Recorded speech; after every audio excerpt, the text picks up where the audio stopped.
very quickly and put it back in. Okay, that's alright.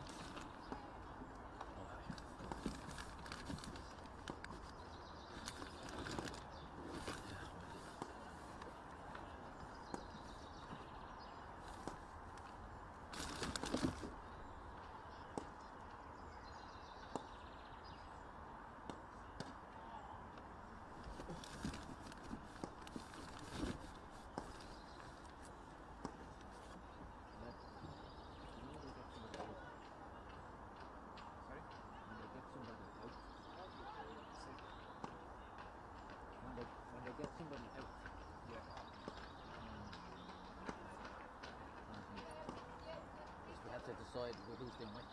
Because I'm going to be on there. So, I don't know. You tell us, yeah. Well, just remember, yeah.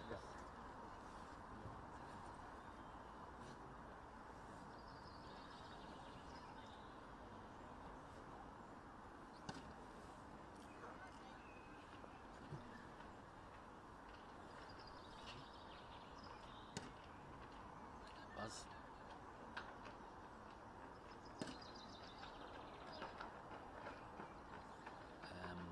Who do you want to follow off, for the outs and the celebrations? We'll just call that now.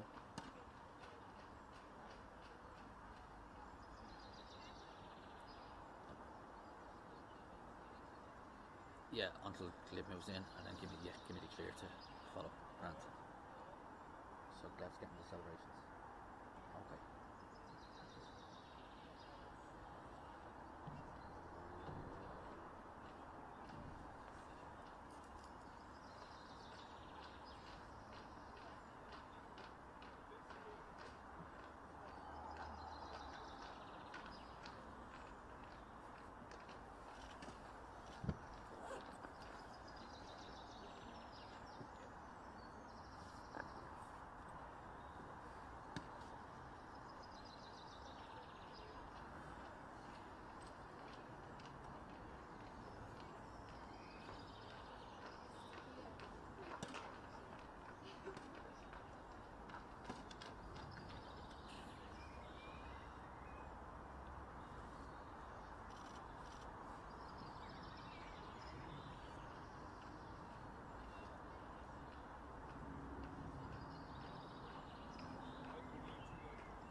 Hello everyone and welcome along to Belmont Cricket Club. Slightly delayed start here, but we're absolutely delighted to see the players coming out for this opening match in the Evoke Super Series. Today is a game between the Typhoons in blue and the Dragons in red. We were due to start today at 10:45, but a little bit of inclement weather. It is the Super Series after all. A little bit of inclement weather this morning has meant a delayed start, but you can see on screen that the Dragons are batting first. They have won the toss and they have decided to bat first. So we're all set to start here at 12. It is a 45 over game now between these two sides, so slightly reduced. Obviously the power play will be 9 overs and 9 overs per bowler. I'm absolutely delighted to have beside me Isabel Joyce, who's come up to Belfast today to enjoy the weather. Welcome, Izzy, and we're looking forward to get this Super Series started today. Absolutely. Well, it looked for a while like we might not see any play, such as the cloud cover and the rain coming down, but Absolutely fantastic work from the ground staff who covered the pitch well, and then when it stopped raining they were out there like a shot to get the covers off and to dry things up. So it's actually looking a pretty picture today after all that weather. And well, you said it, it's the Evoke Super Series, so therefore there has to be some rain around, but hopefully we won't see too much more of it today. Yep, and it's going to be Eva Canning who's going to open the bowling for the Typhoons. Talia Dunn will take the first ball. She's partnered by Louise Little at the non-striker's end. And off the mark right away. Actually clipped into the leg side for a single. I'm really pleased to see Talia Dunn playing in the Super Series. She played club cricket last year in the Hills. She's from Australia. Decided not to play Super Series, but she's a huge talent and has an Irish passport. So she's someone to keep your eye on. Really strong, physically strong, but great technique as well. So she's an exciting addition to the series this year. Lulu Little watched along during those heartbreaking World Cup qualifiers that Ireland lost. She was on the sideline, so she'll be looking to make her case to get included for Sri Lanka and England later on this summer. Well, that's a really good point you make about both of these players. It's the type of thing that we're going to look for in the Super Series throughout the entire series, both T20 and 50. Is where's the next lineup coming through in terms of Ireland and going forward. So again, just outside off again, Eva Canning. So yeah, the likes of Lou Little, who did have to sit and watch that series, and heartbreaking it was. I'm sure we'll get into it throughout the day, but a chance now, she's opening the baton here for the Dragons. Real good opportunity for her to get in and really set a standard here for the rest of the season. Yeah, absolutely. There's always space for someone who's in the runs.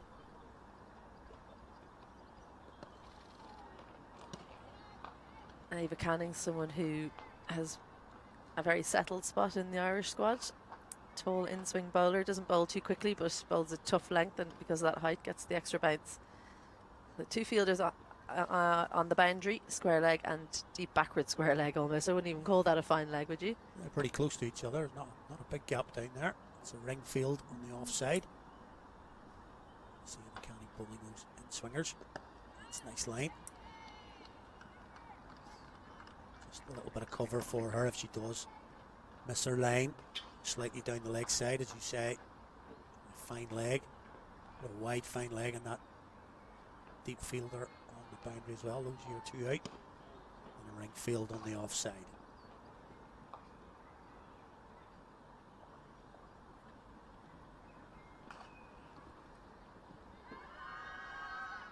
Just drift down leg side with exactly what we're talking about with that very prodigious in swing.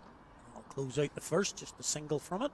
Talia Dunn's off the mark. Louise Little yet to do so, and the Dragons are one without loss.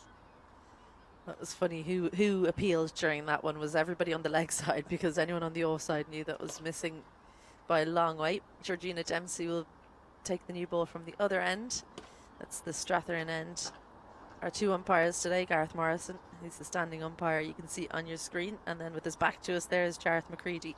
He'll make his way to square leg. So two top class umpires and match referee Graham McRae. They needed all three to be looking at the ground and make sure that we had the right time, and fair play to them. They got out there quickly and decided to get the toss in very quickly as well to try and get as much of the game in as we could. Yeah, that was something we were a little bit concerned about. That the weather was just kind of sitting in this morning, and we thought, well, it's kind of one of those days where you just sort of wait for the next shower to come along, and as soon as you get to go, then the next shower comes. But yeah, to be fair to the match referee and the two umpires, and indeed the players, were all out there as soon as the rain stopped. Everybody was out, did the job, and trying to get as many overs in here as we can. It is down to a 45 over game, so just the 5 overs lost. So Georgina Dempsey going to bowl from the Strathearn end. I'd say the stumping is given. It's wide. So yeah, a few changes for the squads in the Super Series this year. Obviously the coaches and Cricket Ireland in general have looked at it and moved a few players around. For example, the Dragons have lost their captain in a way. Leah Paul has moved back to the Scorchers, but that has allowed Amy Hunter now to take over the reins. Yeah, and it means that Gabby Lewis no longer captaining the Scorchers. They've opted, like Laura Delaney, she's not captaining the Typhoons. They get to focus on their own cricket when it comes to the Evoke Super Series, and gives opportunities to the likes of Amy Hunter and Leah Paul and of course Rebecca Stokel, who's the Typhoons captain in slip there at the moment. Gives them a chance to work on their captaincy and their tactical kind of side of the game. It's edged wide of slip. Work to do here. And she's done fantastically well there on the boundary. And even steps in. Really excellent work there. Lara McBride down at third. She really stayed in it, didn't she? Not only to keep the ball in, but then she went over the boundary and her follow through. Had the presence of mind to step back in. To see her limping back to her fielding position, because it's very sore rolling over or sliding over those ropes. It's the only problem with the rope as opposed to the flags or the paint. Clipped into the leg side. This time work to do for Isabel McLean out there. She does it well. It's the throw back in. So 2 nice shots. Certainly one less shot there. A little bit streaky the previous one. 2 doubles. There's McLean out there at deep backward square, usually a wicket keeper, but good to see her throw is up to the standard to be fielding on the boundary, no less. Decent sized boundary. Out to that leg side.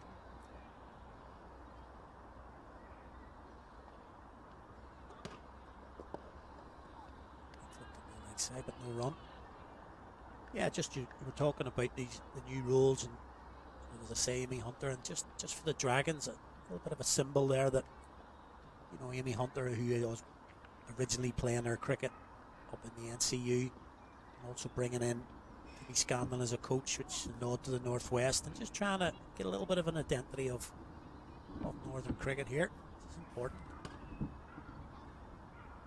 Well, the Interpros for at underage level has just been such a great addition for in the women's game. We used to have them when I was younger, where it was just the South v the North, and that all fell away. Kind of, we had senior Interpros, South Leinster, North Leinster, and the NCU were the 3 teams, but that all fell away a long time ago.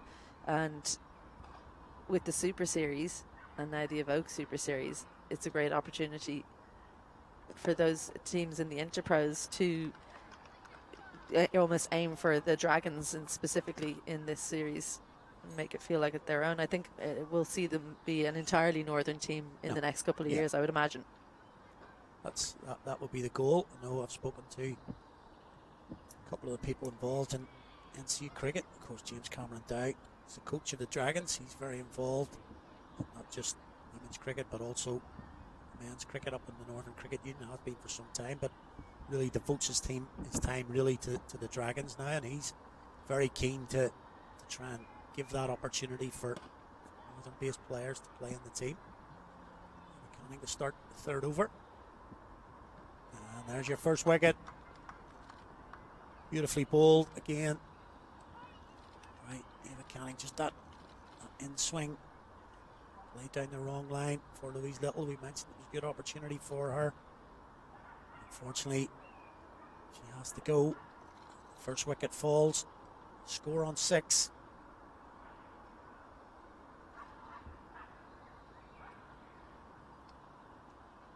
Just pushed at that one, didn't she, Lulu Little? It was a good length and an excellent line. It's always a good line and length if you're hitting the top of off. But look at her shaping up on the leg stump there. Lulu Little just pushes at it, and it just holds its line ever so slightly to take the off stump. She was expecting it to come in that little bit more, Louise Little, but the way she pushes through with the shot, that's where the mistake was. That brings the captain of the Dragons out into the middle, Amy Hunter, number 54 on her back, and she will be looking to get going in winning ways as captain of the Dragons today.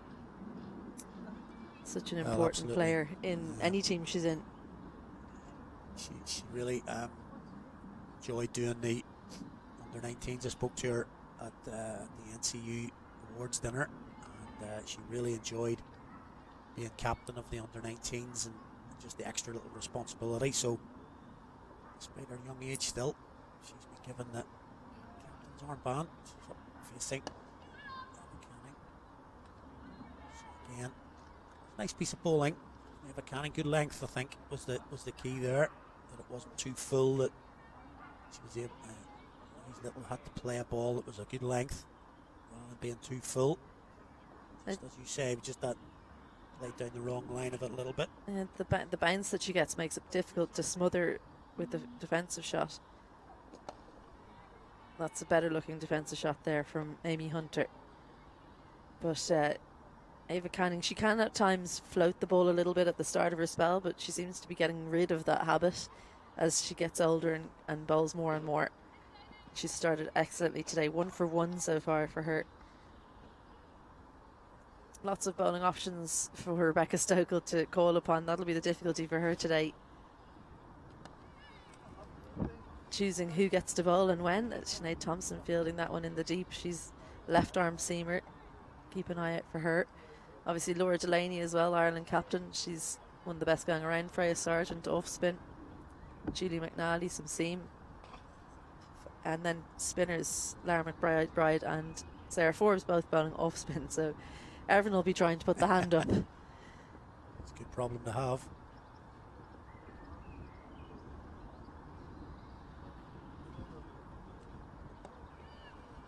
Again, leg side, it's 1. And I think that's where Lulu Little fell down a little bit. She always looks to play through the offside, but very hard to hit Eva Canning through the offside. I'd like to see her move her guard across and try and tuck it into the leg side, just as we've seen there a couple of times.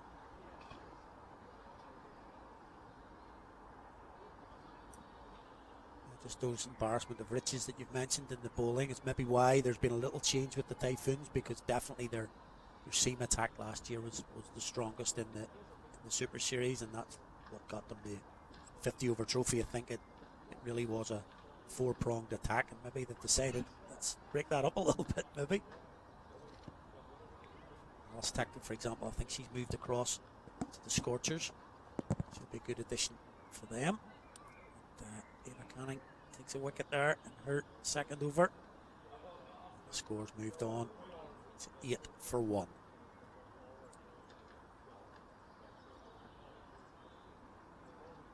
It's just good to get out there. You know, just looking across on the ground here, I can just see a little bit of white fluffy cloud. And an hour ago, I didn't think we'd be talking like this. Yeah, I was going to say, there. It's not that we're even seeing blue sky or sunshine. We're just happy that it's only white it's cloud, cloud. not grey cloud. Yeah. Well, Georgina Dempsey, she drew an error from Talia Dunn in the last over. Just went wide of Rebecca Stokel in slip. I'd like to see them maybe put in a second slip, see if they can draw another false shot. Just like that one, but it needs to take the edge, of course. Exactly like that.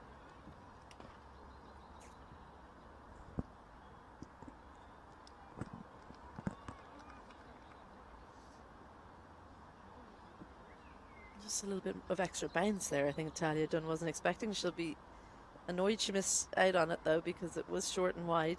Playing from Australia, she's used to that bounce. Ball. Yeah, a good bit of carry through to the keeper as well, John Walker. So, despite the fact that there has been a bit of inclement weather in Belfast yesterday was quite good. It was a second 11 game on this ground yesterday for the men's teams.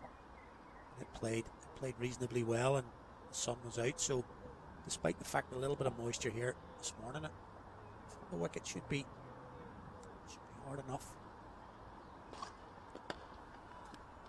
Nicely timed, but fielded by Eva Canning in the covers.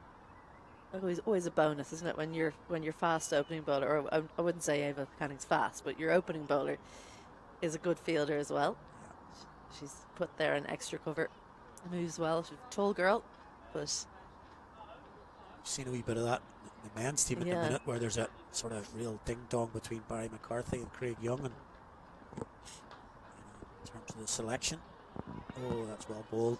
A little bit of bounce again, a little bit of shape. I can't wait for that World Cup to start. Can you? It's been. It feels like almost we've too been long. building up for so We've been for waiting so long. for it to come along, Yeah. and we're almost there. A lot of chat about it, social media and all round. Really quite exciting.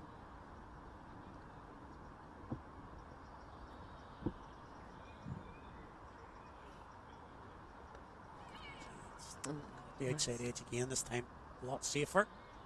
Yeah, that was played there on purpose. It's so exciting. 4 groups of 5 teams, 20 teams in the tournament. So there's a huge amount of group cricket to come about, which I find as well. It's going to be great to get to know some of the other teams a bit better. Definitely, I think that's the key of it. Yeah, we can see the likes of a PNG or a Uganda, Oman, and because that was Ireland. Yeah. 10, 15 years, people never heard of. Did they play cricket in Ireland and all that sort of thing? It's nicely played. Really nicely played, Mimi Hunter. He got quite big on her. To ride the bounce and work it down to third for a single. Ends the over. Does it? Yes, it does. Just make sure I got my counters done. Just 2 off it off the last 2 balls. 10 for 1. So yeah, it should be a great World Cup, and even better that the Irish team seems to be going into it with a bit of confidence. We don't want to be overconfident. We like the underdog tag, but we do seem to be fairly settled, which is always good going into a tournament. Yeah, I mean, we've played USA. They've just beaten Bangladesh twice. Nothing's a given, especially in cricket. Pity that the Ireland women aren't going to Bangladesh, and later in the year they didn't manage to get past Scotland, who get to play their first World Cup. Changing the field here, there's only 4 fielders on the offside with the line that Ava Canning is bowling. She's got a square leg saving single as well as the 2 in front.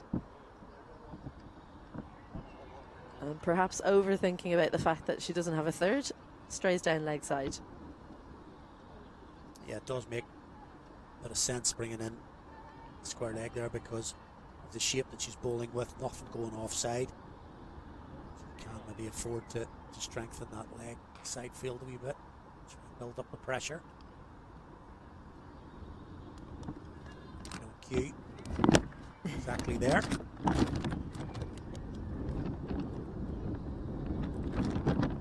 Yeah, they were finding it quite easy, these 2, to pick up those singles into square leg. So they've plugged that gap there. Neither of them are players that want to be tied down, Talia Dunn or Amy Hunter. So the question is, what are you going to do next to score?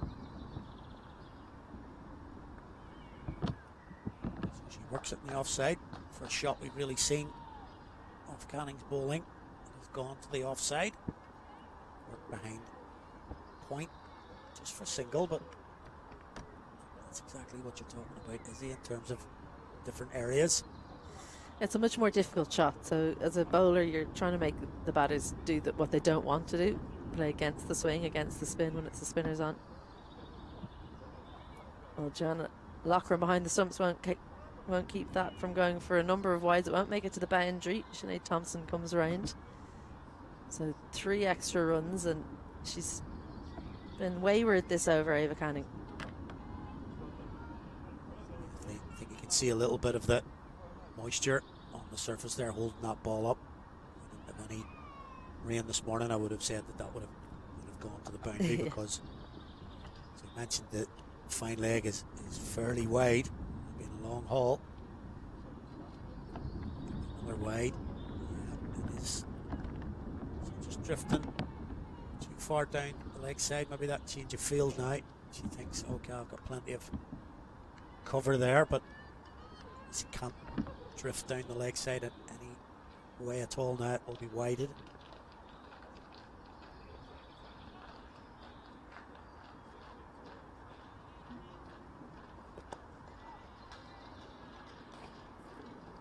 That's better. She can bowl there every ball. She'll be doing well.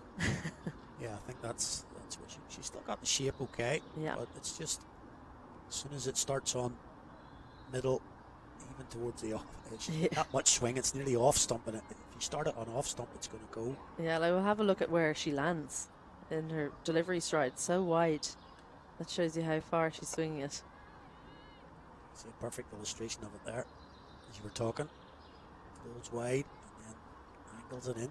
She angle, yeah, it's the angle and the shape. The swing. So the two together. I remember watching a game a few years back. Ireland played Scotland, and it was one of the first times I'd seen Eva Canning bowl, and honestly had to look 2 or 3 times to see how much the ball actually moved in the air.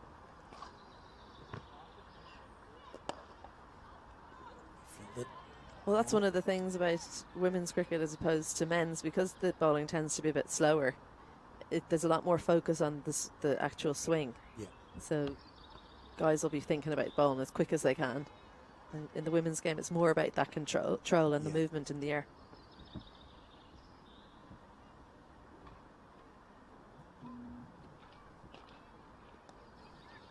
It's nicely played. Done. It's the square fielder, so it gets one.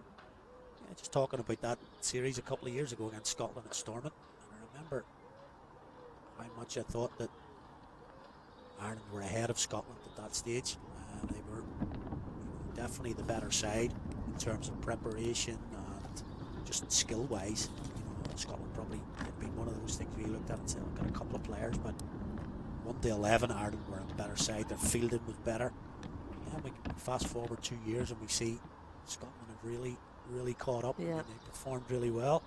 Let's say stole our place. But they did play well. To be fair, they did, yeah. They did, and they've recruited well, because yeah. they've got a couple of Australians in there, the Scottish passports, that kind of stuff. That's made a big difference. 2 or 3 players can make a huge difference in cricket teams.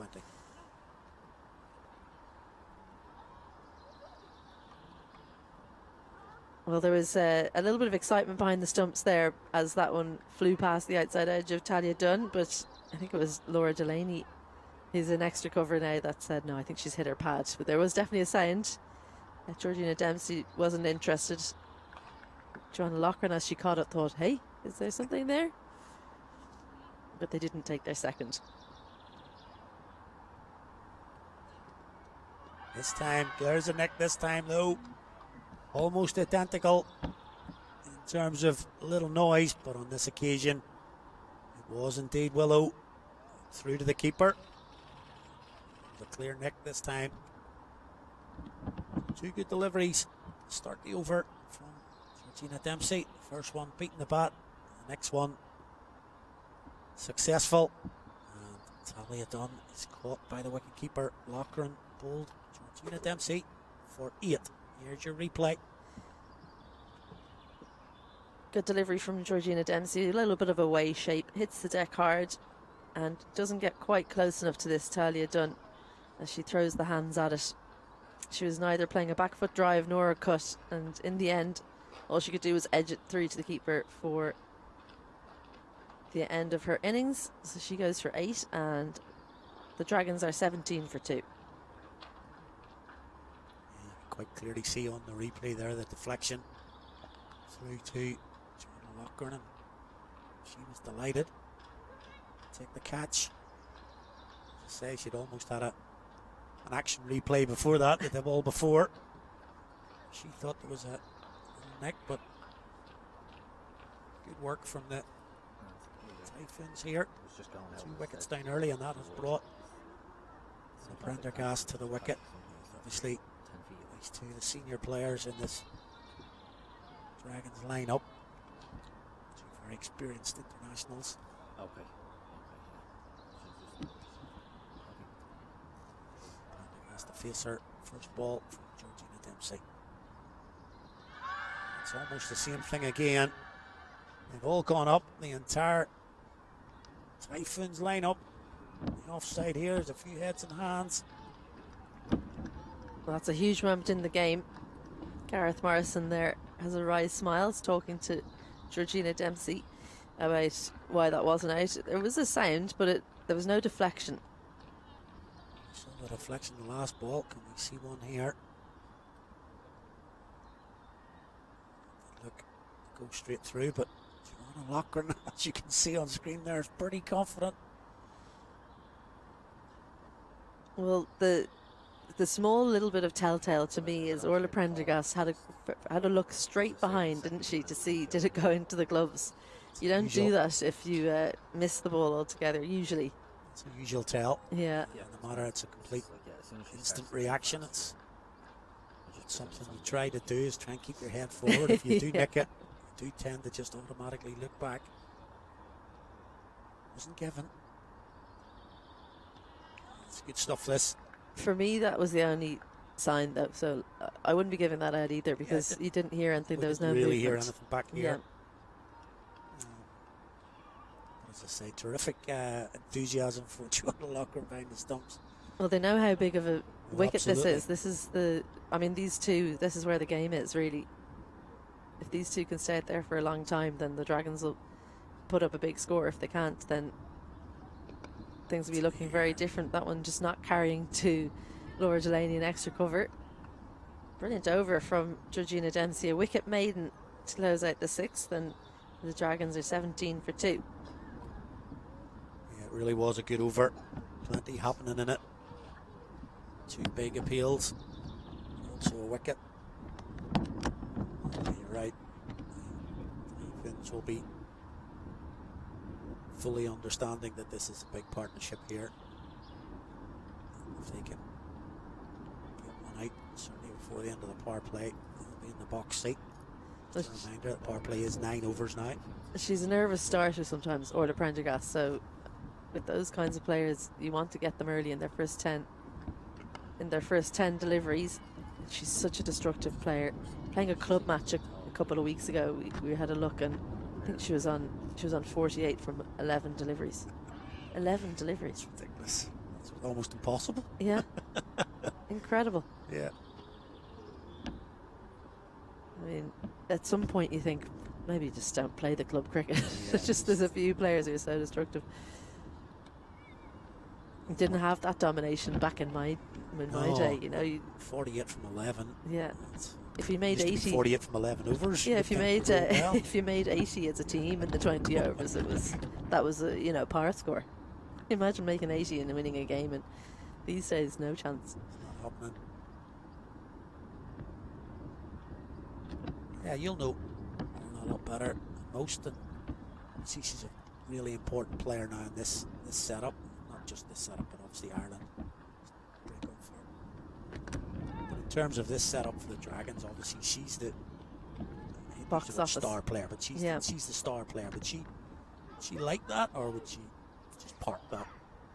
Yeah, good question. I don't think that it makes a difference to her. She plays the same way no matter what. But the only thing is she's almost in there as a couple of players. Yeah. So there's a lot of youth in that Dragons lineup, a lot of inexperience, particularly with the bat. So she's having to carry a lot of that responsibility, that scoring responsibility, along with Amy Hunter, to be fair. The two of them together. They'll be disappointed that Lulu and Talia Dunn are gone, because those two would have wanted to score, to take some of the pressure off these two. But after that, it's Elise Noble, who's an overseas player, and then Alana Dalzell. That's a nice shot, really well timed. Not going to go for 4. Just held up. Again, we talked about the outfield. You can see there, it's that little bit of class, let the ball come on. And played it behind square. She makes it look so easy, doesn't she, Orla Prendergast? Almost frustratingly so. Yeah, that's sometimes the worst thing you can do. She looks so good, you think, wow, you're not getting 50 every week. You look so good.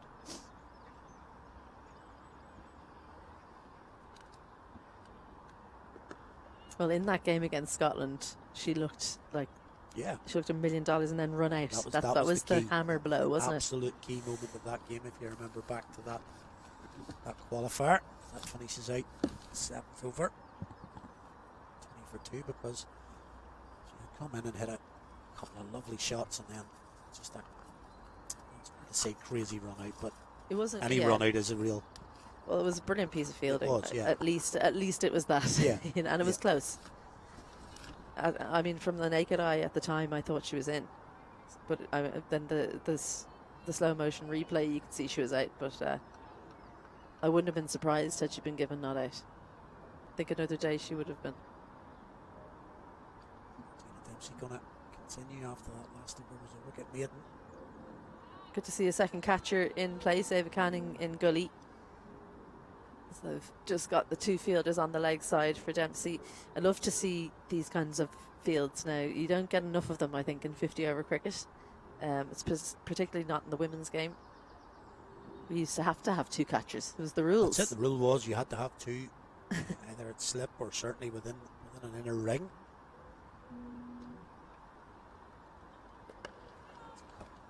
I was at a game yesterday. It's a men's game in the NCU Premier League.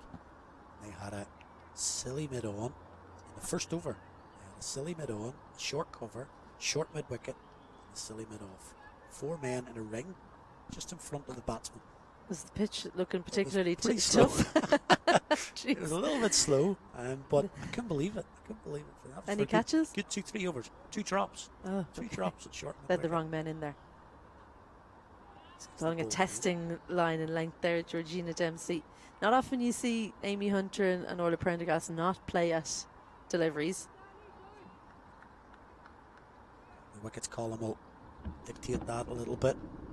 Again, we just talked about it, that it's not just us in the commentary box here and the players out there. These 2 will know they've got a big job to do here. It's not a T20 game here. 5 overs today.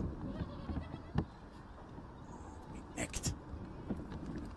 Slip it again. Well fielded. And Laura McBride down here. She's been busy. Down at 3rd.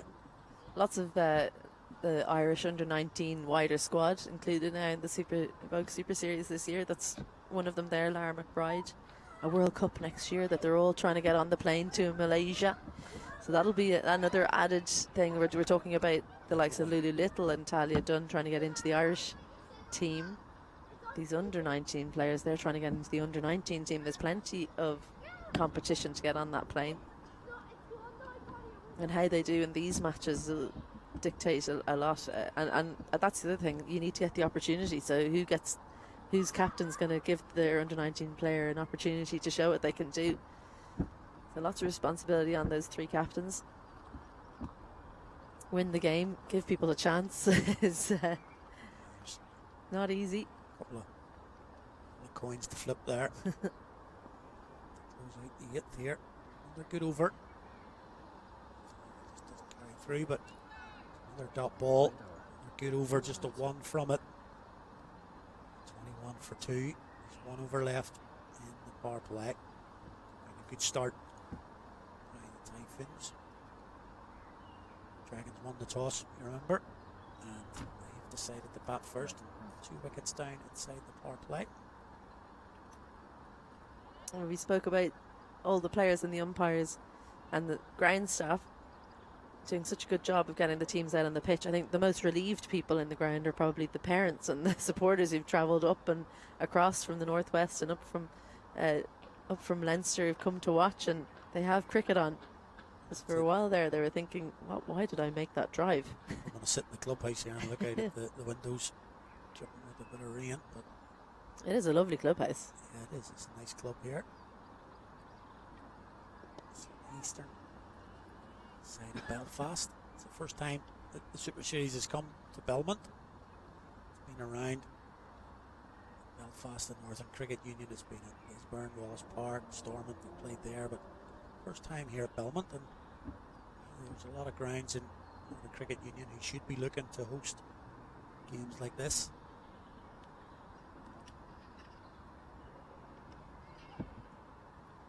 Nicely played. Really soft hands from Amy Hunter. She'll look to come back, but she does have a good throw. Freya Sargent, who's come around well from point to keep that to 1. Good quick release.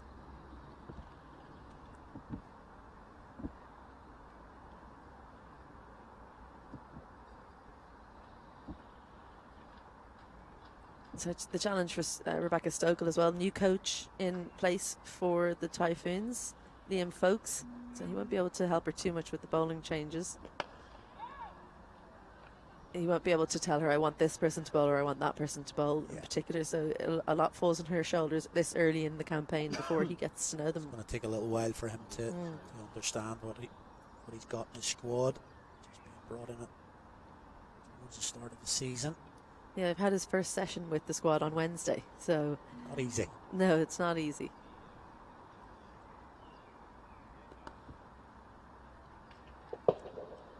course, the brilliant thing about there being the Dragons and being predominantly northern is that the training sessions can take place up north. That's because it was always that the girls had to travel down. Yeah, as I say, James Cameron Dow's the coach. He's very involved in the NCU cricket and the Dragons, so he's arranged a lot of winter sessions with the girls. And Davy Scanlon as well picked up from Julie McNally in mid-wicket there. Not easy to field where the artificial wicket is, so she did well to watch that into the hands. Davy Scanlon in the northwest, so there's someone in place in each of the kind of two regions that can bring the players on in the winter sessions. Does a lot of work up in the northwest. He's really influential there. Yeah, and it's just to give them that little focus there. There is. Oh, how's that? Oh, that's missed everything. Beautifully bowled, and Joanna Loughran didn't move behind the stumps. I think she thought that was going to crash into them. She's had a bit of luck, Orla Prendergast, at the beginning of this innings. She might say it wasn't luck when she was given that out, but that one's missed the stumps and her pads. Gone for a couple of byes. Leg byes, I think. Leg byes, okay. So it has hit the pads. I didn't think it hit anything, but there's a little sound. I thought maybe she hit her pad with her bat, but leg byes it is. So 9 overs gone, and that's the end of the power play. 24 for 2. Power play done. There's your scorecard. Definitely opening salvos go to the Typhoons. They picked up 2 wickets. New Little was bowled by the Canning. Nice ball on a good length, hitting the off stump. And then Talia Dunn survived the chance. The very next ball was caught behind for 8. So Dempsey to continue. She's just gone for 8 runs from her 4 overs. Excellent. She's just figured out what length to bowl on this pitch, hasn't she? Made it very difficult to hit through the line. Also gets the ball to swing away. Some more than others, which is natural variation. Almost more valuable than the consistent away swing. Still 2 catches in. Manages to get it between the 2 though, does Amy Hunter. It doesn't bother her that there's 2 catches there. The youth of today, huh? I talked last year about Georgina Dempsey, and quite time last year when I was watching her, just a lovely action, really rhythmical. And she just build up a little bit extra strength and just pick up an extra yard maybe. As you said, she's putting it in the right area and not really doing it with the ball, just letting the natural wicket do what it will. Just in that area. Just there. Well, for me, I'd love to see her use her front arm more. I think that's where she could get that yard of pace. She almost just puts it across her body as if she's about to signal 4 and then pulls it down, whereas if she could get some more height on it and then get that pull down, maybe that's the difference. But any change in an action is so hard to affect, isn't it? And they're in season all the time. When do you make those adjustments?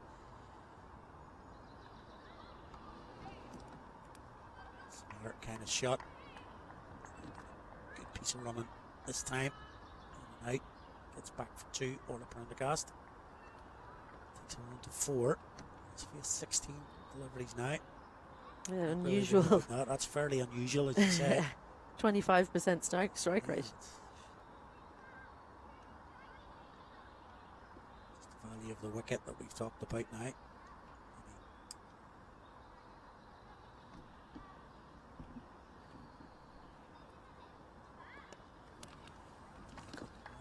Just be 1 note. Feel it in there. McLean still down there. Hasn't really moved. Just down on that fine leg.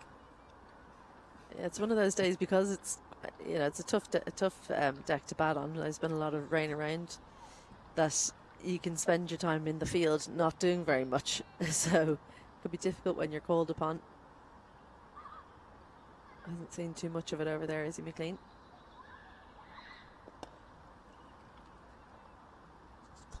The leg side there by Amy Hunter. Goes for a single. That will close out the 10th over. And Dragons, having decided to bat first, they have moved on So 29 for 2. You're not out batters. Amy Hunter on 8 and Orla Prendergast is on 5. After those 10 overs, change in the call box here. Next to Izzy. For those first 10 overs, I am delighted to have Craig Senior beside me here. Stint with Craig down at your home club Pembroke a little bit earlier in the year. Welcome up to Belfast today, Craig. Pleasure to be here. Good to see some cricket. Oh, great to see, because on the way up the drizzle was just constant and it was hard to see where we were going to fit a game in even when we arrived. But sterling work by the ground staff. They had a small army out there today. Yeah, I think it was the speed that they got out there as soon as the rain stopped. The tents were opened up and away we go. We've got a change of bowling here. First change, Eva Canning comes off. It's the left armour. It could be out. Oh, it's been dropped at fine leg. Amy Hunter in her mouth there. Played a fairly strong shot, but it was uppish. Went down to fine leg fielder. He made good ground in. Too good, because what she got there, disappointed to not affect the catch. So Amy Hunter with a life. Oh, she realises how lucky she was there.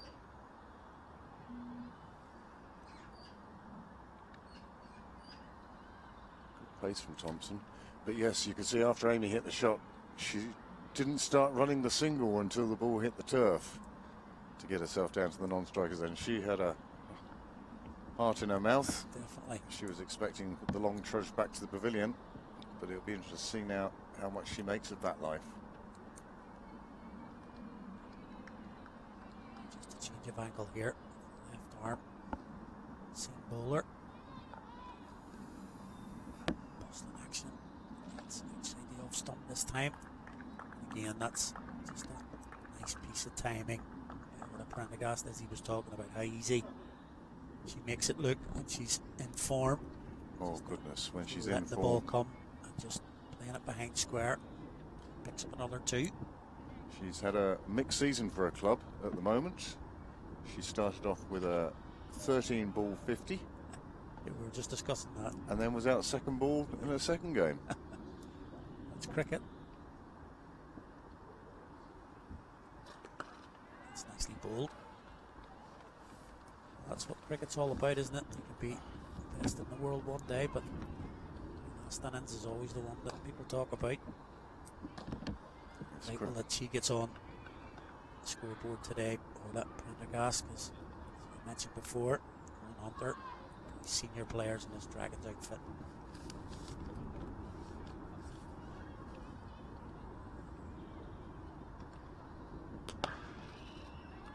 Ball. Nice bowling from Sinead Thompson. It's good to see her left armour doing well. That's it, just a complete point of difference for a team. Left armour, and I know Rebecca Stokel pre this campaign was talking about Sinead Thompson. Something to watch. Interesting to see her here. On the spell, there's that late cut again. Maybe 2 more, I think, if not 4. It's just going to hold up.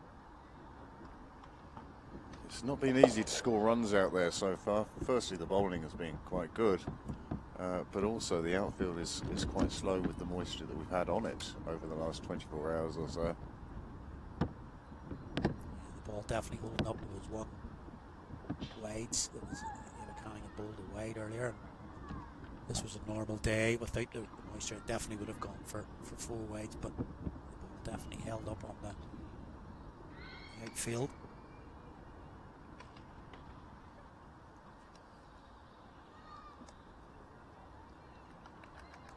This time, carried it down to 3rd. Yes, you see Rebecca Stokel there. She has the towel in her back pocket, and that's getting a lot of use at the moment. Cruises at the 11th, good over for the Dragons there. 36 for 2 from 11 and in the last. couple of overs. Prendergast starting to get going here. It's a little bit more comfortable. When she starts playing those late, as late as she plays them, they have to be right. And you can tell she's in form. She's just playing those late cuts very nicely at the moment. That looks like another change of bowling. That's possibly why. Obviously, Dempsey had got through. 5 over, 6 over, 5 for Jordina Dempsey, and now it's going to be a change. It's going to be Delaney by the look of it.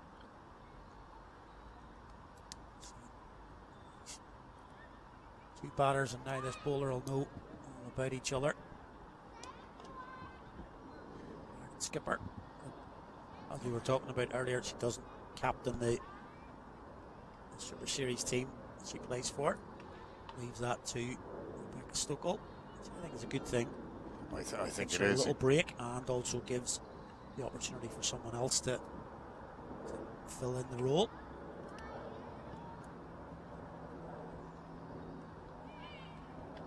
Not a great start. Slipping down the leg side. Wide with an extra run taken. Yeah, but I like that. I like the fact that it's not just Ireland skipper, gives her a break from, lets her concentrate on her own game, but also gives somebody else then the leadership role in the team. But she's always there in the background if Plenty of advice. Yeah. Help for whoever is skipper. But yeah, also, as you say, it gives Laura a break as well. I mean, captaining Ireland with the amount of games they're playing, that's a full-time job on its own. And to have to switch then to the Super Series and captain a side there where it would be totally different, I think it's wise from the coaches. I think it's also very good for Laura herself.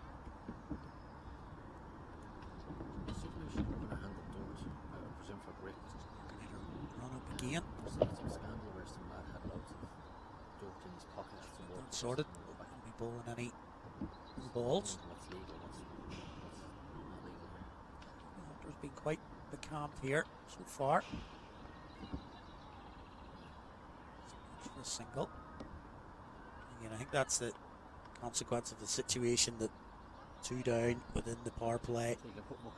2 wickets gone. As we mentioned, the reasonably inexperienced batting lineup for the Dragons. These two, I think everybody knows how important their wickets are. Just maybe playing within themselves at the moment.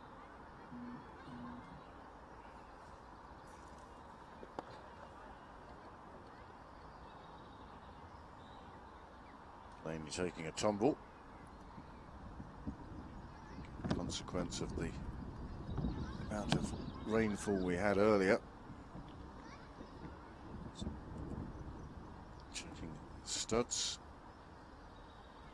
It's the sort of game where you wish you'd gone to the sports shop last week and bought a new set of studs. With a long spike required.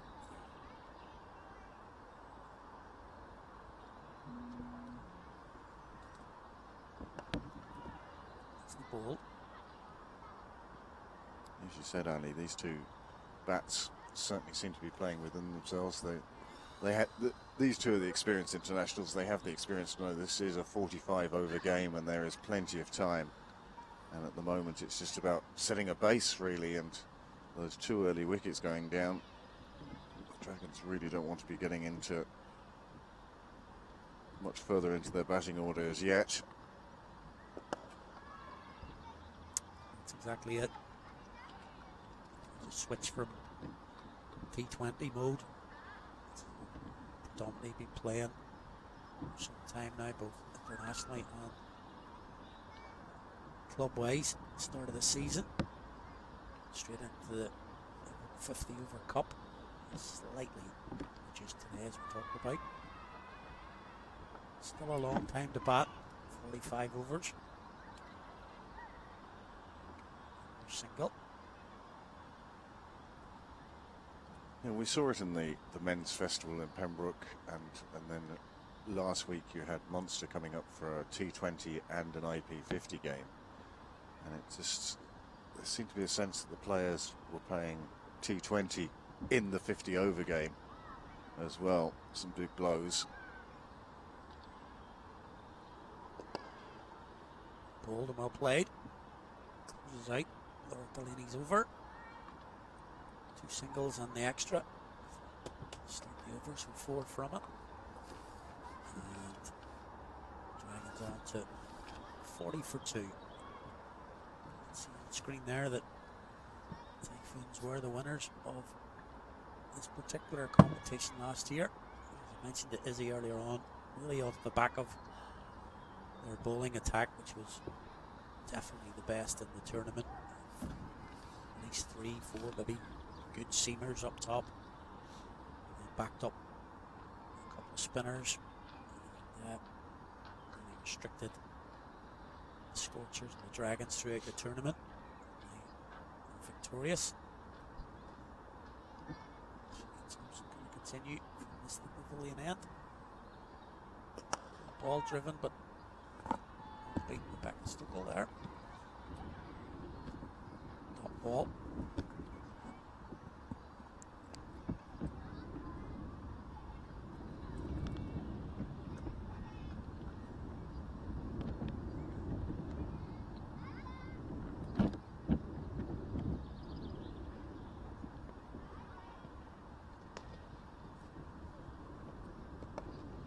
It's nicely bowled.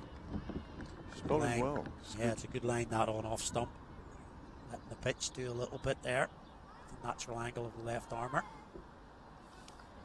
Certainly the overhead conditions will suit any swing that's there.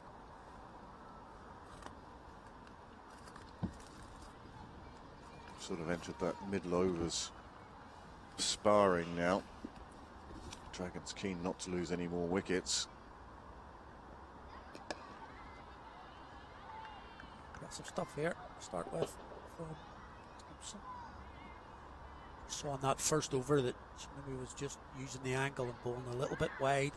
On the Prendergast, he was able to play that cut shot down on the offside. She's definitely tightened up her line here so far in this second over that she's bowling.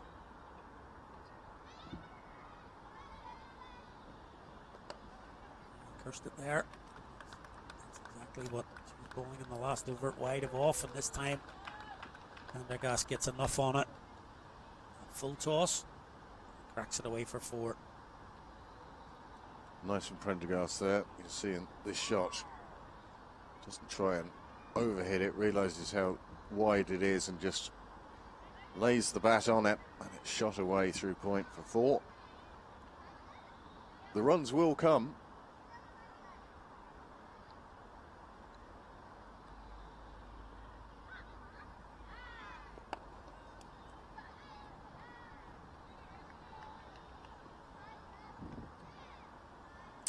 Looking at Thompson's action there, obviously moving parts in it, so it might not be just as easy to be repeatable and all the same ball all the time. There'll be a little bit of consistent line, you would think.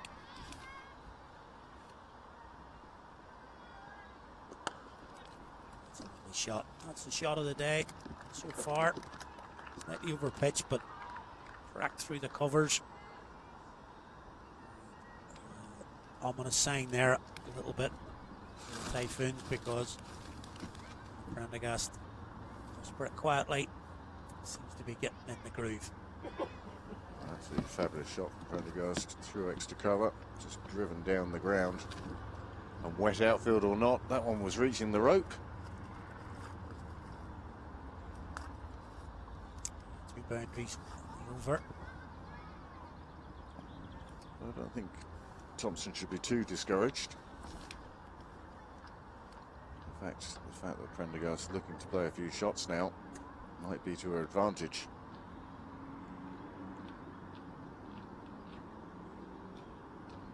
Yeah, I think just that left arm point of difference, as I say. She is going to be a little bit inconsistent, certainly at the moment, but we're persevering with. Don't need to continue. It's on the spot. Well, I overheard you on the first stint where you were saying about Georgina Dempsey's action, and you'd say the same about Ava Canning, just repeatable, smooth, rhythmic, and Thompson hasn't quite found that yet. Yeah, but I mean, It will come.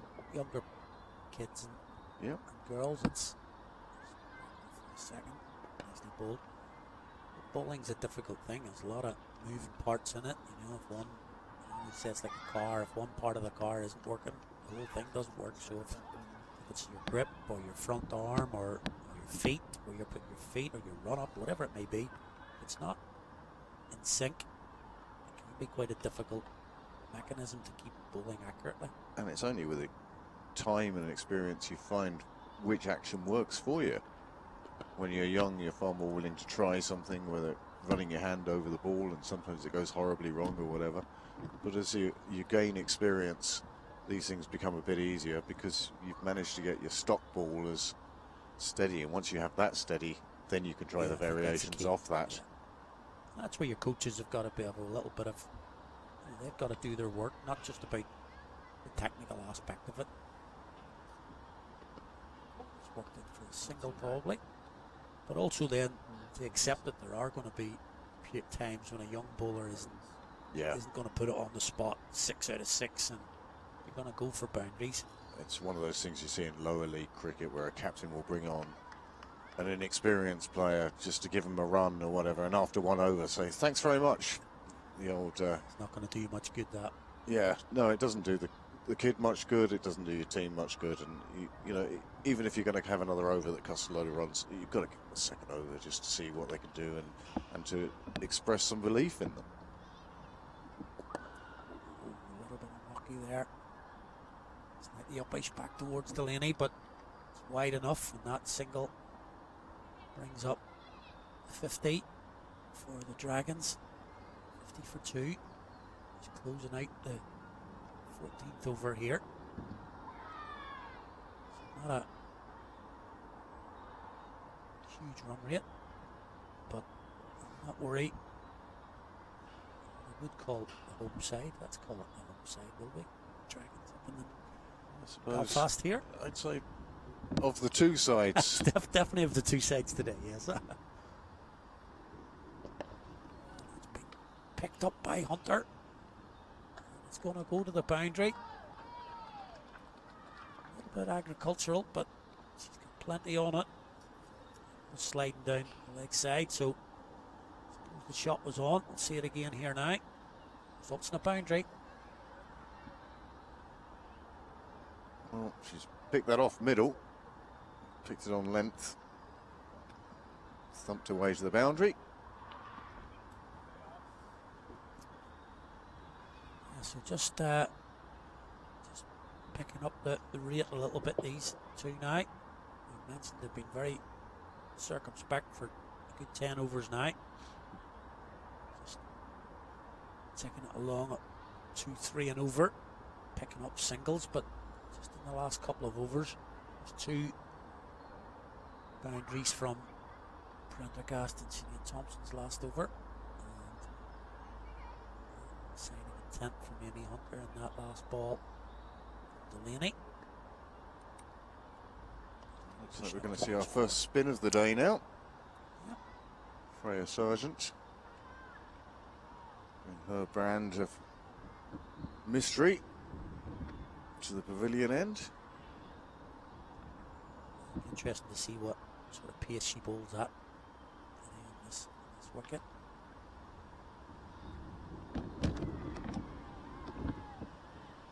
Bit of bounce there off the first delivery anyway. Definitely. That will definitely encourage her. A little bit of spin here at Belmont. So, it'll be interesting to see. It's a really nice start. Pace-wise and a little bit of flight. I'd like to see a spinner work out the pace of a pitch as quickly as they can.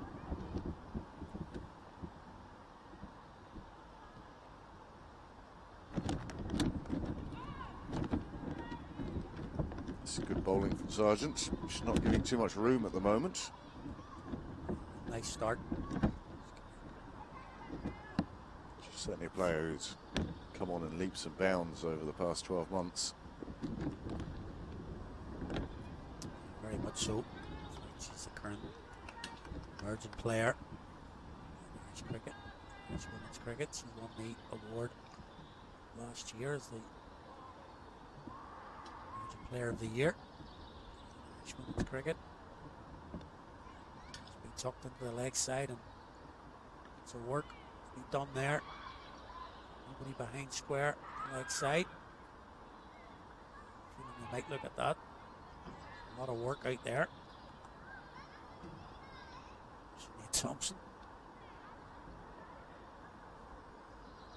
Not changing the field just yet.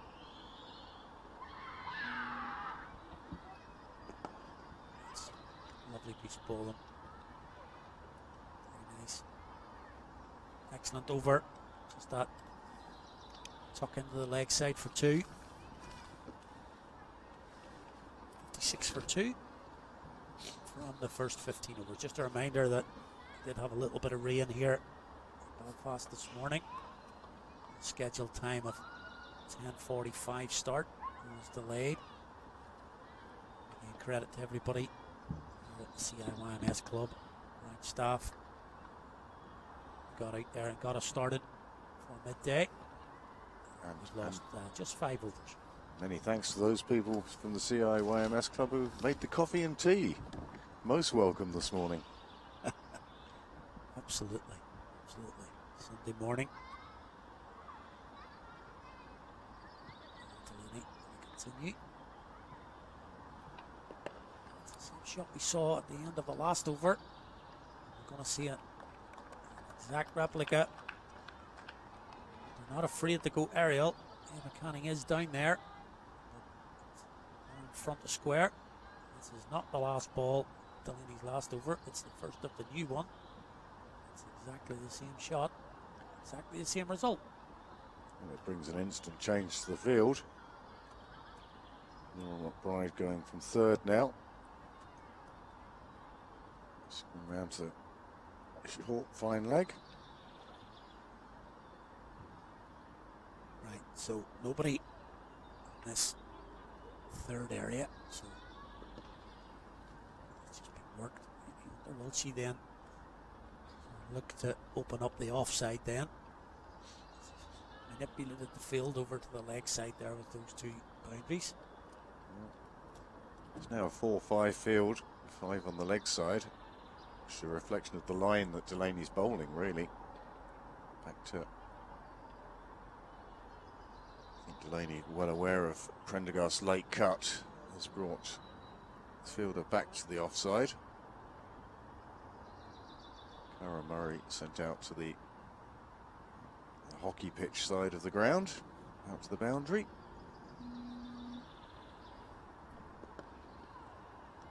Just going a bit defensive here. Delaney, 61 for 2. These 2 just settling in now, as we've mentioned, starting to play a little bit more aggressively. The field is spread. Delaney, it's nicely bowled. Yeah, we've got it with the 2 wickets down, and they know, again, we've mentioned it a few times now, how crucial this partnership is for the Dragons, but can't go too defensive. No. Have all your fielders just sort of back of the ring and in on the boundary, because you need a wicket as well. A single. Vacant space on the leg side. Almost took out Amy Hunter with the throw. Julian Nally doing the fielding on the leg side, keeping it to a single. These 2 are putting together a decent partnership now. The rest of the Dragons will be delighted. 17 for 2 they were.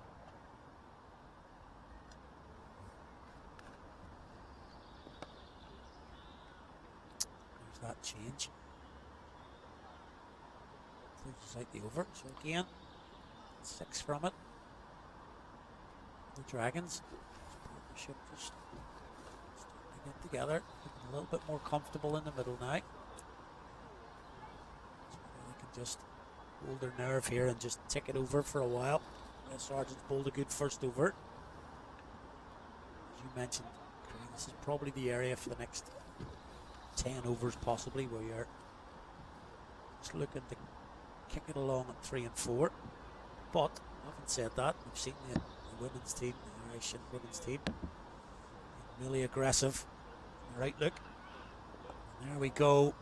It's in the air, and that's a giveaway. Just as we're talking about it, that's a real giveaway from Prendergast. She just got through the period where she'd struggled early on and seemed to really get into her innings now. Sargent had pulled a really nice over to start with. For me, it was just about working it for 1s, 2s for a while. Yeah. Giving away our wicket. Prendergast goes. Easy catch for Georgina Dempsey. Bowled Freya Sargent for 23. Well, Freya Sargent will be delighted. It seemed to be a bit of a leading edge from Prendergast. It just popped up. Easy enough catch to take. But the important news is that it's a 3rd wicket down. Typhoons will really feel that they're back in this game now. Yeah, I think that one was just something that you just needed to treat the ball with respect there. It was a good ball, good length. Maybe that ultra aggressive mindset was there, but they ended up with the wicket just as they were setting that partnership towards 50. Prendergast is gone, and that has brought a snowball. New face for us here. Super Series to the wicket. Some of the overseas players delighted to have involved in the Super Series this year. We face Sargent. Pitch up to the leg side, get her off the mark.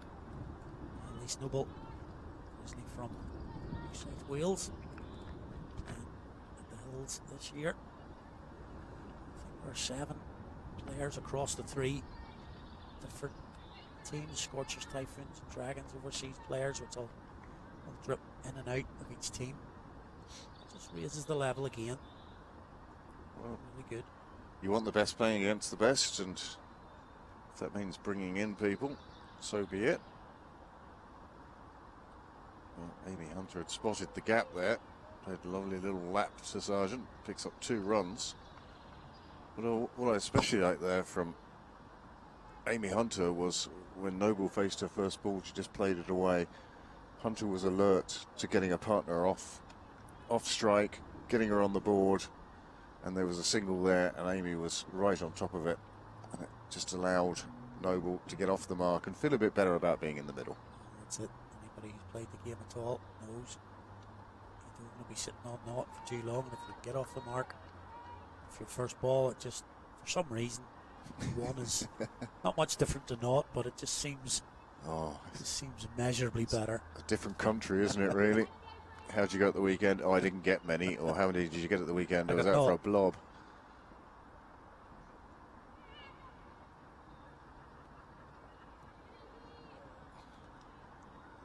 Nice to call by Noble. Just the pace he's bowling at, and this has been an excellent start.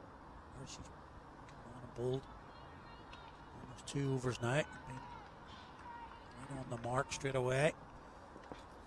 Freebies has such. Right now, picked up that big wicket. Start of this over. Closes out there. So the big wicket of Orla Prendergast, and that wicket over for Freya Sargent. 2 overs, 1 for 6. The score after 17 overs is 66 for 3. Freya Sargent has done exactly what Rebecca Stokel would have wanted, which is to break that partnership. Typhoons be delighted with that. They'd be delighted with how the morning's gone.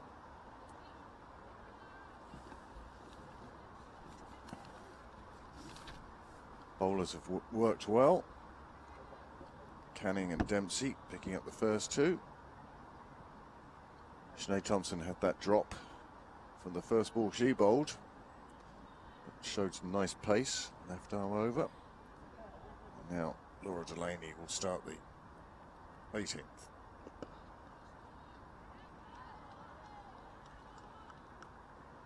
Just interesting, she's changed up the field a little bit again. Delaney. Strike, maybe the wicket has helped her do that, but maybe she thinks that Amy Hunter won't play that shot. Having said that, she's moved Ava Canning round a lot straighter. There are two fielders out there on that leg side boundary now. This time, just pushes that into the leg side. Will they come back for two? Oh, they could have done in the end. A slight misfield. But recovery keeps it to one.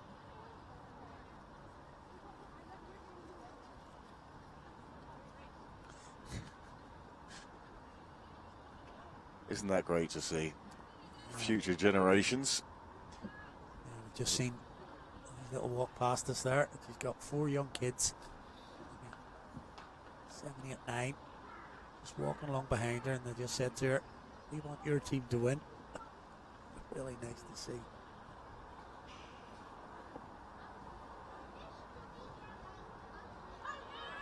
It's taking the edge for me.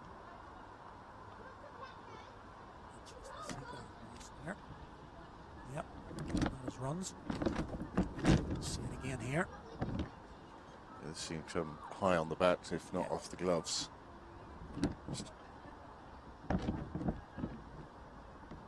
Maybe Hunter taken a little bit by surprise there. I don't think Laurel did anything like watching that appeal back. She wouldn't want to be given out to that herself. In the corner. No run this occasion.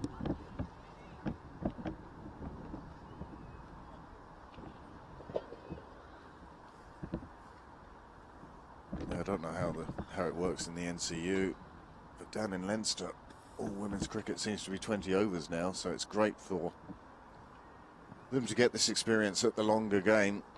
It certainly fits in with the internationals. Yeah, pretty much predominantly 20 over cricket. There's no 50 over cricket for league campaigns. It's all 20 for the women. So exactly that. It's a completely different game. It is bat and bowling. You've got to bowl longer spells and learn to get into your spell.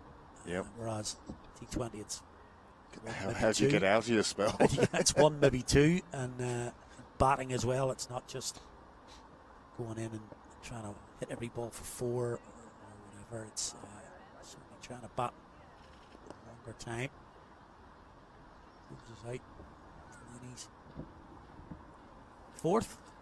Yeah, but just going back to what we just saw there, Craig, and I know it might sound a little bit twee or cheesy, but that's kind of what these games are about as well. It's not just what's happening on the pitch. It's the first time we played it at Belmont. Some of the younger players at this club maybe haven't seen this sort of level of women's cricket.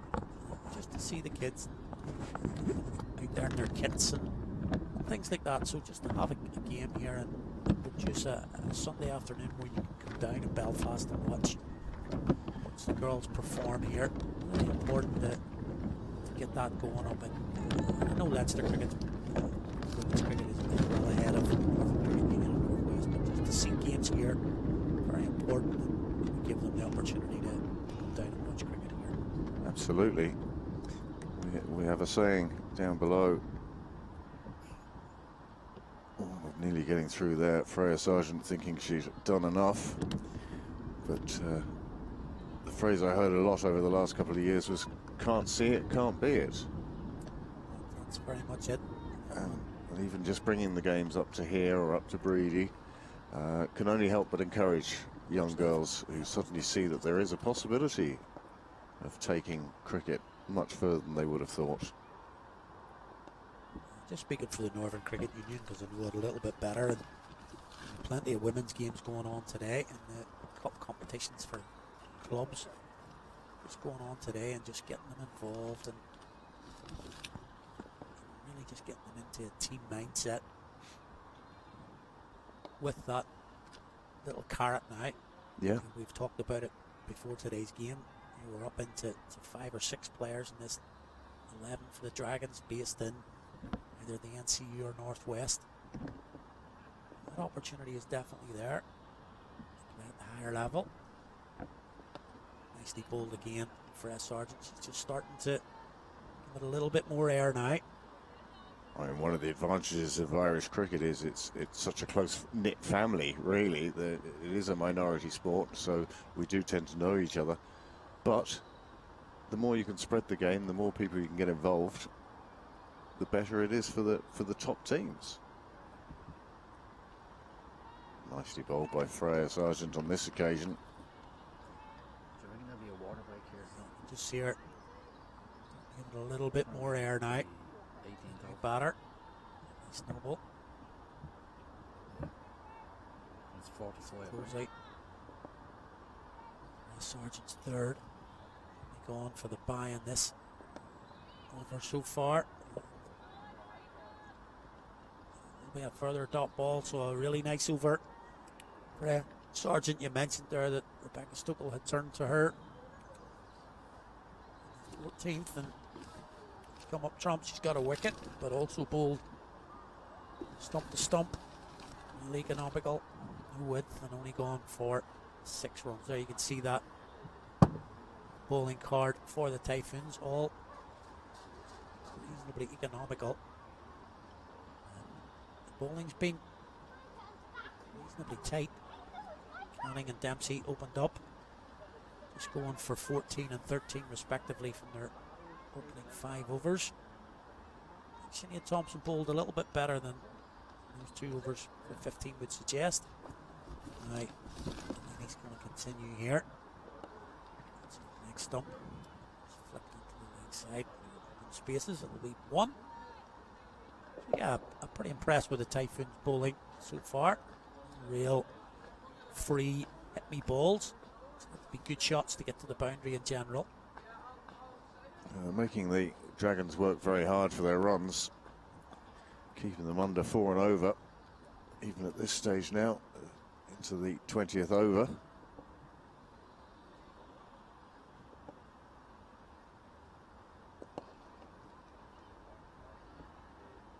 Ava Canning half stopping that one, can't prevent the single though. Whisper it quietly, Greg, whisper it quietly. A little bit of sun coming through.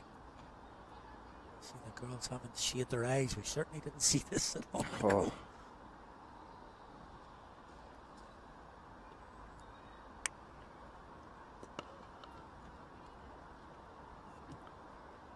Hopefully that hangs around for a little bit longer. Well, it's good to see many clouds instead of the one bank of cloud there was earlier. Just one massive cloud covering the county, I suspect. But now, as Ali says, a little bit of sunshine, and that might just speed up the outfield a little bit as well.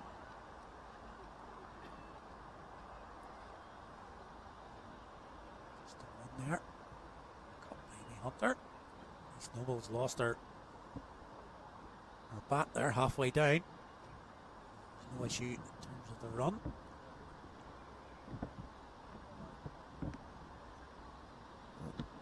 Running singles, similar to when the fire alarm goes off. Do not go back for your personal belongings. Get that later. She completed the single.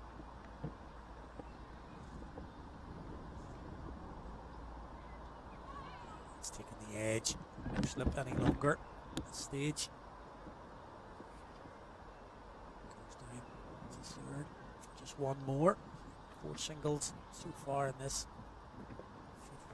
Over from Laura Denini. Since the wicket of Prendergast, Amy Hunter has reined herself in a little bit. She's happy to do just that. Tucks that one into the leg side. Another single.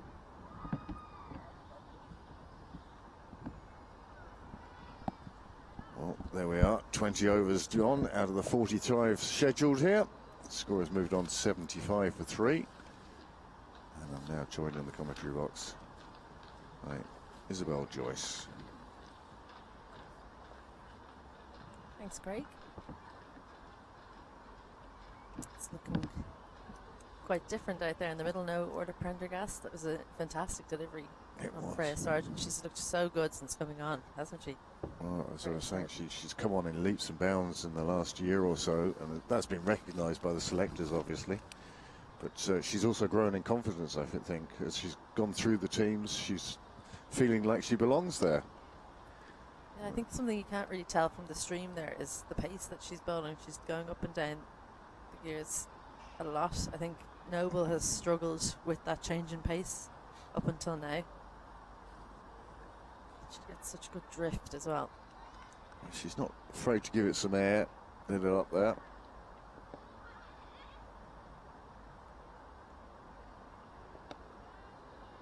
That's probably her stock delivery there, that pace that she's bowling at. It's no easy feat for the female hands, just so much smaller, to get that overspin. The amount of revs. Drift, yeah.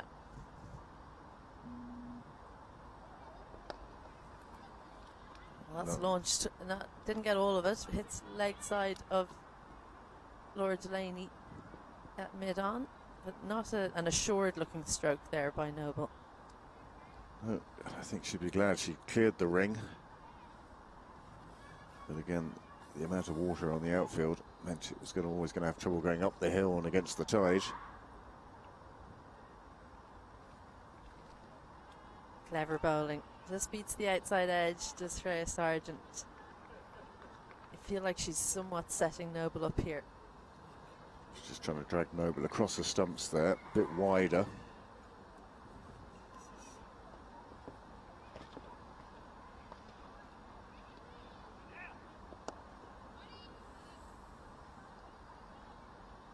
She does get through her overs so quickly. Cover goes out now.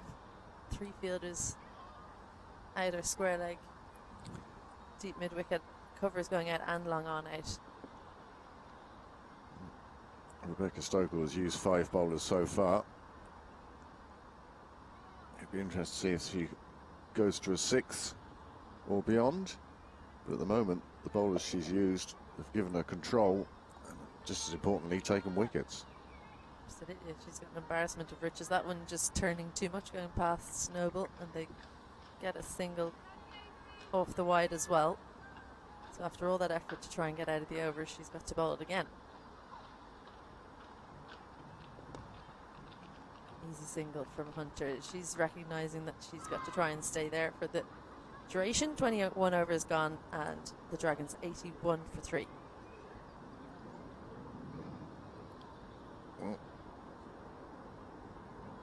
Good over for the Dragons. You asked if there's going to be another change in bowling, and there is. Sarah Forbes coming on now from the Strathern end, following her off spin. I think it's good. Rebecca Stokel has seen how well Freya Sargent's gone with the spin.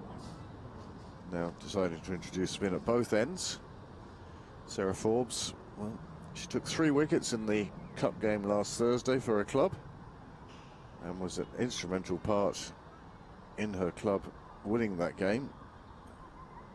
Yes, made the move from YMCA to Pembroke this season.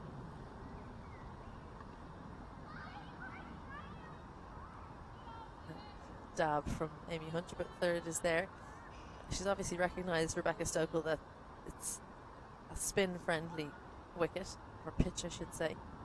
So she's turning to Forbes ahead of, say, a Julie McNally.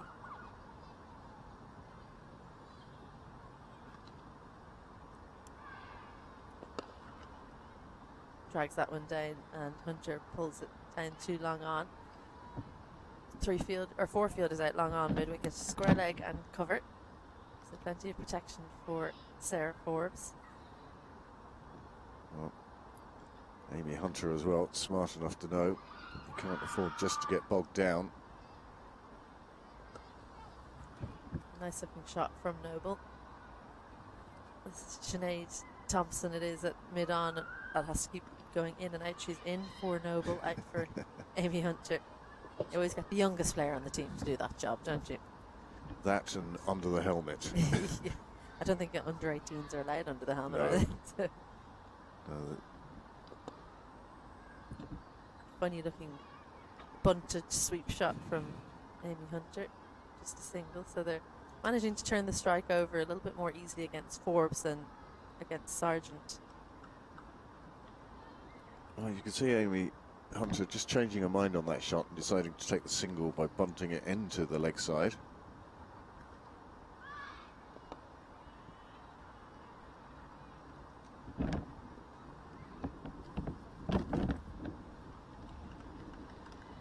Freya Sargent going all the way out to the fence now.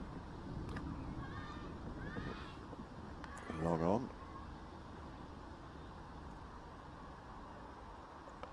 A real drag down, but straight to Izzy McLean in the deep, who tidies that up without any kind of problems.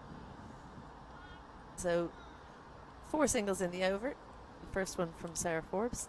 After 22, Dragons 85 for 3. Steady. And it is the halfway point in the innings. This is a reduced game. 45 overs aside after some rain earlier today. So at this point, the 2 teams will take a drink, so the umpires will take a short break as well. Join us again very shortly for more live action.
Welcome back. If you've just gone to make yourself a cup of tea or get a glass of juice like the 2 teams out on the field, then welcome back to Belmont CIYMS Cricket Club in Belfast. It's the Dragons against the Typhoons in the Evoke Super 50 Cup. And the Dragons, having won the toss, are batting first. Reduced game, 45 overs aside. Freya Sargent with ball in hand. Elise Noble and Amy Hunter, the new captain of the Dragons, out in the middle. Freya Sargent looks like she's got it on a string today. In complete control, doesn't she? Bowling exceptionally well. Her line and length has been fabulous. She picked up the wicket of Prendergast earlier, but at the moment she's just keeping it so tight. A lovely shape to the ball. Quick single taken into square leg. Easily taken in the end. If you are just joining us, then welcome. You're listening to Isabel Joyce and Craig Senior. Annie McCalmont is the third commentator who's been on for most of the game so far, so he's having a well-earned break. But he'll be back soon. And that's a prodigious turn. That's one thing about Freya Sargent. She can give it a rip when she decides to, and it's usually that slower delivery that turns more. Well, she did very well here. Reduced her pace, but increased the turn. Had her revs on the ball. Took Amy Hunter somewhat by surprise. Getting up past her gloves. Calls for 2 as it swept strongly, but Sinead Thompson in the deep comes round and keeps it to 1. I met Sinead Thompson's father on the way up, Lusk service station. And we were all getting our coffees. I was wearing my cricket jumper and he said, "Are you going up for the game?" And I was kind of like, what? It's great to meet him. I was pleased the game was on, if only for his sake. Dances down. Lee Snowball, good looking shot. Ava Canny inside the ring, that goes straight to her. Yeah, I'm pleased for any of the parents that have travelled to come and watch the game that the rain has gone away for now. Field was spread for the final delivery of the over, or what Sargent hopes to be the final delivery of the over.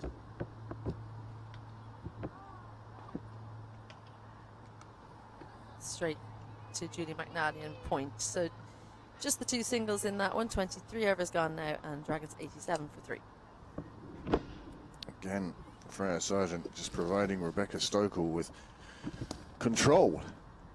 Runs not exactly flying off the bat, just 2 off that last over. And it's keeping Hunter quiet. And I have to say that Lee Snowball doesn't look overly confident against Freya Sargent at the moment. But the more time she spends in the middle, the better she's going to feel. Moonball from Sarah Forbes, and given the treatment by Amy Hunter, you cannot bowl that delivery to her. There is a fielder out in the deep on the offside, but she won't get around to that. A valuable boundary for the Dragons. As you say, this ball just not coming out right for Forbes. Wanted to give it more air, but not that much. And Amy Hunter, well, that was a free gift. 4 away.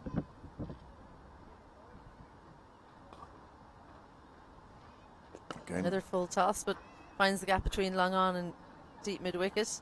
Thompson, it's not Thompson, it's Georgina Dempsey, I think, in the deep there now. You can see Forbes is obviously trying to give it more air. She just needs to pull the length back a little bit. In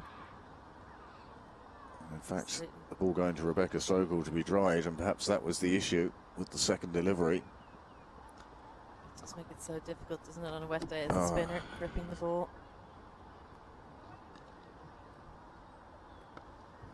That's much better. To get a better length there, Amy Hunter doesn't look too pleased with her effort.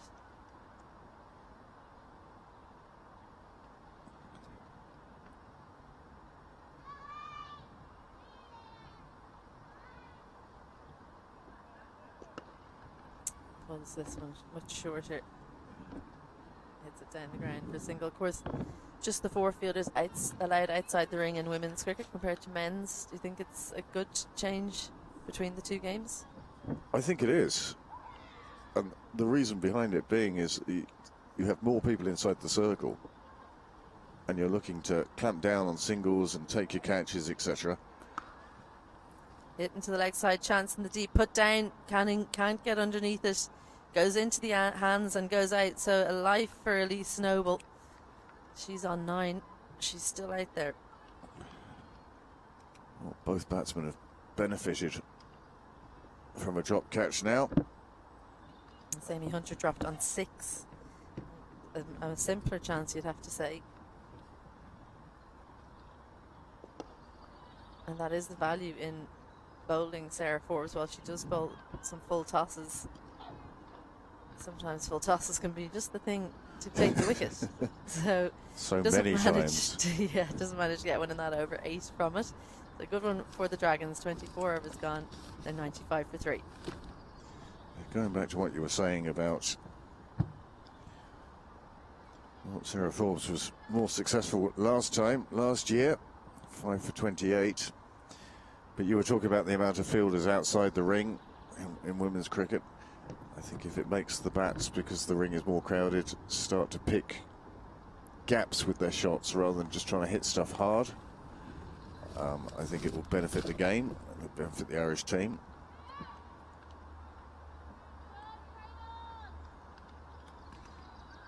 Yeah, it just means there's always a boundary option, doesn't it? Like, you have to choose somewhere that you're going to protect. So for Freya Sargent, for example, it's mid-off. Mid-off is up.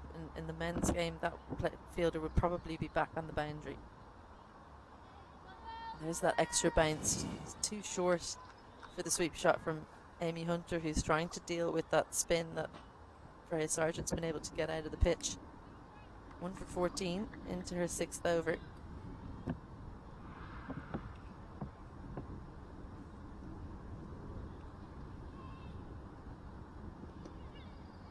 She does manage to turn over the strike. It's been a handy little partnership so far between these two. 35 it's worth now since Orla Prendergast was dismissed by Freya Sargent. Early wickets, 17 for 1 and 29 for 2. Sorry, excuse me, 6 for 1 and 17 for 2. Lulu Little the first to go.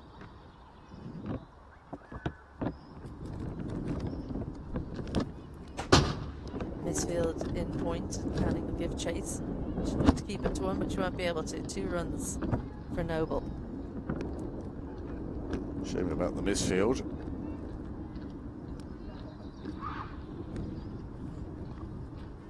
Canning it was who did the tidying up. It's the power game not being quite so developed in the women's game. It means that you do have to find that gap on the boundary. And I think the fact that, I mean, most cricket captains will tell you they're always one fielder short. It depends who's bowling, but yes.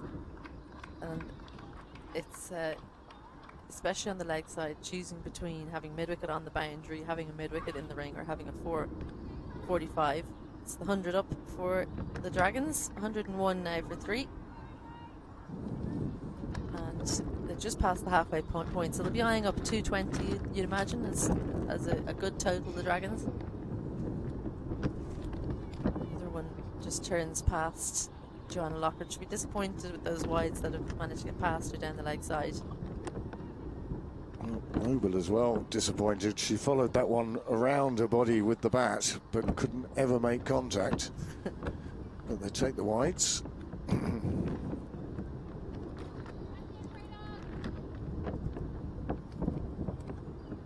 And this has been good, longer game cricket from both sides. Typhoons haven't gone hell for leather trying to take all the wickets in the first 20 overs, and the Dragons have batted very sensibly. They've put together partnerships. The first couple obviously weren't that big, but a partnership of 45 and now a partnership of 41, and it's getting them into a good position with still 20 overs to go in this innings. Yeah, 25 overs gone now, 103 for 3 at this point. What would usually be the halfway point, but reduced to 45 overs in this. So a run rate of just over 4, which is pretty healthy, especially considering Amy Hunter is still out there. She's catching up after a very slow start. Sarah Forbes, no surprise to see that she's been given a rest. Julia McNally, who unfortunately dropped Amy Hunter on 6. She'll be the new bowler from the Strathern end. And that is the difference. That's what I want to see for Evoke Super Series, is that those catches, we just saw one from Ava Canning and we saw one earlier, they've gone down. If those catches start getting taken, then there'll be real pressure on batters not to play those silly shots. Well, an edge straight away, but Joanna Loughran, and it manages to just bat it down. Those ones either stick in the glove or they don't. That's it, absolutely. And often as a wicketkeeper, you don't know whether it's going to or not. It's a glove sent out there in hope and surprise when it's the ball still rests in them. Choosing to stand up to the stumps for Julie McNally. Swings the ball away from the right-hander. Another out of Clontarf. Well, changing the field now. Dempsey it is taking over from Canning. They swap positions. But you're absolutely right. If those catches in an international are going to be taken, Yeah. and people are going to lose their wickets playing those shots, and so you'd hope that that's reflected in the individual game as well. Absolutely. Well, it was something that I found in my international career. We played club cricket. You could get away with just hitting the ball in the air anywhere, and there wouldn't be people in the right places, you know. And if they were there, they, by and large, wouldn't catch it. And then you go into an international match, and you're out the first time you do it. So we need those standards to be up there, so that you're playing it week in and week out. Good start this from Julie McNally. She is an exciting prospect. She was one of the squad that went to the Under-19 World Cup in South Africa in 2023. Didn't play a game. She was very young for the squad at the time, only 15, I think. But it was a very young squad anyway, it wasn't was, it? but she was even young she for was, it. She was young for a young squad. Yeah, exactly. Brother John McNally went to the Under-19 World Cup for the men's. So, talented family. There's pedigree. Yeah, exactly. She went first, she would say. A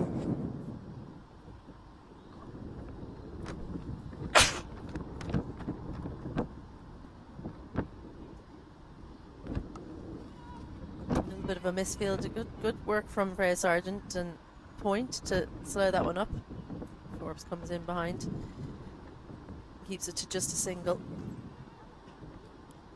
Sargent doing a good job of getting down there. Prevented it travelling at any great speed. Out to the boundary.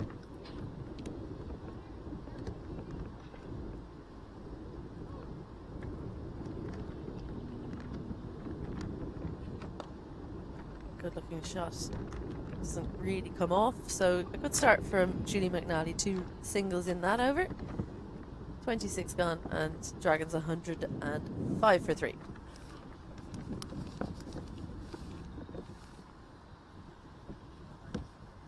Well, we were talking in the opening 10 overs, Craig, about how important these games are, not only for players who are maybe on the edges of the Irish team trying to get into the Irish team. So Lulu Little, 0 from 6 today. She'll be disappointed with that. Georgina Dempsey will be trying to show what she can do with the new ball. But so important for the under-19 players who are in the squad trying to get on the plane for Malaysia next year, which would be brilliant. Punched down the ground from Amy Hunter. But such a good opportunity for them if they get, but they have to be given the opportunity. So Julie McNally will have been chomping at the bit to get the ball in her hand so she can put her hand up. Everybody out there wanting to impress. As you reach this level, it's the stepping stone to greater things. As you say, the Under-19 World Cup every 2 years.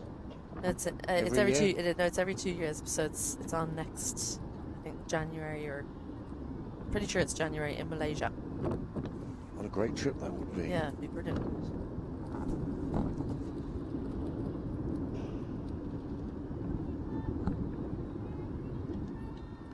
Yeah, all the parents heading over, they all become best friends, and I think a lot of the girls are still underage that went to the last one.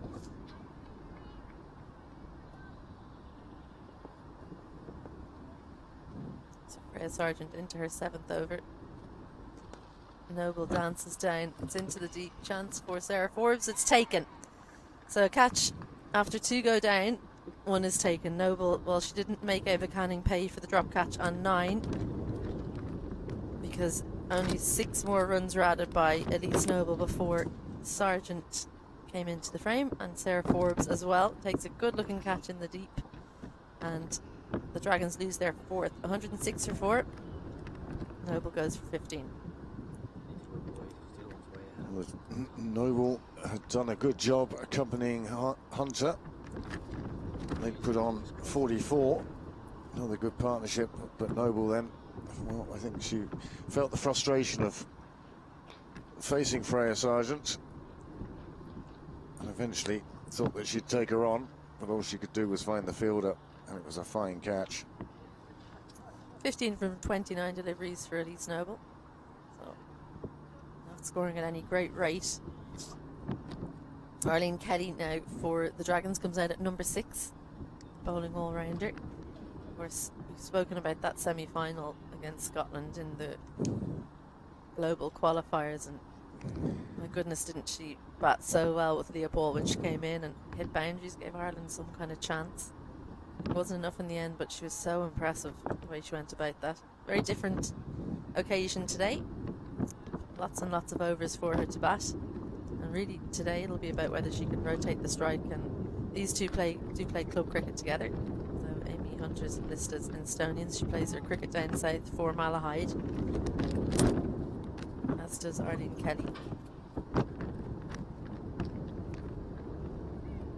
Off the mark straight away. Delicate little touch. They won't come back for the second.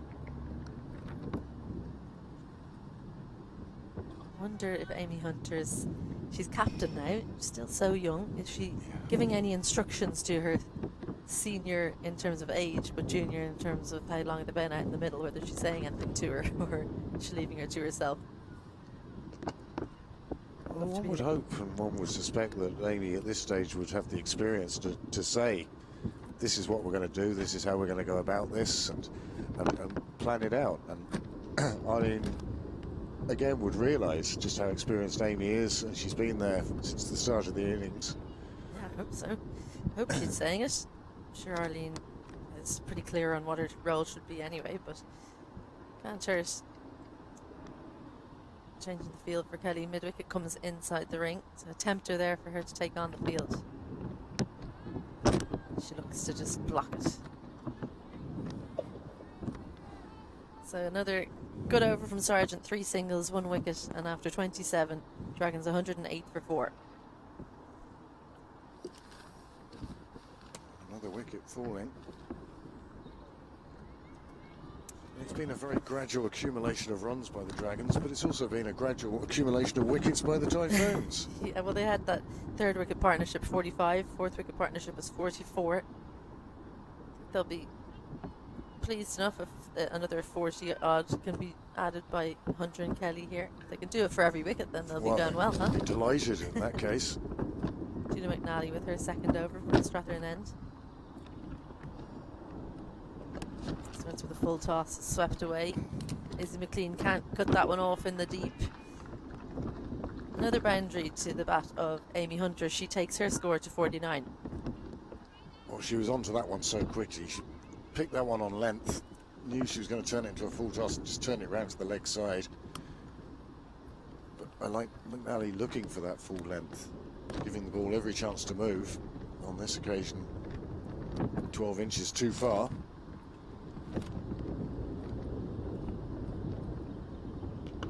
Drags this one down, but Amy Hunter can only find Laura Delaney. She searches for that 1 run to get her to her half century.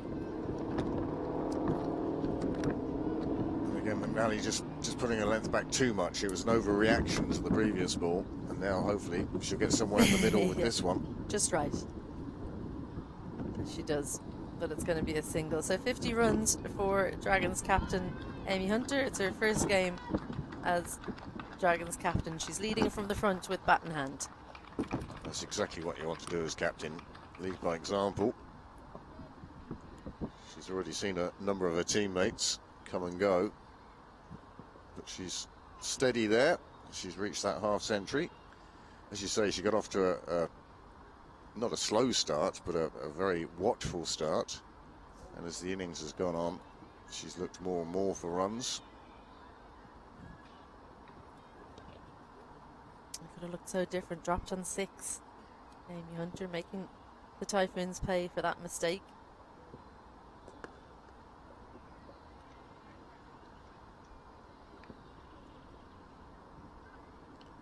Well, this is perfect for McNally.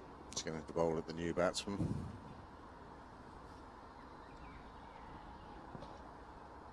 Kelly will be very watchful at the moment. First few balls of her innings.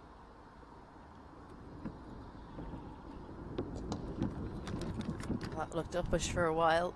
All Laura Delaney can do is get some body behind it, because that was hit with some power. Another low full toss, just goes for a single. The change in batters means there's a lot of changes in the field. Mid wicket goes out, fine leg comes in, long on goes out, third man comes in. Or third, I should say. Punched into the leg side for a single. So decent over from the Dragons. The 50 of Amy Hunter comes up inside it. 7 runs in it and 28 overs gone, 115 for 4. So Freya Sargent, you'd imagine, will bowl out. She'll complete her spell here today. She's taken 2 important wickets, Prendergast and Noble. Early wickets were Talia Dunn and Lulu Little. Dempsey and Canning, the 2 opening bowlers, taking those wickets, but Hunter is still out in the middle. Came out at 3, dropped on 6, and now she's made her way to 51. And she's got Arlene Kelly alongside her. Batting to come, Alana Dalzell. She's a talented all-rounder as well.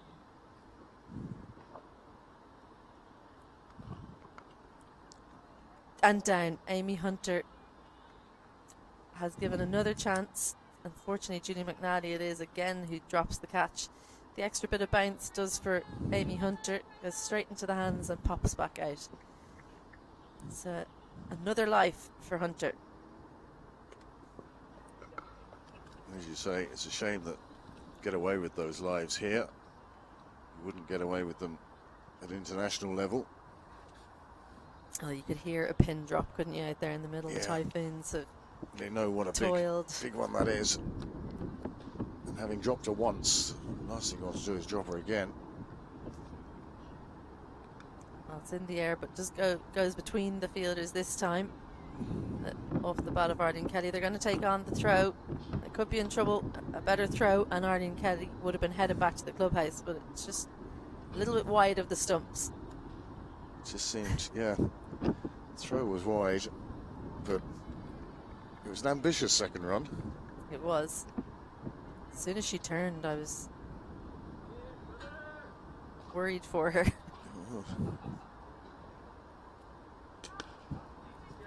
Another misfield as the woes continue for the Typhoons. Georgina Dempsey this time. It is catching. Whenever people start to misfield, you find that one follows another. Not a lot of 50-over cricket being played by anyone on these 2 teams in the recent past. That's a big shout. Charles McCready not interested at all. He immediately shakes the head.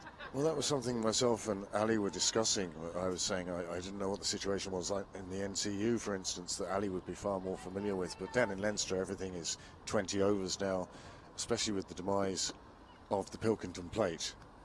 And so it's hard for the players. We were saying we saw it in the men's interprovincials where they were playing T20s and then trying to play 50-over games, and you can see there was almost a hangover.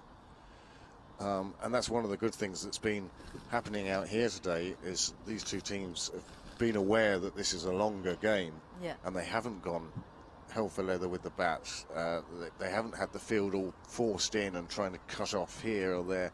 It's a proper longer version of the game, and as you say, they don't usually play it, so it's very heartening that because it's the international ODI standard, and they need to be playing this length of game, if only to understand how these games evolve. Maddie starts with a full toss as she did in her last over. Very low full tosses though, so not the easiest to get away, just a single from it. Well, it's just about it's not about physical fitness, it's about mental fitness, so being able to concentrate for the length of time that you need to be in the field for, because they fielded really well for the first 20 overs, I'd say. Obviously there was the drop in there, but now is the time it's going to fall off a little bit. Nelly really is looking for a full length, and she just needs to pull it back a little bit. Yeah, it looks from how she just tried to get some dirt on her hands that maybe that one slipped out. And again, the ball going to Rebecca Stokel for a quick dry. I wonder how wet that towel is actually, and how much moisture it's taking off the ball. Hopefully it's still doing its duty.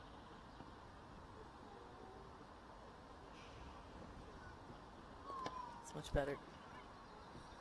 Goes to Sargent in point. It's always difficult when you drop a catch, but I think one of the worst is when you drop a catch and then you're bowling afterwards. Yeah. So I feel for Julie McNally, usually a very good catcher of the ball.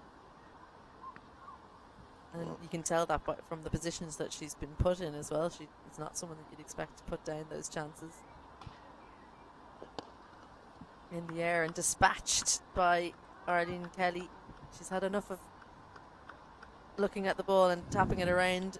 Sends that one down the ground with power for her first boundary. This is far more Kelly's natural game, and as I say, playing T20, you tend to go after the bowler like that. That was a nice shot. It was a bit aerial, but safely past the ring, and then it was going to run away. It necessitates another wipe with the damp cloth.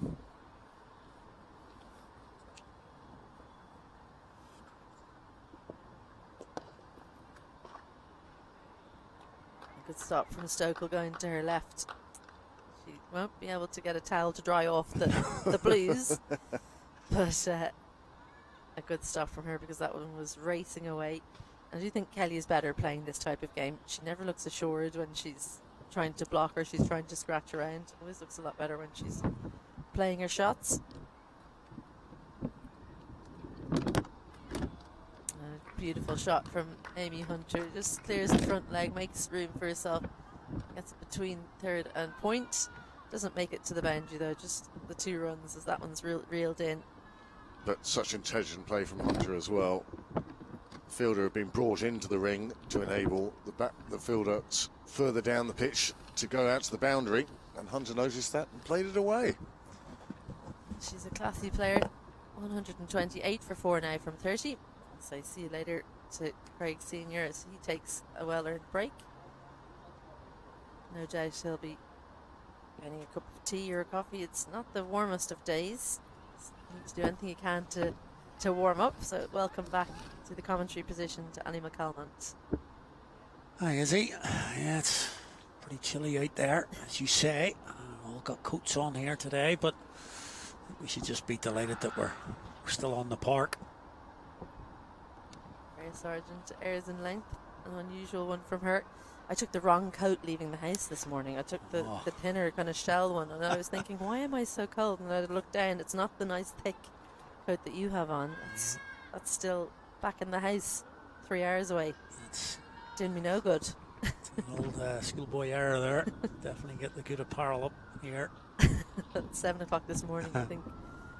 Maybe the last thing you were thinking about. Exactly. Yeah. I was just happy that I'd woken up 1 minute before my alarm. That's absolute carnage. That's the beauty. 1 minute before your alarm, not an hour, not 2 hours, 1 not minute. Sleeping through it.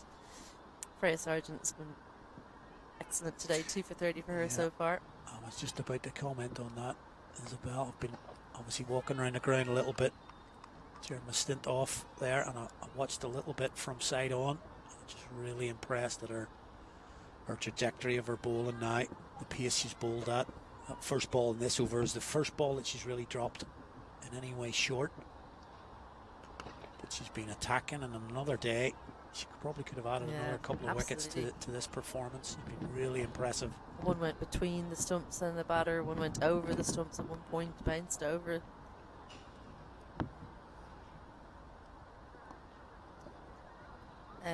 I was watching her first ball from up in the clubhouse, getting my own cup of tea after the power play when you and Craig were on, and a couple of the guys that are doing the ground were sitting up there, and first ball came out and one went, oh, this is a good bowler.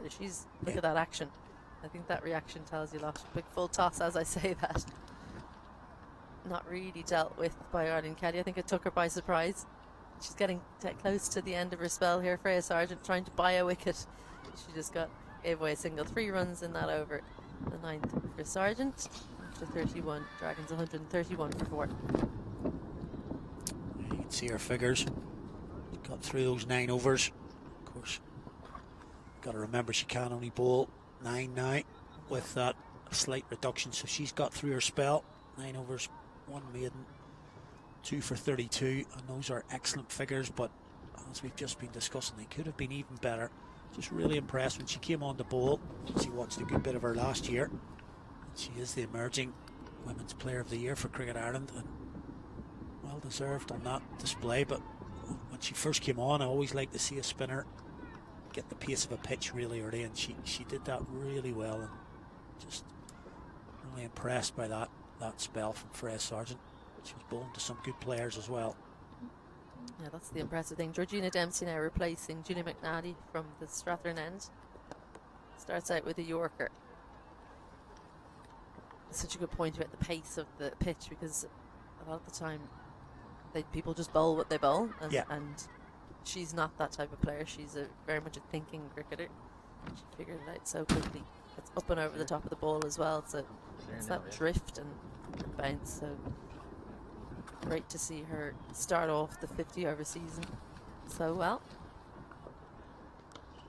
Yeah, and as I was walking around the ground, this is always a great thing. I was actually chatting to your mum, who's just down at the far side of the ground here, and so we were sort of saying she started really well here, and as a parent was, yeah, she's okay. She's okay. Yeah, understated from Sandra. She's not going to be saying, oh, she's really ripping it. And, they'll be listening and watching this later, Addy, so whatever you say here, Freya hears it later on when she's looking back. Short top edge, chance, who's underneath it, call from Joanna Loughran, who takes the catch.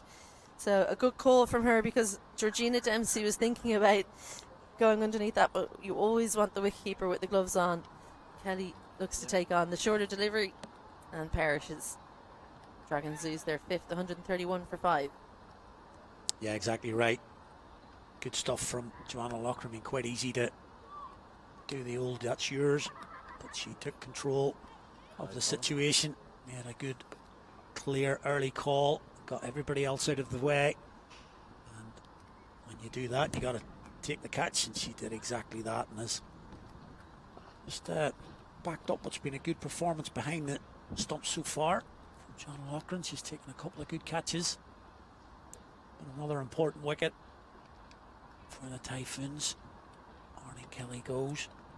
Here's the wicket again.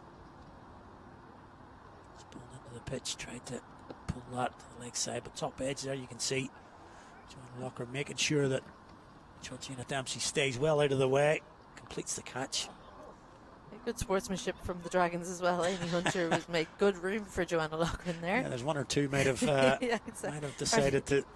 Arlene Kelly goes for 12. New batter in, Molly Devine from Fox Lodge CC. They made it to the All-Ireland final last year, which was a great achievement in and of itself. Seemed to play the semi-final when the two Northern Unions play the semi-final. So whoever wins out of the NWCU and the NCU gets through to the final against the Leinster winners. And she's a very clever cricketer, Molly Devine. Worked the ball around nicely. She's actually exactly the type of cricketer who you want out with Hunter, because there's no airs or graces. She just focuses on rotating the strike, staying with the senior partner. She's very good at knowing what her role is when she gets out there. Yeah, you mentioned she's from the Fox Lodge Club rather, and they were in the All-Ireland final. One of my highlights last year was chatting with the Fox Lodge girls just prior to that final down in Dublin. They were just so enthusiastic about coming to Dublin to play in a final. It was like just all their Christmases had come at once, and Marion were obviously in the final, which is my club, and we arrived up thinking, it's kind of rainy. We walked in, we were thinking we'll go nice and early, get a coffee. We arrived, and they were all out there. Oh, they were warming there up already. Just the enthusiasm. A big full toss from Georgina Dempsey, and the premeditation from Amy Hunter means that she's lifted it over the leg side. It's only just about reached the boundary, actually. She thought about not running there, Amy Hunter, and then thought she better, but it's another boundary off the bat of Hunter. Yeah, it was a bit premeditated, and how often when you premeditate, somehow the ball just goes exactly where you wanted it to go. That was just in the slot, a little bit of a slower ball perhaps, but full toss, and that's maybe why the ball didn't race to the boundary. It was just played. Yeah, 1 wicket and 5 runs in the over. 32 done, and Dragons 136 for 5. So an important few overs coming up, because what they need, the Dragons, is not to lose too many wickets. They want a launch pad for the last maybe 5 overs, 40 to 45. Lara McBride is getting her opportunity now. She replaces Freya Sargent, and it's more off spin. She's changed over the winter into an off spinner.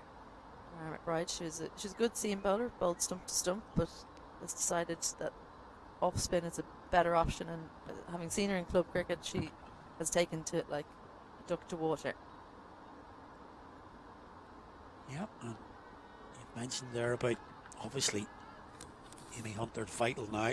She's the set batter, but you mentioned about how important her partners are now. Molly Devine really just needs to hang around now, work the ones and twos if she can, just act as that foil for the set batter. Because if, even though Amy Hunter's in now, if she hasn't got partners at the other end, she can't score any runs if they're all out cheaply. So just important now. Molly Devine to try and give the strike to Amy Hunter as much as she can. A very different type of off spinner, Lara McBride, so they'll need to take a few deliveries, get used to her. She's somewhat round arm, down the side of the ball. It looks like it's not going to turn because of the angle, but it does actually. More of a kind of flying saucer type spin bowler that you see from left armers more so than right armers, but very different to Freya Sargent. He's very much over the top type of bowler. In the air and finds the gap, does Molly Devine. This is Sarah Forbes coming around from mid-wicket. A handy little flick back to Laura Delaney. That's good fielding in partnerships. Yep, keeps it down to 2. Was a little bit aerial from Molly Devine. Find the gap.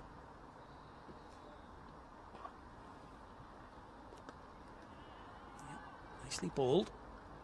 Well, what's impressed me the most about Lara McBride is she's literally taken this up in the last few months and just doesn't really err in line or length, keeps the stumps in play pretty much 90 to 95% of the time. Yeah, that's a huge thing.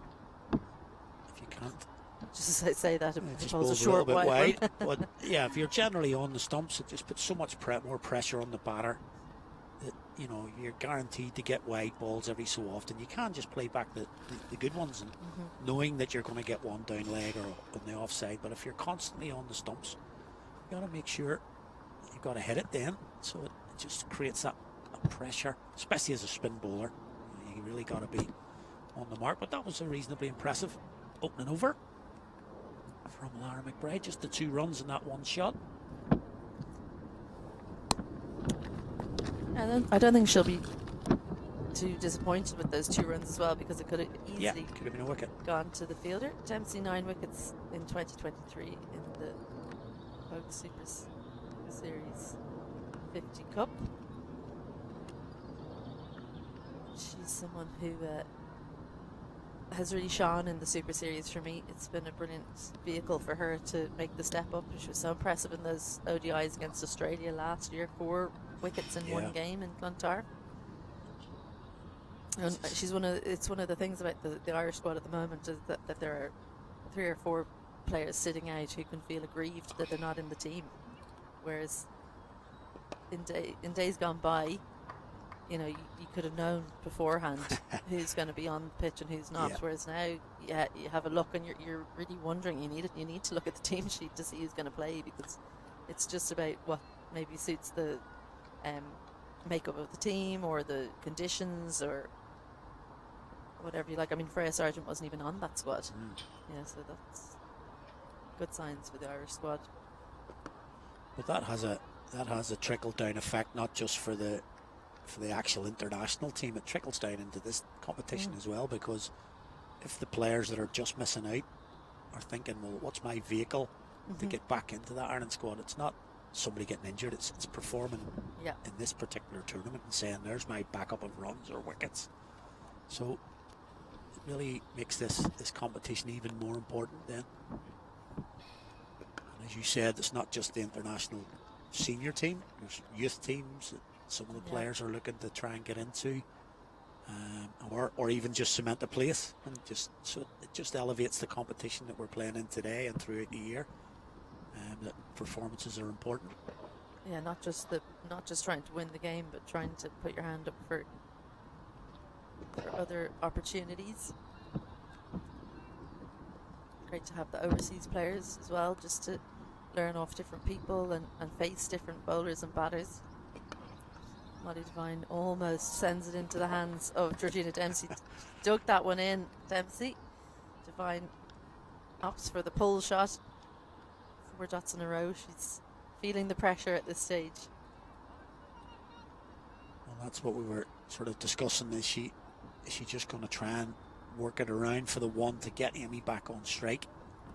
At the minute, she does seem to be willing to play shots. Last ball in the over. Another slower ball to finish out an over from Georgina Dempsey. That's 2 overs in a row. She's done that now. Just the 1 run from it. So 34 overs gone, and the Dragons 139 for 5. 11 overs remaining. It's just that awkward time in the innings, isn't it, where as a batting team you don't want to get too bogged down, but you don't feel like you can accelerate too much. Exactly that. You can't really go too hard too soon. There's your attack, and you had mentioned earlier on, Izzy, about the plethora of riches that the Typhoons captain Rebecca Stokel has. 8 bowlers in total now used, and that's great to see. Our 2 up top, Canning and Dempsey. Dempsey coming back there to break that last partnership. Lara McBride going to continue to her second over. A little bit of width on that occasion. A little bit of a misfield in the deep, but they didn't run the first one hard enough to turn it into 2 on the misfield. Lara McBride is making a liar of me here, because it's talking about how she keeps it within the stumps all the time. The last 2 deliveries we've seen have been wide and short, outside off. Well, that's what we do, Izzy. We set ourselves up every time. Maybe it's just a change in tactics. Maybe she's decided to try and bowl to that field, but certainly we talked in the last over, certainly for Molly Devine, who's just come onto the crease in the last couple of overs, you want to be bowling stump to stump, really. You want to be giving her easy singles to get off strike, try and squeeze a little bit, look for the mistake. Well, gives herself room and lots of bounce for Lara McBride there. And off the top edge of Amy Hunter. We've seen that happen on a number of occasions, but generally off the seamers, not the spinners, that the top edges take on over the keeper. There has been a noticeable amount of bounce for the wicket. It's been pulled in the air, but picked the wrong fielder to hit it into the air there. Rebecca Stokel, one of the taller players in the Typhoons lineup. I need to get it a little bit higher than that to get it over her. I didn't even think she needed to jump too high there, and she just reached up above her head. Have a look on the right hand side of your screen there. That's Rebecca Stokel, and she's clearly a head taller than everybody else. Molly Devine, well, she was trying to get her innings going. For 4 from 14, the Dragons 142 for 6. It's probably the right shot to play, truth be told. She made the old mistake of neither going up nor down. Molly Devine spent head height. It's probably slightly too full, and as soon as she hit it, she knew she was in trouble. Yeah, just got a little bit tucked up. Didn't really release the arms to get the elevation, or as you say, hit it into the ground. Did one thing nor the other. Picked out the Typhoon skipper. The 6th wicket goes down. This is what we talked about. Just can't really leave Amy Hunter stranded. She's currently on 64. Alana Dalzell, the new batter, all-rounder from Breedy, probably known more for her bowling these days. She's taken the new ball for the Ireland team on a number of occasions, 9 T20I caps and 2 ODI caps.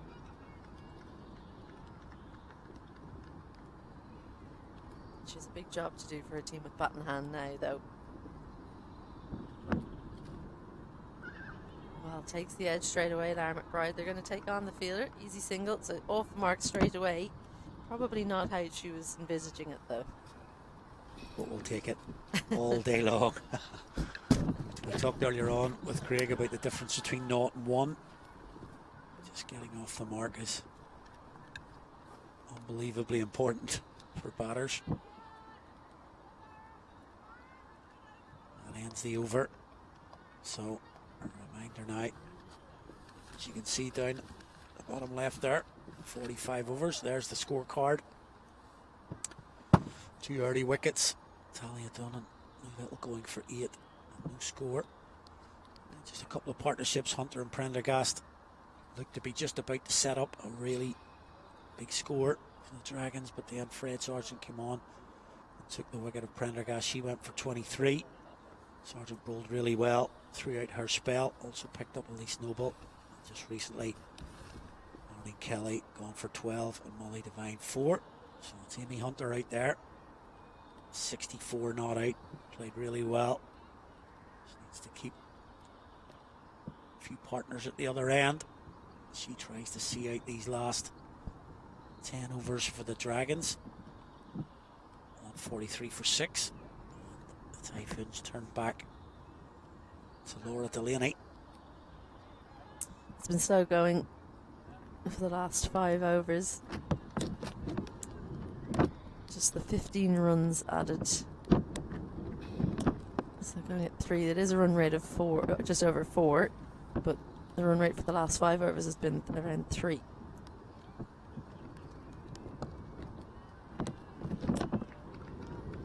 So Typhoons is doing a good job of starving Amy Hunter for the strike, because even when she is on strike, she's finding she can score singles pretty easily, but she's not finding the boundary, or she's not managing to score 2s, so they're getting her off strike pretty quickly and then keeping the pressure on the other end, which is good game plan.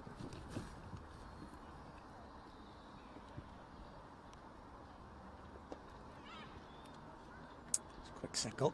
Yeah, that's a part of the game I really like to watch in this Super Series, about just game management rather than just watching batting and bowling. That's where the game needs to take the next level then. As you step up into the international level, you'll notice that immediately about how they manipulate the batters. You can have one, and it's working out the strategy of the other team as well. You know, they're trying to just give me one. How can I get the boundary or get 2s? Things like that. I really like to see that in Super Series cricket. And you can see there, that's exactly what I'm talking about. Amy Hunter having to work out where her boundary option is. On this occasion, she's decided to go down on one knee, play a semi slog sweep, paddle, scoop, sweep, shot, scoop, paddle. sweep, really everything. But she's got plenty on it, and it goes to the boundary for 4. Nice shot from Amy Hunter. Don't try that one if you're over 30. Definitely not. That's how you get injured, that exact shot. But she's so innovative, makes it so difficult to set a field against her. Hunter hits that one with power down to mid-off. McNally does well to attack that one and make sure there's no single. But you're right, it's the toughest part of the game, that game management, the toughest part of the game to teach. Is you'll get people doing it in club cricket, but half the team won't even know what's going on. They're just being moved in and out. Or holds on to that one, Laura Delaney. She's seen Amy Hunter go, and she's held on to the ball because 45's still in the ring. She hasn't changed her field, Laura Delaney, so she doesn't want Hunter taking her over that short, fine leg. I think that's what's known as a bit of a poker tell there. Laura's obviously seen Amy batting quite a lot. Maybe knew what was coming there. Stays at home on this occasion. She's trying to push for 2. And thinking about it. Decides against it. Takes the 1. Closes out the over. 7 from it. There's a 1 to come, sorry. 1 to come. I think Amy Hunter is frustrated with that because Dalzell, for some reason, only made her ground after Amy Hunter did, which really shouldn't be happening when she was at the non-strikers end. She is quick between the wickets, so I'm not sure what happened there. That does close out the over. And a nice dot ball just to keep me right. Just a 7 from it. So 6 overs bowled now by Laura Delaney. 30 runs. At the moment she's wicketless. The Dragons closing in on 150, 149 for 6 with 9 overs to go.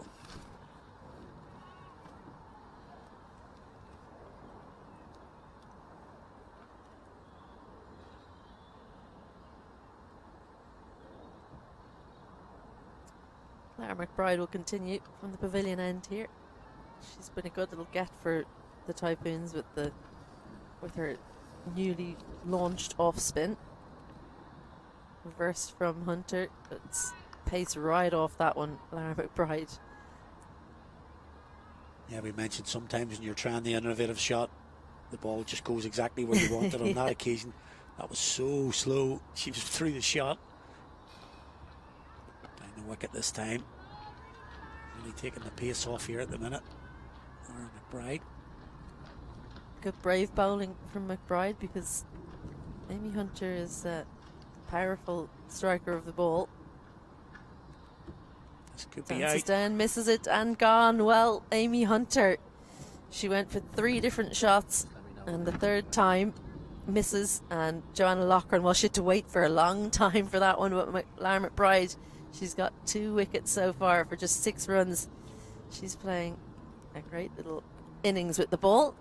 Hunter goes for 69 and Dragons 149 for 7. Yeah, huge moment in the game. With say just under 9 overs left.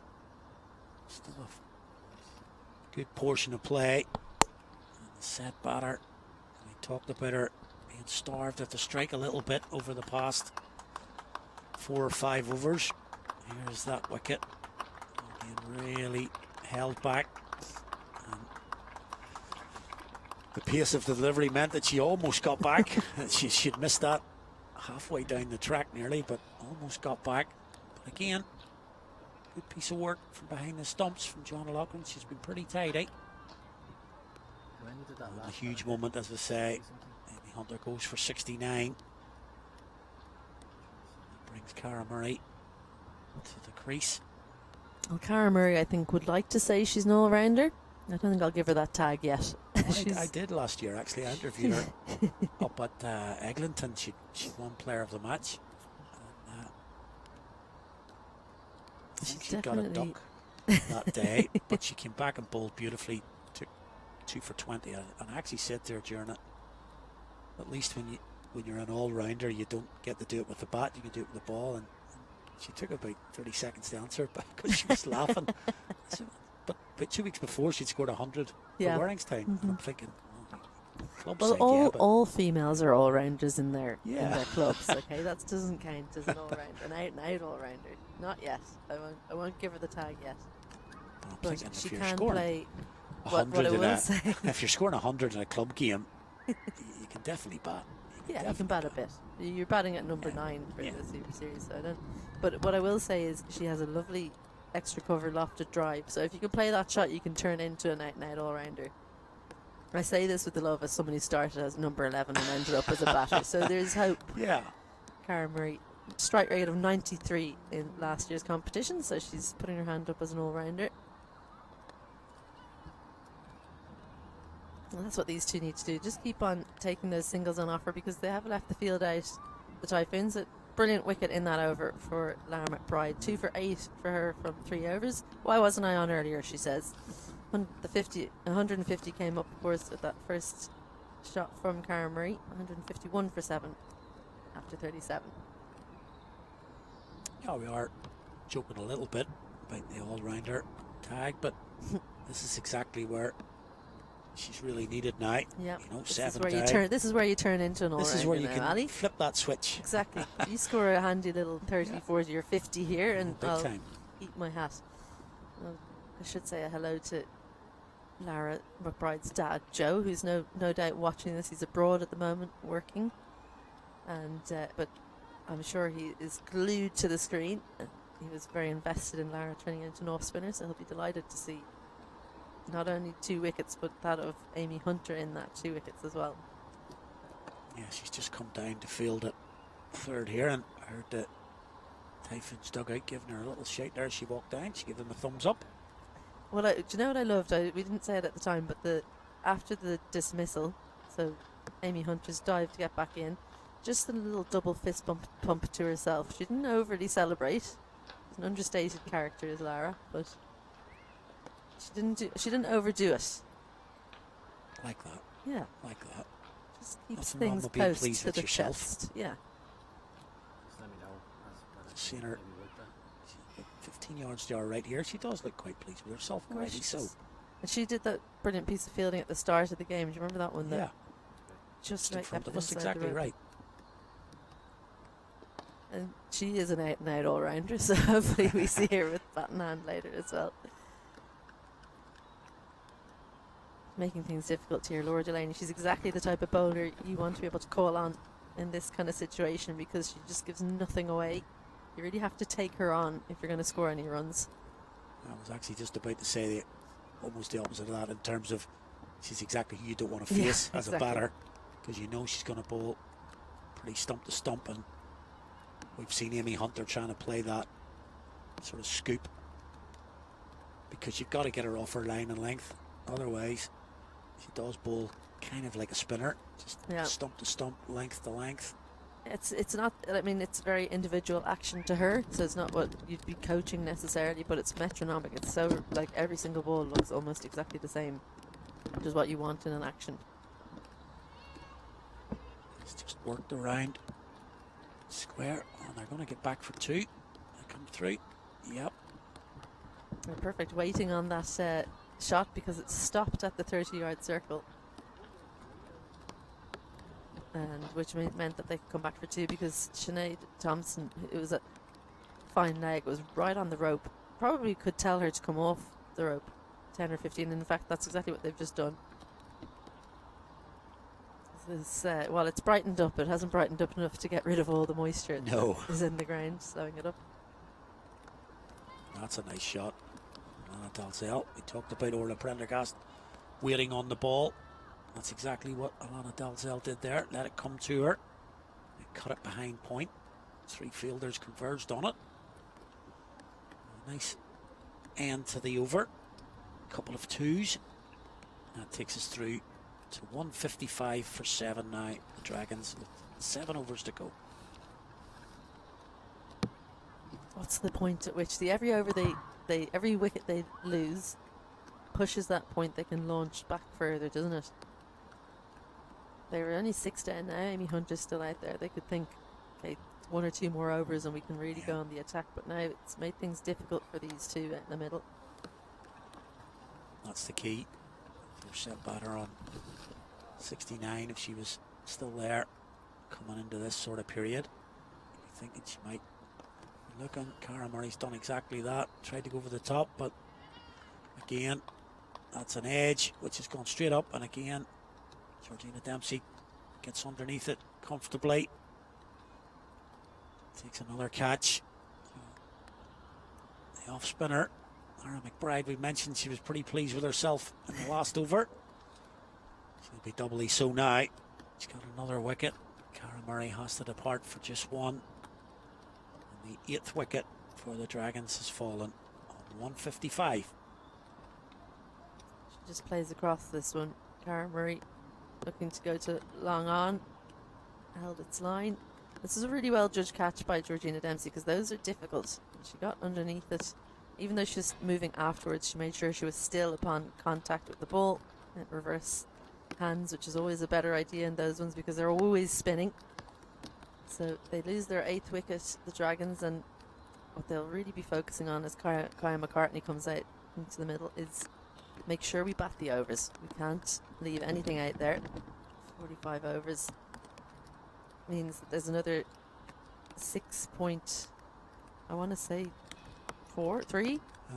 I can't remember how many balls have been bowled. So Kaya McCartney needs to stay out there with Alana Dalzell, who's 7 from 12, so she's going. So in fact, it's 5 balls remaining. There was a wicket off the first ball. It was only a few minutes ago, and I can't remember.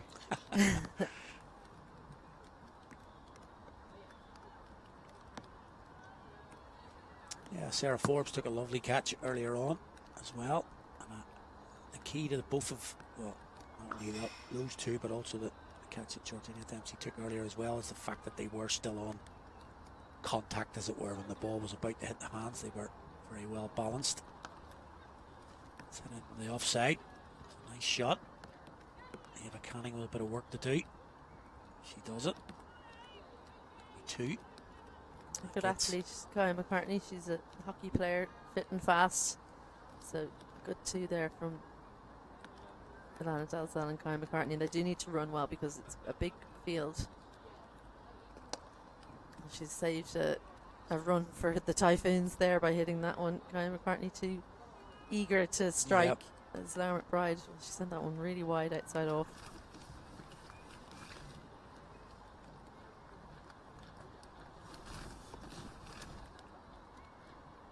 There's the overcorrection. Did it hit the arm or the glove or anything? Wait for the signal. Well, it's given his glove by Gareth McCready. Couldn't see him off on your screen there, but we saw him.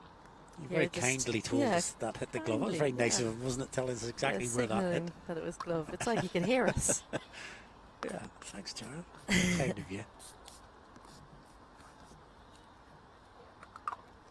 Brings Alana Dalzell back on strike. Final ball of the over. It's down leg side.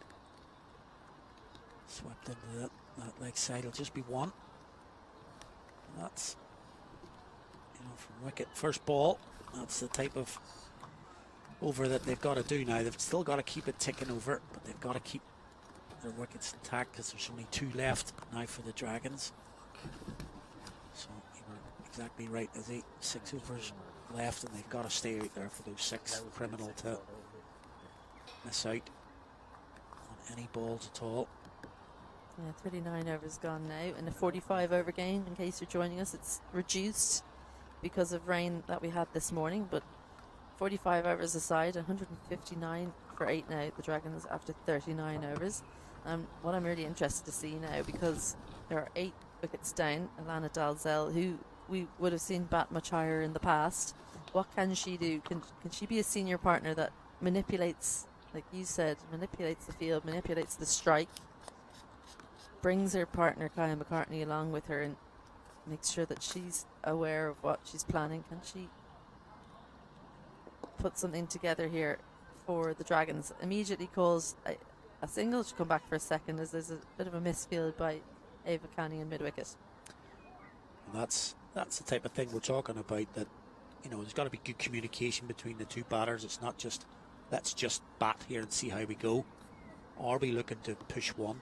The last thing you want is to take a single off the first ball and have 5 dot balls. So this is what we're going to try and do. If there's a bad ball, okay, fair enough, but if the bowling's tight, how can we keep the strike? Turn it over. That'll be the single.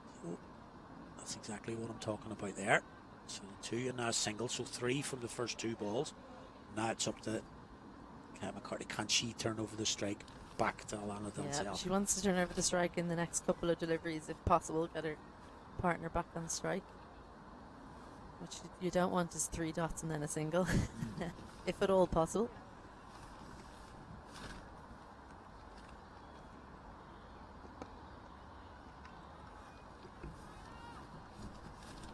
Contrast that she is up against Laura Delaney, who, as we mentioned in the last over, is going to bowl, you would hope and expect, very straight. Well, as soon as we said that, she bowled one kind of down leg and then one outside off, so that was... But generally, your percentage bet is that she's going to bowl straight. How can we work this around for a single?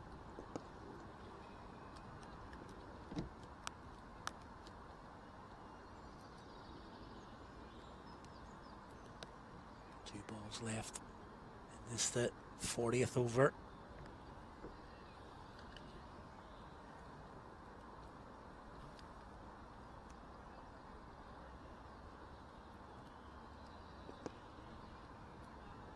Exactly what we talked about. 3 dots, yeah. What's the percentage wasp here on a single?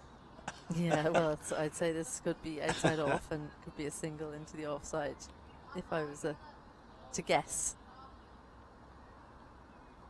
And she's got Ava Canning's gone onto the ring there. Just Georgina Dempsey's the only one that's not doing that on the offside, an extra cover. And it was outside off, but she doesn't manage to get the single, Kyle McCartney. So 3 runs from the over, and after 40, Dragons 162 for 8. Yep, well, they've negotiated the over. And as I say, just 2 off the first ball and then a single. 4 dot balls to follow that. They did negotiate it, so there's 5 overs remaining. So 30 deliveries and a run a ball. Get the Dragons up towards that 200 figure. And just a little bit of pressure. Only 2 wickets left. It's a crucial wicket of Amy Hunter if she was still there at the moment. You could see that acceleration coming, but Lara McBride's going to continue here to bowl. Side of stump, and Alana Dalzell will get off strike with that single. Come back, Craig Senior here for these last 5 overs. Craig. Thank you very much. Yeah, interesting time. Just those 2 wickets left. 5 overs to go.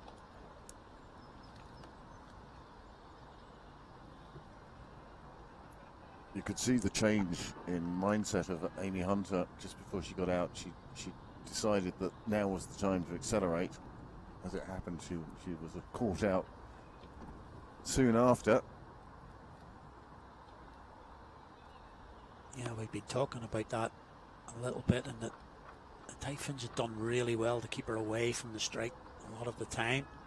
And when she was batting, they were allowing her a single and letting her get down the other end, and she just lost that little bit of momentum, trying to be innovative and having to sort of work out where she could get a boundary. So they really did well there, the Typhoons.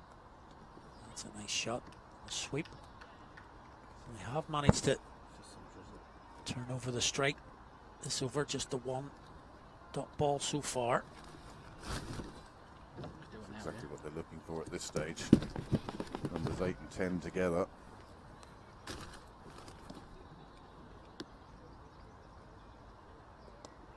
Just about picking up any runs they can now.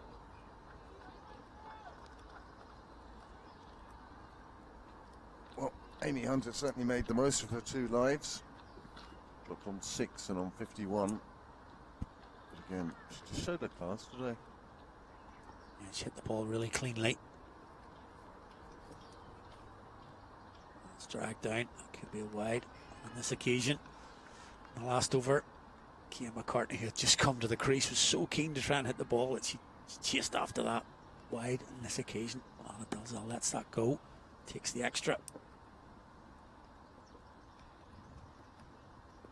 Straighter, happy enough to push for 1s now.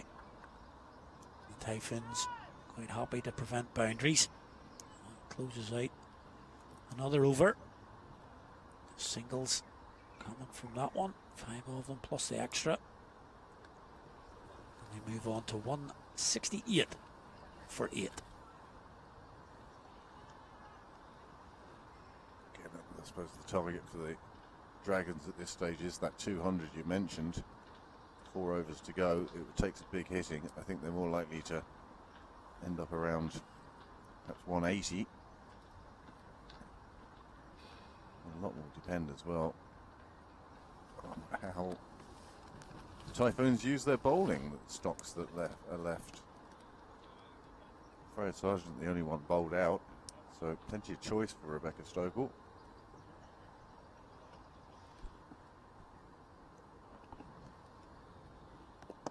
Delaney continues. Again, bit of the old tip and run here at the moment. Happy to just take singles. And you can understand why, because we were talking about 3 or 4 overs ago, 8 down. You don't want to be leaving 20 deliveries unused all out in the 42nd over or so. Well, that would be the biggest sin now, would be to leave deliveries behind. Even if you just occupy the crease, you're going to score 4, maybe 5 and over. So that will get them close to that 200. And they can do so without too much risk. The field is well spread.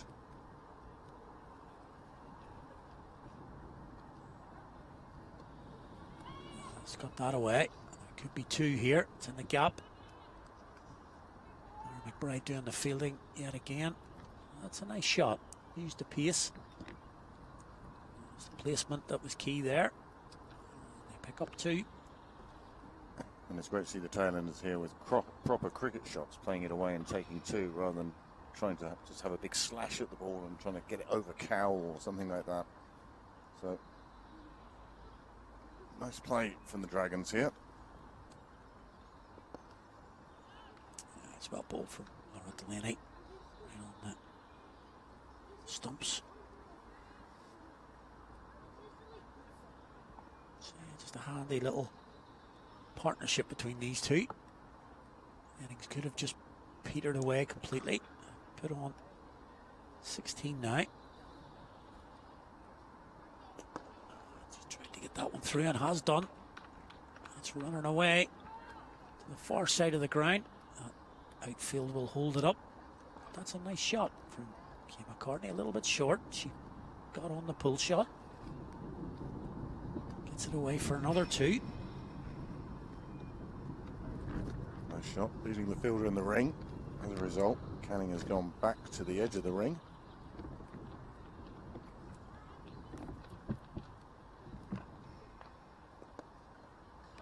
Keeps that one out to close out the over. 5 from it.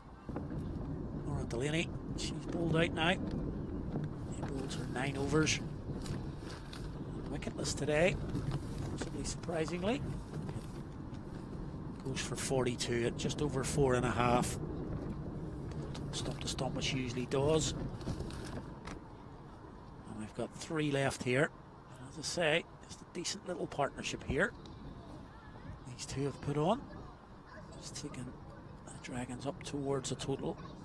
Eva Canning is going to be brought back. He mentioned about who is going to be used by Rebecca Stokel, but it's going to be Eva Canning who's going to bowl the 43rd.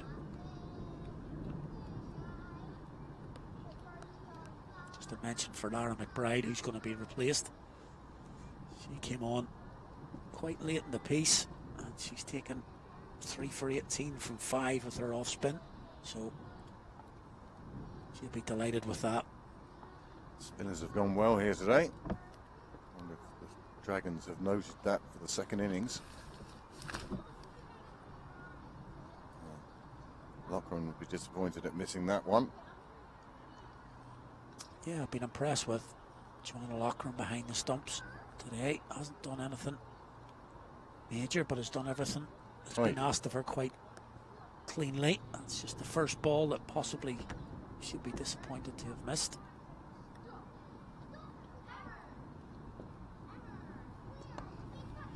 That's over the infield. Georgina Dempsey thought she might have been in business for another catch there, but McCartney got enough on it to get it over the infield. Just going back to the keeper, Loughran standing up to Eva Canning, and that can't be easy to do. Definitely not. As I say, I've been quite impressed with her glove work today. Right on cue. Swing and a miss. Lana Dalzell, and they're always difficult as a keeper. When the batter is out in front of you having a bit of a agricultural swing. Big swinging bat is always worrying for a wicket keeper.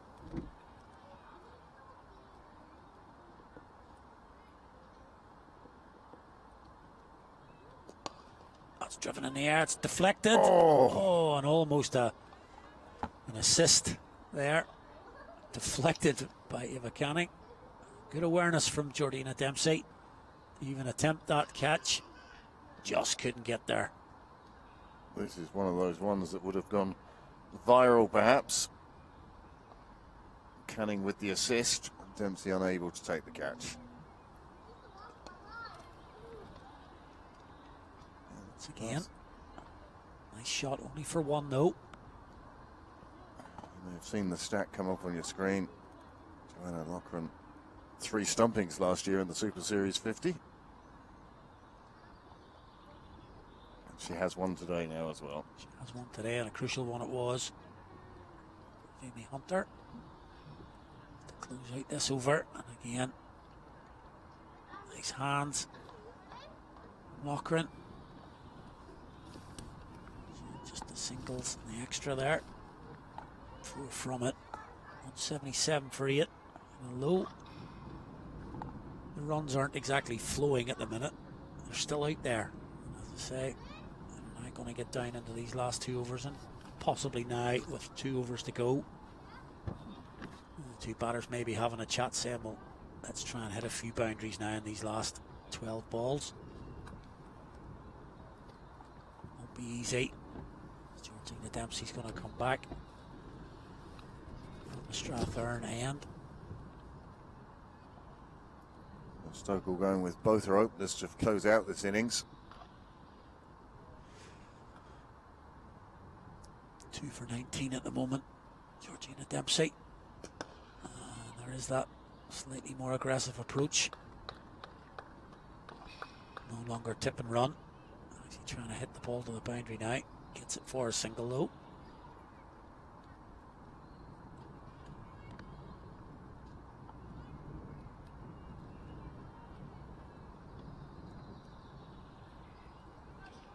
Well, this score certainly sets it up for an intriguing second innings. 178 so far. Every run they can add here considered a bonus. Trying to get away with that.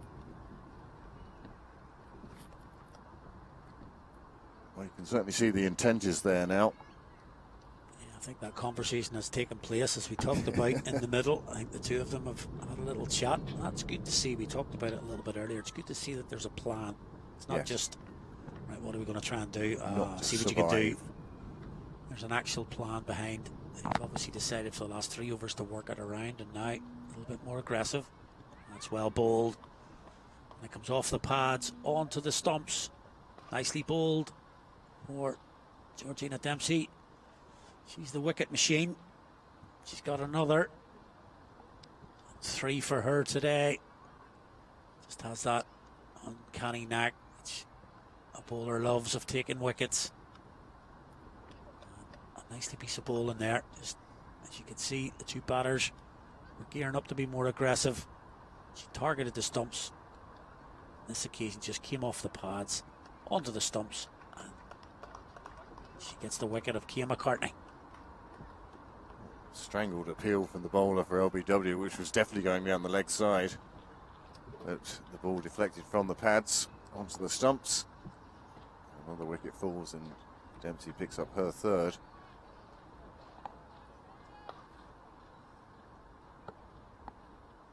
As I say, though, good piece of bowling in terms of, you could see that the 2 batters were trying to be more aggressive. So back to the old, if you bowl line and length, they could get bit more purchase on it, so she's definitely gone a little bit fuller there.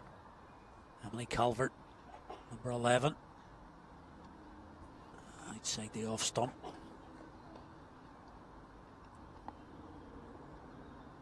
Well, it was a good stand for that 9th wicket. Very important one for the Dragons, taking them from respectable into good total. Yeah, just those little partnerships at the 8th, 9th, 10th wicket. That was a 24-run partnership for the 9th wicket. Could be crucial. Just dragged down outside off there. Can't get bat on it. Well, she's certainly trying to, but at the moment Dempsey's kept it hidden outside off stump. Calvert hasn't been able to get across there.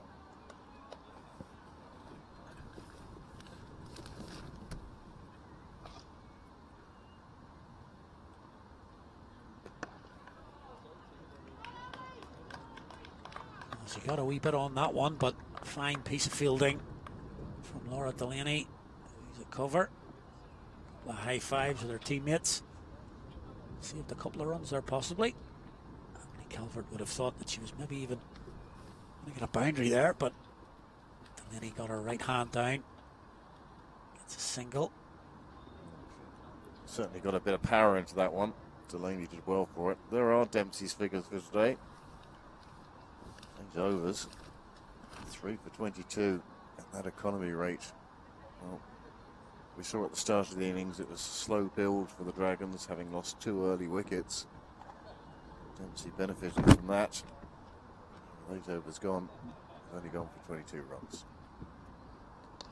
Oh, it's in the air, but there's no longer a fielder. short third. Going back to orthodox third. So that will get Emily Calvert down at the non-striker and give Alana Dalzell, who is the more settled batter. She's been in for a few overs now on 17. Just taking a look around. That's the boundary option here for Dalzell.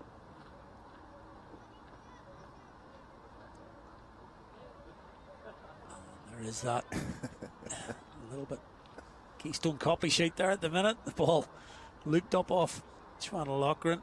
Nobody really sure where it was. In the end, all the activity, dot ball.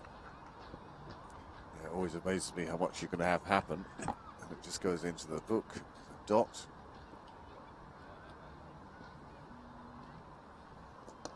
It's in the air, but again with the defensive field. Has it been taken? I don't think it has. Not sure if it's been taken or not. She said she'd grasped it. Certainly from her body language, it suggests that that one went to ground. But a great effort. Threw herself towards it, Sinead Thompson. Unable to take it on this occasion. Yeah, they scrambled through for one. Just the two deliveries left here. 182 for 9. I'm sure the Dragons would love to burgle maybe a boundary out of these two balls.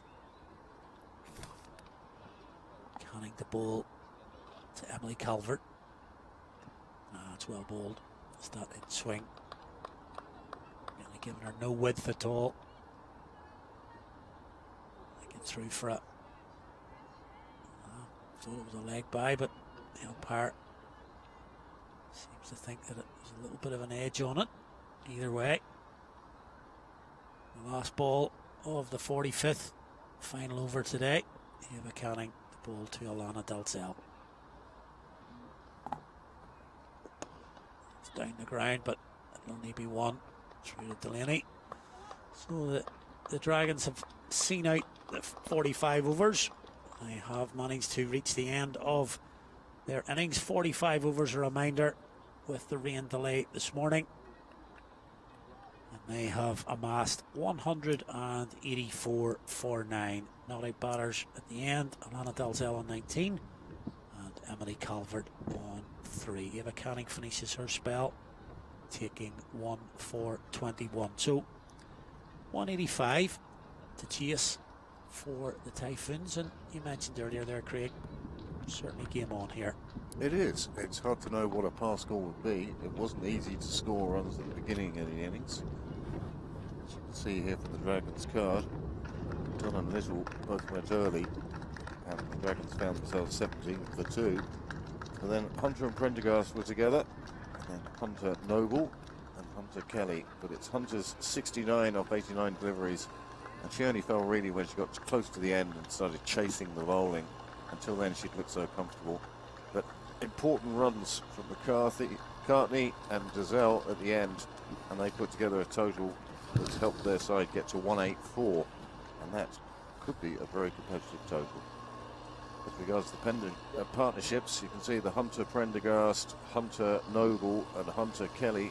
They were the main parts of it. That 24 at the end for the 9th wicket between McCartney and Dalzell, that could end up being exceptionally important.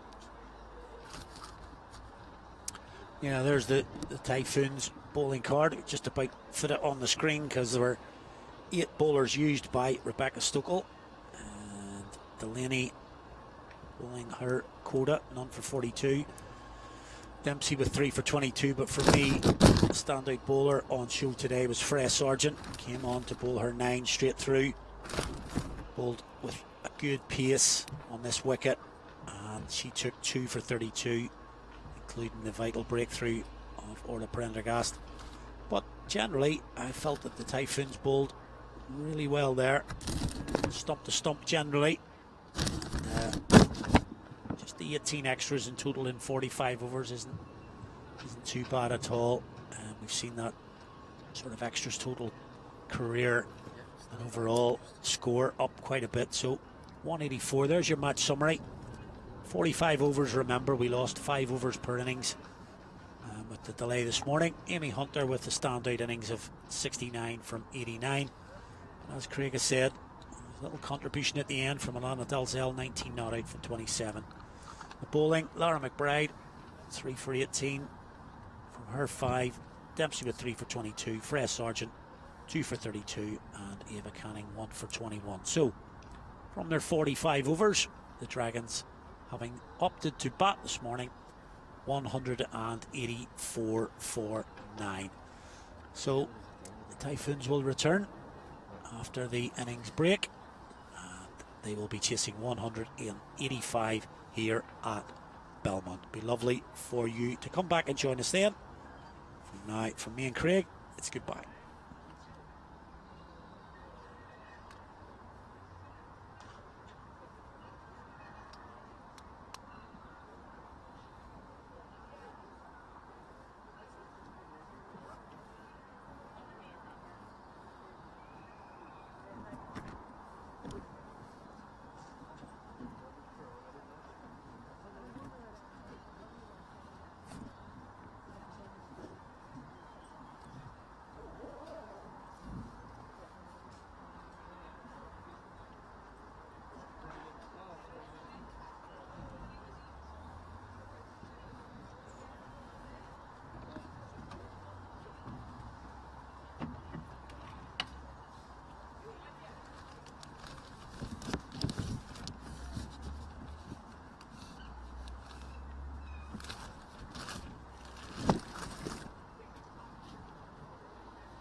Welcome back to Belmont, the home ground of CIYMS.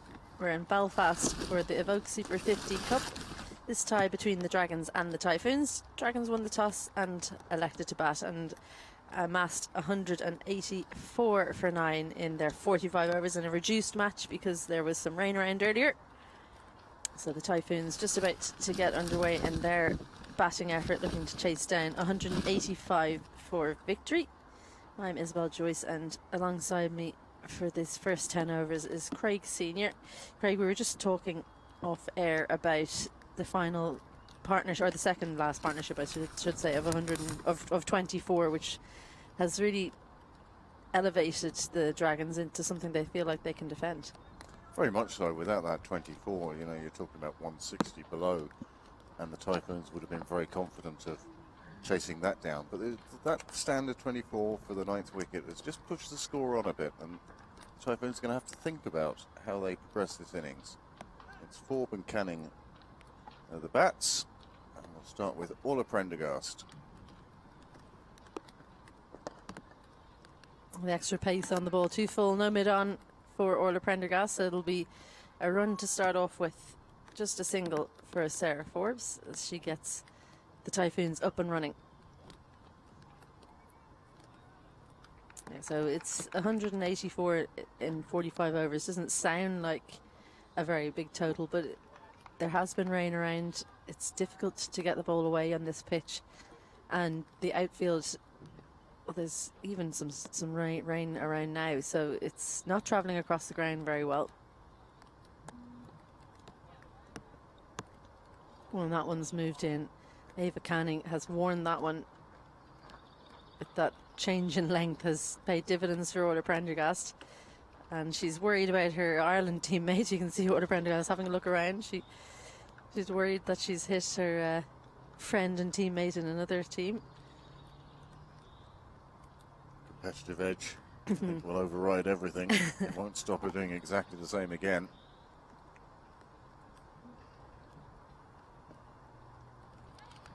It just strays a little bit too straight there, Orla Prendergast, but Kyle McCartney comes in and keeps it to 1. Some impressive bowling performances in the first half of the game from the Typhoons. 3 wickets each for Georgina Dempsey and Lara McBride, and 2 for Freya Sargent. Ava Canning getting the 1 other wicket in the innings, as they didn't manage to take all 10. They did put down some catching chances, which they'll hope they won't rue by the end of the day. Well, Amy Hunter was the main run scorer for the Dragons, and she received a couple of lives, dropped on 6 and again on 51. And what a difference that could have made to this game. But yes, as you say, they'll be hoping they don't rue the errors they made in the field. Absolutely, those are the things you look back on.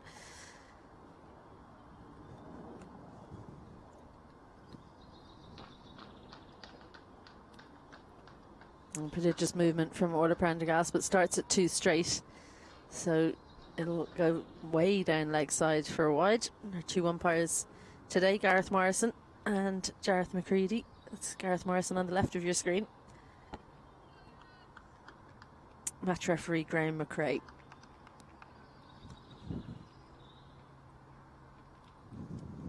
Prendergast is getting this movement back in, and at the moment it's almost too much. That one is exactly where she wants to bowl it, because it's taken the inside half of the bat. She's got a square leg and mid wicket on the 1, so that could easily have gone into the waiting hands of one of those fielders. Molly Devine and Talia Dunn. Sorry, not Talia McGrath. We don't have her over here. No Irish passport there, no? No. Well, even if she did have one, I think she'd still stay playing for Australia, wouldn't she?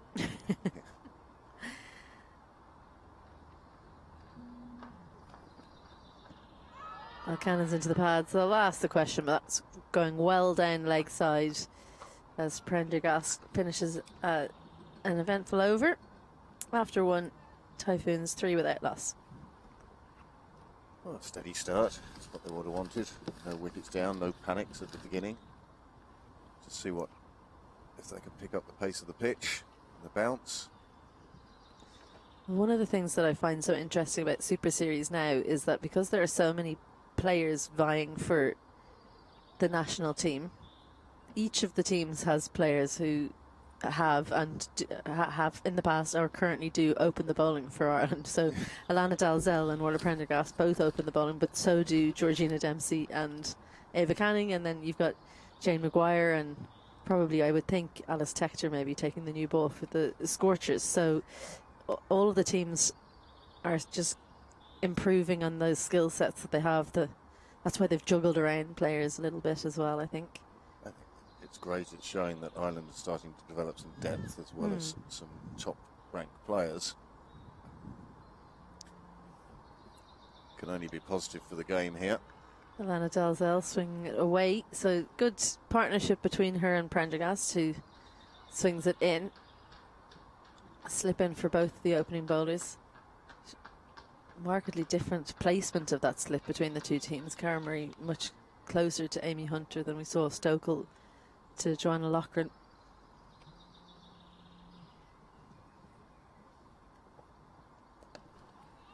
Too wide and slapped away by Ava Canning. That'll be the first boundary of the day for the Typhoons. Well, Canning got onto this one very quickly, recognised the width in it. Just how wide that delivery is.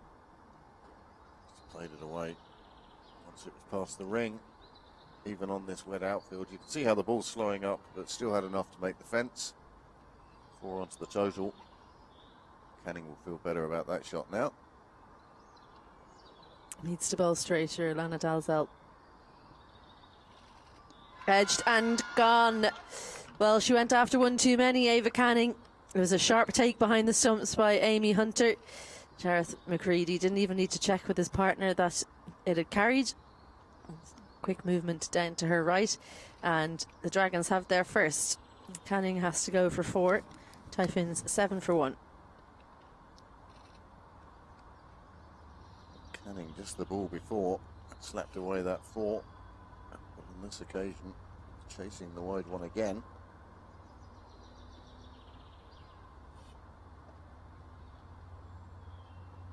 Just the outside edge of the bat through to the keeper. Simple catch, delight. Well, that's exactly what the Dragons were looking for, an early breakthrough. A few jitters maybe sent through the Typhoons' sidelines. 7 for 1, and the Dragons were 6 for 1, so not dissimilar starts for the two teams. Joanna Loughran comes out at number 3 for the Typhoons. She'll be joining Sarah Forbes, who is at the other end. She's batter keeper Joanna Loughran. Side will be looking for a lot from her now. Very similar start to the Dragons' innings. They lost a couple of early wickets. They were 17 for 2. And the Typhoons will be hoping they don't follow in that pattern.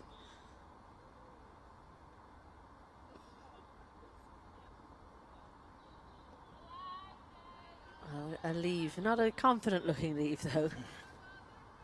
A late leave. It's more the footwork. So for me, when you leave, you must move your feet as if you're going to play either forward or back, and then you lift the bat up or you push it to the leg side to say, I'm not going to play at it. If you leave your feet there, you're not learning anything from the leave. Bowler, yeah. It's just a dot ball. That one's started pretty wide and gone even wider, but it started straight enough that it's not a wide. I think that she'd be disappointed not to make more out of the first few deliveries, even though she did get that wicket. She usually bowls a lot straighter, doesn't she? Alana Dalzell makes the better play, especially with Joanna Loughran coming out early at number 3.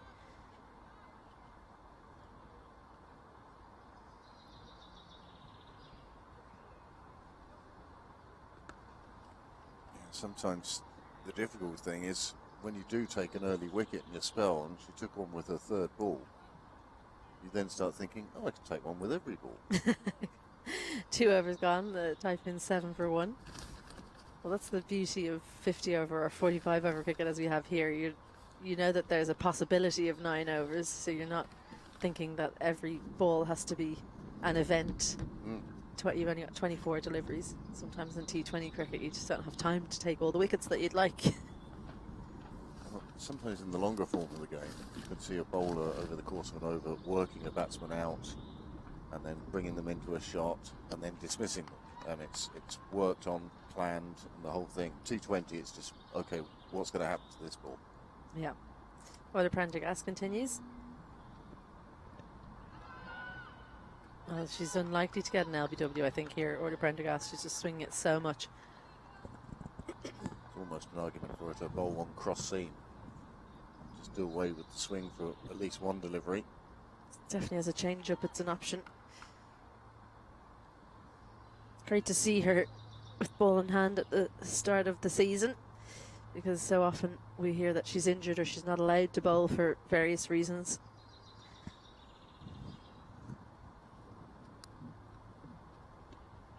Well, that one hurts. That's gone into the pad, and it doesn't matter if you're wearing your thigh pad or not. It probably caught the side of the inner thigh pad, and that stings.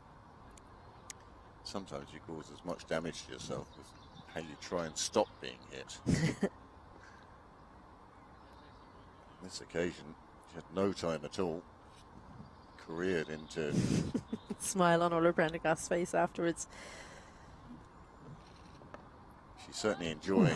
That was close. She's certainly enjoying bowling with this ball at the moment. Getting lots of movement. How close was that? I'd love to see that from side on. It was... She's played that so late it's gone into the ground. It kind of reminds me, I don't know if you remember when Ireland played England, and I think it was Dom, back in the day when Dom and Ed played against each other, my brothers. Dom was out playing onto his stumps off Harmison. Heartbreak. Well, there's the one that doesn't swing in for you. Yep. She got Forbes playing at it. Exactly what she wanted. But since Forbes took that ball to the body, her feet have stopped moving. They weren't moving a huge amount to begin with, but even now she's sort of pushing the bat at the ball rather than letting the ball come to her or getting into position. So, yeah, interested to see how Prendergast deals with that.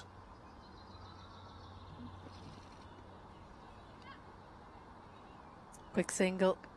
Great running from Joanna Loughran. So that was a sharp single to Molly Devine at square leg. And Sarah Forbes will have heard that call of yes and Yes, said, please. yes, please. Let me down the other end. One ball to negotiate in the over for Joanna Loughran. But again, this is about the bowler at one end creating pressure, the bowler at the other end picking up the dividends.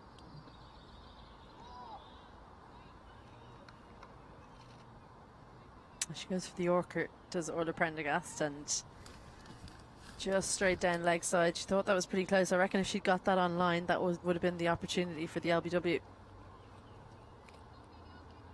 Wasn't to be on this occasion.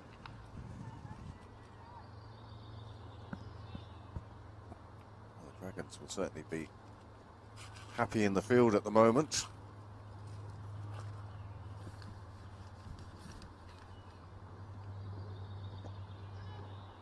Keeps that one out.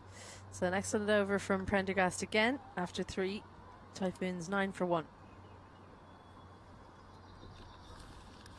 Very similar starts for both sides.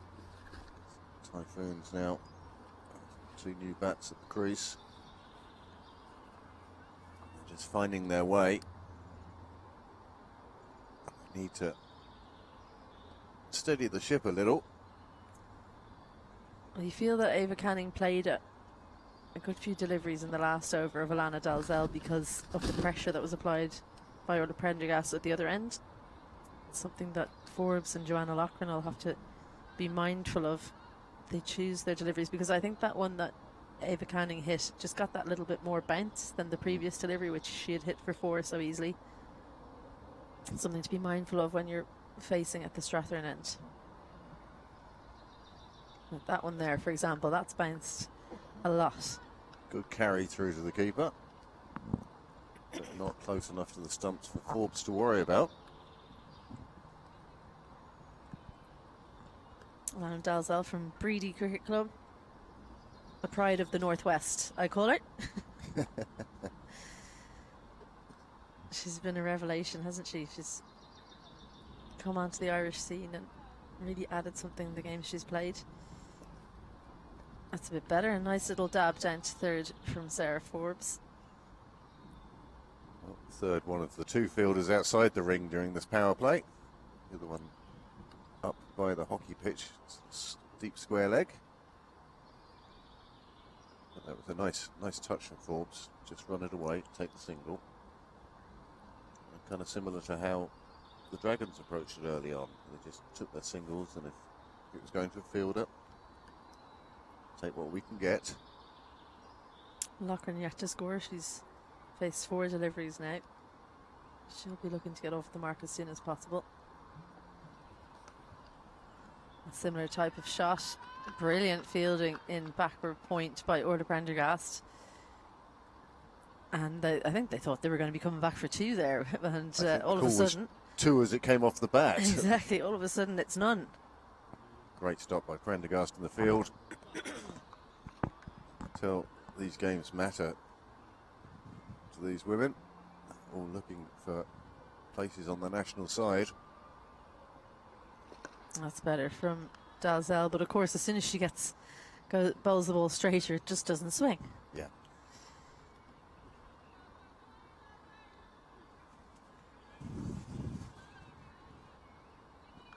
Well, it just feels like the temperature's dropped about 5 degrees in the last few minutes. I don't know what's happened, but it's getting a little bit darker overhead.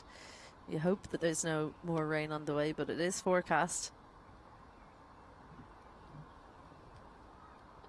There's that swing again, but well, Joanna Loughran playing with fire there, just fishing, and she's not gonna, if she does catch something, it's not gonna be good news for her. I think all she can do with that shot is get an edge. Certainly not the run scoring shot she thinks it is. And the interesting thing is, of course, we have to keep an eye on the weather, because if DL does get involved, then wickets lost are a big factor in that, and will set a really tough target for the Typhoons. Well, that one is a wide, and I think that Dalzell will feel like a little bit aggrieved, but that one was too wide for Joanna Loughran to play at, so she'll have to bowl it again. Always a real gut punch when you bowl a wide in the final delivery of the over. Just when you think you've finished. Just when you think you're about to have a rest.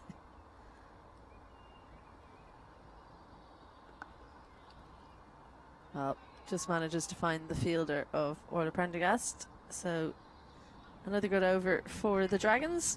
Just the 2 runs in it, and after 4, Typhoons 11 for 1. Yeah, the chances of getting through these 45 overs, I'd say about 50-50 without any rain.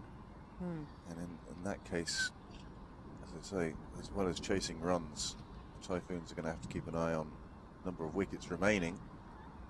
Well, I mean, I was thinking about it at tea time, and I was more thinking that either the Typhoons will really get on top of the bat, or the Dragons will take a load of wickets.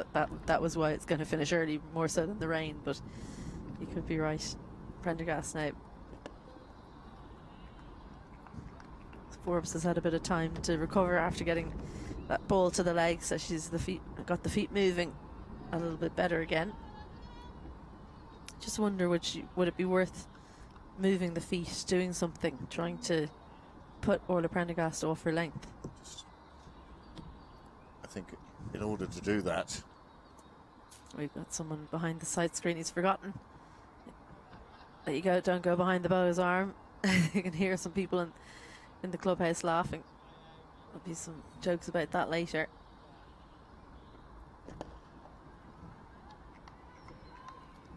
Good anticipation by Talia Dunn there in mid-wicket. There's no mid-on there. Proper fast bowlers field that. No mid-on. Absolutely. Not expecting to get driven down the ground. But the fielder just wide up there for the miss hit, the one off the inside of the bat.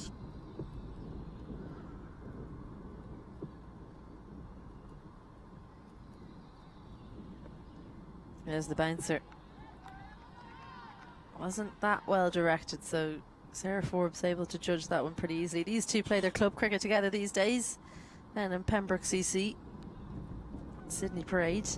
So I think there was a little smile from Sarah Forbes there. I'm not sure how much bowling order Prendergast does at the nets. I would say it's close to none, so they wouldn't be practicing against each other at club training. I haven't seen all the bowling at club training for a while. Well, there's the lack of footwork that follows the bouncer. That's the first time we've seen the umpire signal one for the over today. Yeah. It may not have been well directed, but it will have served its purpose, Yep. which is it's telling Sarah Forbes, I have this ball. Mm-hmm. The next one may be better directed. It's almost a warning for the next over Yeah. when she can bowl another one.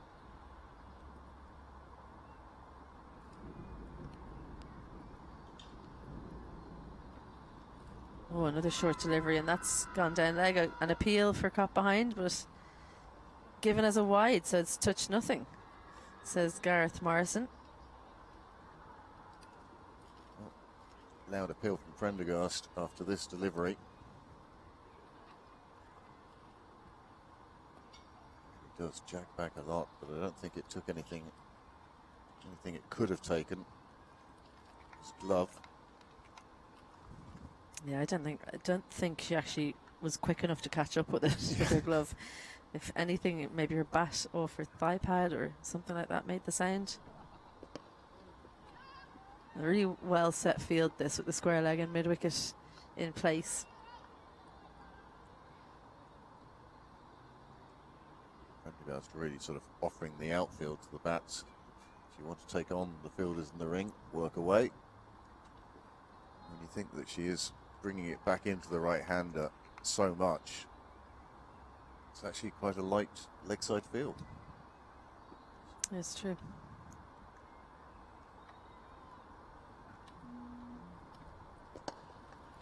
Well, it goes straight to one of those fielders on the offside. Lily Little gets one hit sharply to her, so a good over apart from the wide. There were no runs scored off the bat in that one. One run from it, 12 for 1 after 5. At the same point, the Dragons were 17 for 1.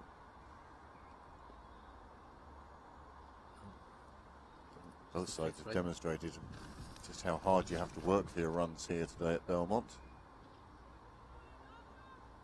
Certainly not a 300 run pitch, that's for sure. To work hard to try and stay in, pick up the runs when you can. Does a floaty little full toss, but not dealt with by Joanna Loughran. Elise Noble doing the work on the offside.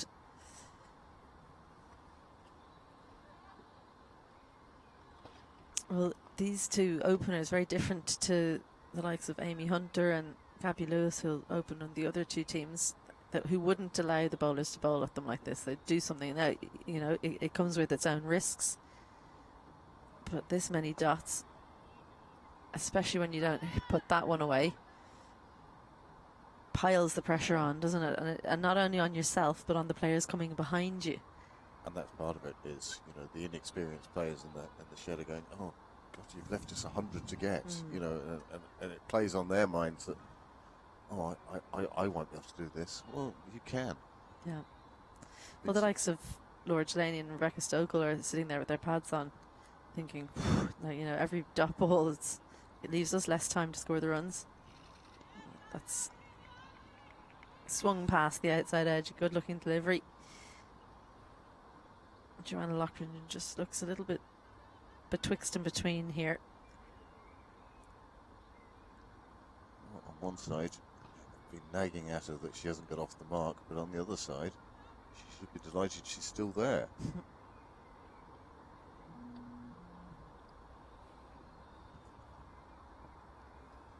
Well, that's the best of the lot, but doesn't get the carry. No. It has been two-pace, this pitch. We've seen some rear off a length and some, like that one, just not get up at all.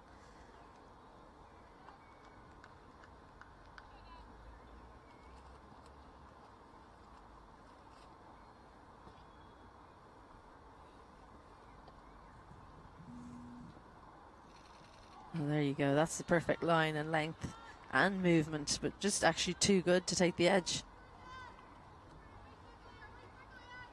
5 dots. And Joanna Loughran, 13 balls now, hasn't scored.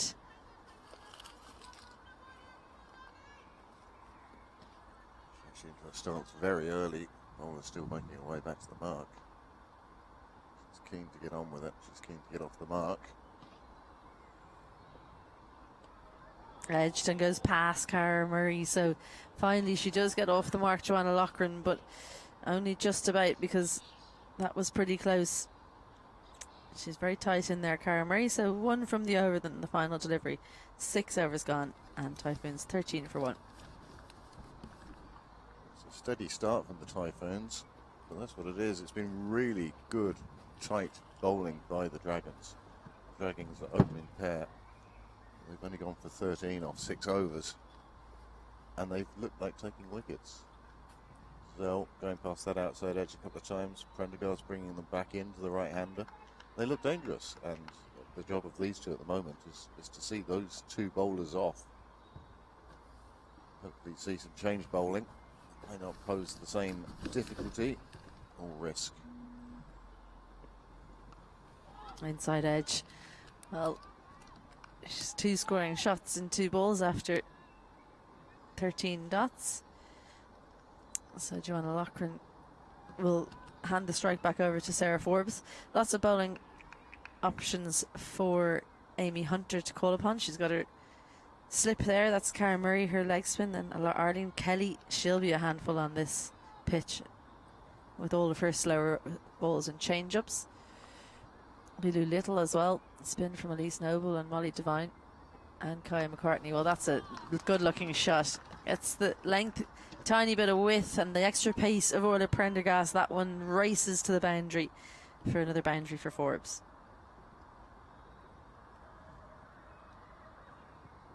Prendergast is bowled with good pace, but it's pace that a batsman can use. That's what she does. Forbes on this occasion. Again, very little foot movement. But on this occasion, the ball was in the right place for the feet to be there. Slapped away for 4. Short one?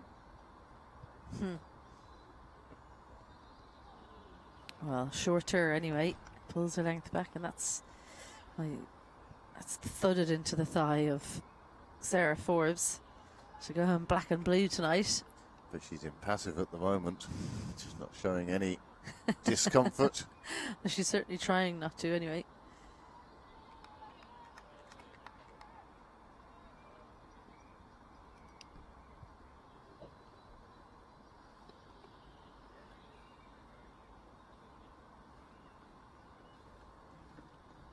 Well, there's the short one. Well, almost directed straight to the fielder, Alana Dalzell at point. Better directed short. She needs to get those straighter, doesn't she? That's 2 she's short when she's bowled outside off, and they just don't have the same effect if they're not directed towards the body. There's plenty of Super Series cricket coming up pretty much every Sunday. You can be here with us on the live stream. It's going around the country, so do come down and experience it yourselves if it's coming to a club near you. There's another shorter one, well dealt with by Sarah Forbes. Just stays in line and dabs it down to third for a single. A super play by Forbes. She's not taking on the bowler as such. Just using Prendergast's pace to guide that one down to third. Joanna Loughran already in position. Yeah. She's in the in position to face up so early. We'll talk about that after this delivery.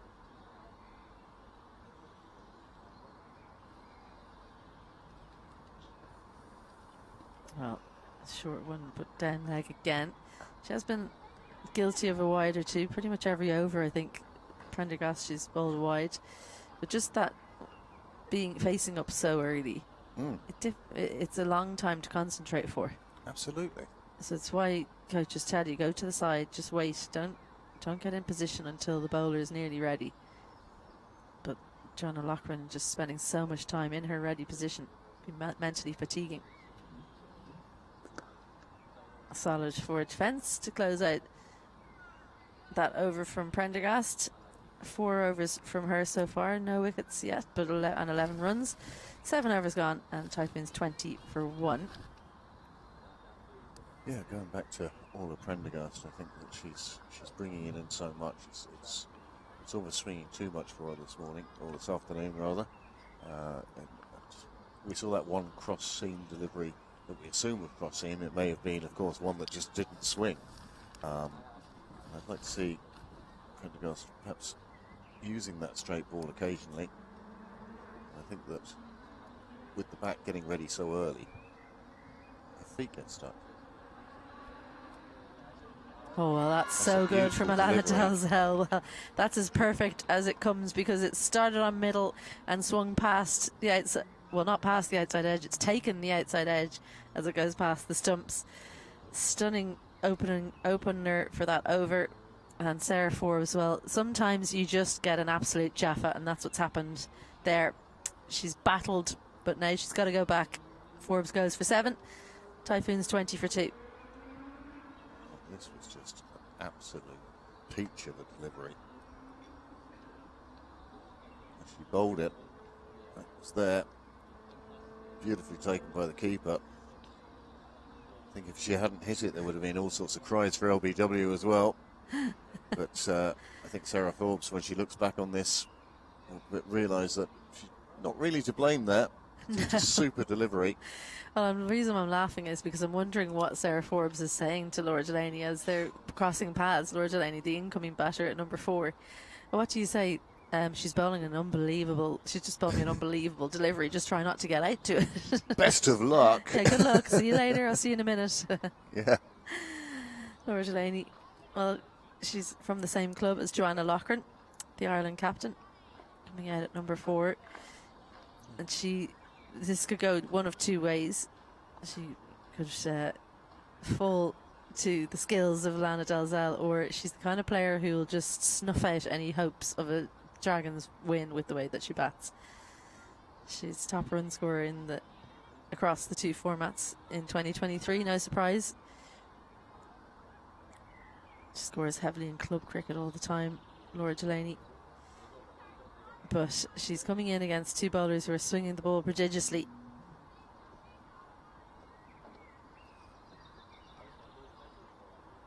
Yeah, well, that's an easy one to let go. Straight away, it needs to be straighter, Dalzell. But even Laura Delaney there, you could see when you were talking about somebody leaving a ball earlier and not moving their feet, Laura Delaney came across, got into position, and then decided, no, this one's not for me, and let it go through to the keeper. Yeah. It's just that bit of experience. But she'll have noticed the bounce, the carry.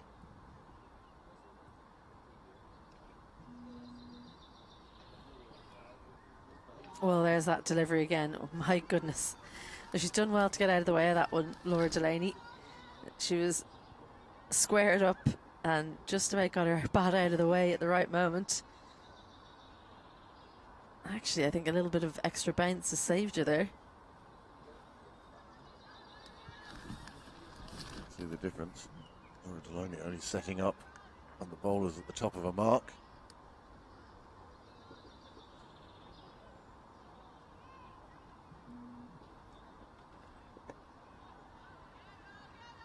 Well, it's not fun facing that.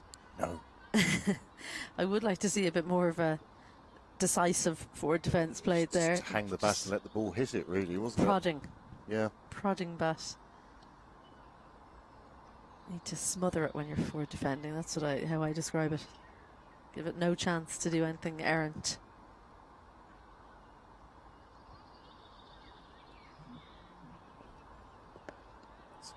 Much better. Delivery.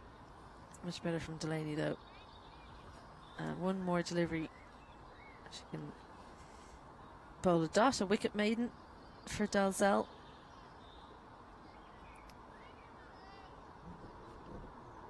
$17 for 2 was the fall of wicket at the same kind of time for the Dragons.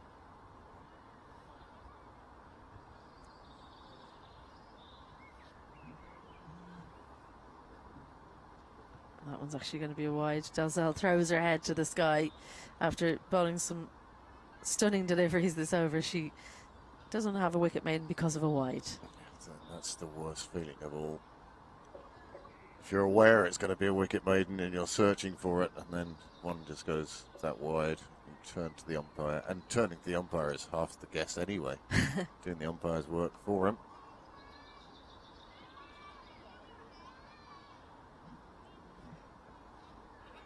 Well, the extra ball almost did the trick because Laura Delaney's played at a pretty wide one there. Managed to miss the outside edge though, so the wicket and the wide in the over. And after 8, Typhoons are 81 for 2. Well, that is a fabulous over for the Typhoons. They take the wicket. 2 for 8 from 4 overs. It's absolutely superb from Dalzell. And I think she'd acknowledge the help she's been given by the pressure that Orla Prendergast is putting from the other end. These two are bowling as a fine pair. Well, just as you say that, that's a change in the bowling for the Dragons. Orla Prendergast will finish after 4 overs. It's her usual allotment. She's so injury prone they have to wrap her up in cotton wool. Yeah. Lulu Little, her clubmate, will replace her from the Strathern end.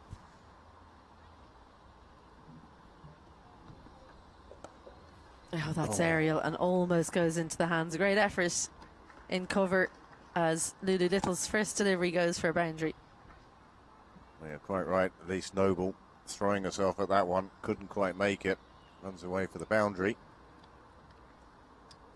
See it again here now. It's in the air. The lack of footwork again. But on this occasion, wide of the fielder. The despairing dive.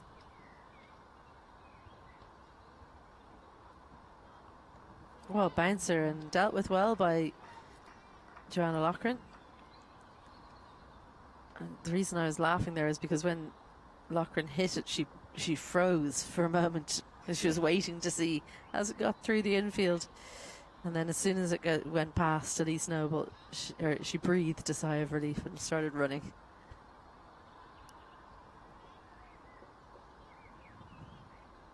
Well, the 2 big wickets for Typhoons will be Laura Delaney, who's out there in the middle now, and Rebecca Stokel, the captain, who's yet to come out. Those will be the 2 that the pressure will be on to carry their side home. They are the holders of the Super 50 Cup, the Typhoons. So they want to start with a win here today. I'm looking forward to seeing Cara Murray bowl here. Leg spin. I think that will be a big part of this game.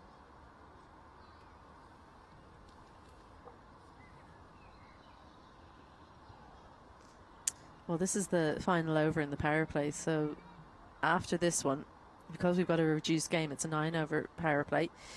After this one is when the field can spread, so we might see Cara Murray, but I think if I was Alana Dalzell, I'd say, not in your life, give me another over, the way she's swinging it around. So I think Cara Murray might have to wait a little while before she gets the ball in hand.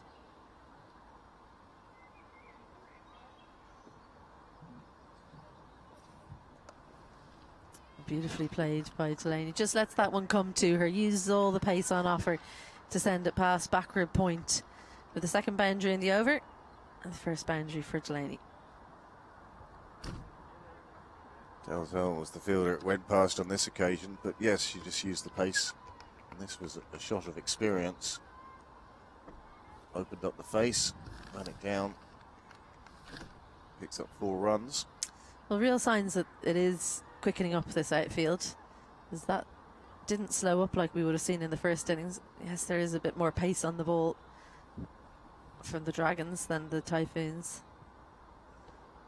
But Georgina Dempsey bowled from the same end, and I would say she's there and thereabouts, at least with Lulu Little, in terms of pace, and similar kind of shots didn't go anywhere near the boundary of her bowling. The boundary riders in the first innings had just a little more time to get to the ball.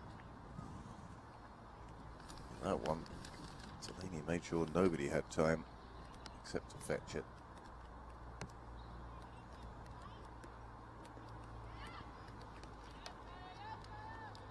Delaney will look for 2, and she's going to take on the arm. That's a fine throw. Oh, that's close. Closer than everyone out there thought it was going to be. Fine piece of fielding. Kia McCartney. A good arm back to the keeper. That will make Laura Delaney think twice before taking on her arm again. Well, let's have a look and see quite how close this is. Amy Hunter gathers. She only just took the bails. I'm not sure Amy Hunter even really knew how close that was, because she didn't look as keen to take the bails as she should have. Yep. That's 9 overs gone, and the Typhoons 33 for 2 at this point. We'll get the graphics on your screen sorted shortly. In the meantime, it's Alana Dalzell who's continuing from the pavilion end. She just got Sarah Forbes with that cracking delivery. A shorter ball, and Joanna Loughran finds the gap between point and cover, and they'll come back for another double. So the run's beginning to flow with a little bit more ease for the Typhoons as we come outside the power play. Only 2 fielders outside the ring as of yet, third and square leg. No one in 45, no one behind square on the leg side.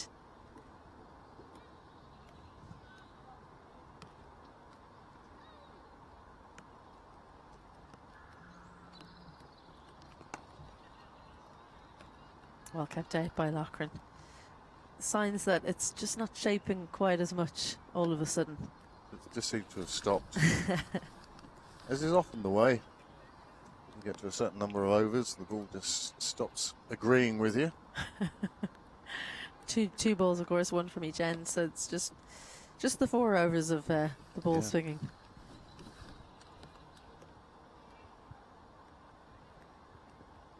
Well, she's got it back.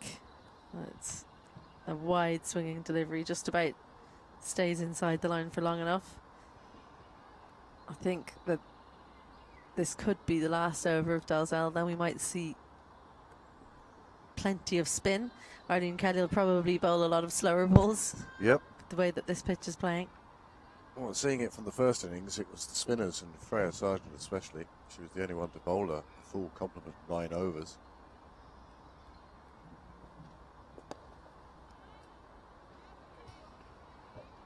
Well, that is starting to look more like the shape we're used to from Alana Dalzell. Swings that one from leg to middle. It's been so difficult in today's game to get it through the infield when off a good length delivery. That's continuing in this Typhoons innings. Run rate required 4.25, and they're currently at 3.62. That'll start to creep up. Oh, and there's a clash on the offside. Well, that is a head-to-head clash. Both players going for that one.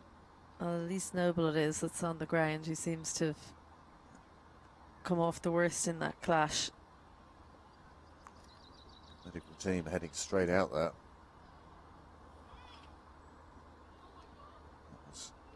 Two players diving at the same time. I think it might have been the peak of the cap kind of caught her as she dived into Orla Prendergast.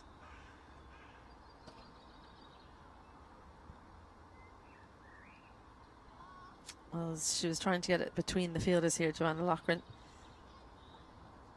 Played away with the bat, but it's shoulder to head. Yeah, it's never nice. So we do hope that that isn't too bad an injury. Receiving attention. Certainly hurt, that was for sure. It just went down, no rolling around. But while we're letting her get the attention she needs, here's the card so far for the Typhoons. Forbes and Canning both falling the same way, both falling early. Now Loughran and Delaney, well, they've got to put a partnership together here, put down a base for the Typhoons in pursuit of 185 for victory. Just the 2 bowlers used so far. Prendergast has caused all sorts of problems with her aggressive bowling. She's been the more expensive of the 2. She's in fact bowled 4 overs, not 5. She bowled 4, and then Lulu Little bowled 1 of them, so we'll fix that. Dalzell's taken the 2 wickets. She's bowled 4 point. Is it 2? Was it 4.2 overs? 4.2. Yeah, so good to see Elise Noble taken to her feet. I think she'll go off and receive more treatment. The 12th coming on 4 up. I suspect there's a bit of a headache going on in there. Needs a dark room. But that was a full blow from Orla Prendergast's shoulder. And not only the shoulder, but a diving body. Diving, yeah. So not a nice collision at all. So hopefully after a little bit of a rest and a bit of R&R, we'll see Elise Noble back on the field. But we'll let you know how that goes later on when we get news. In the meantime, we will have a sub-fielder. Who that will be, we'll find out soon, I think. Well, whoever it is, they've moved all the Prendergast away from her. No, I don't see anybody. Someone else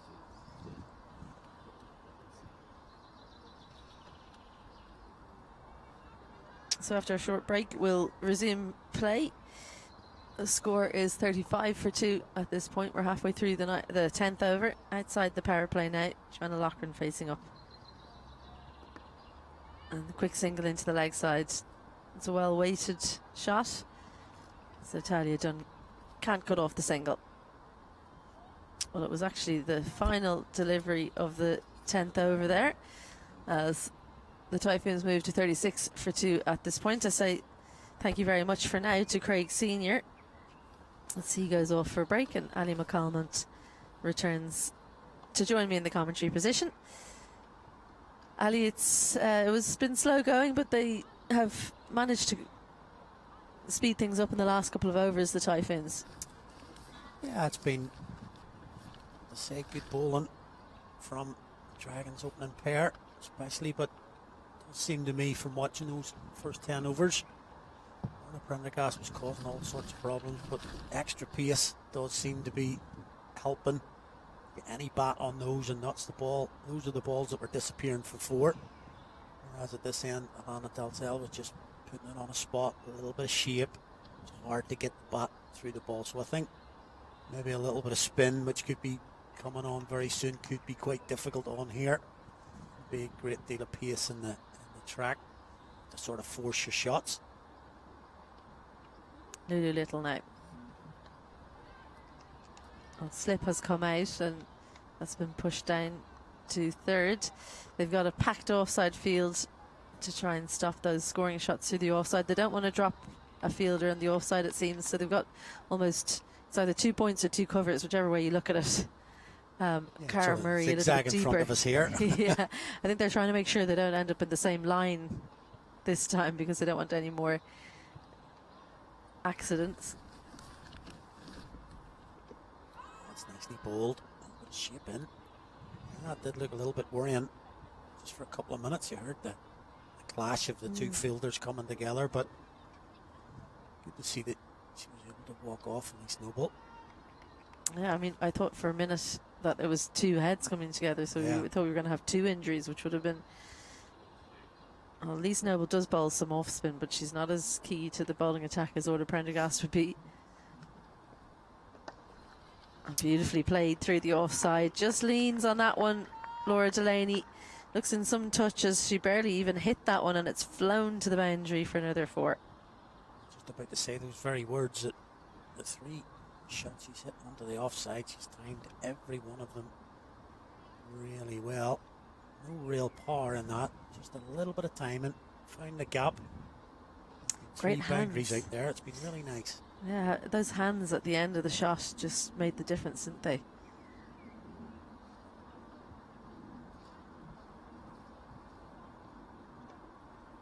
Called wide it is. Not leg side at all. Called wide.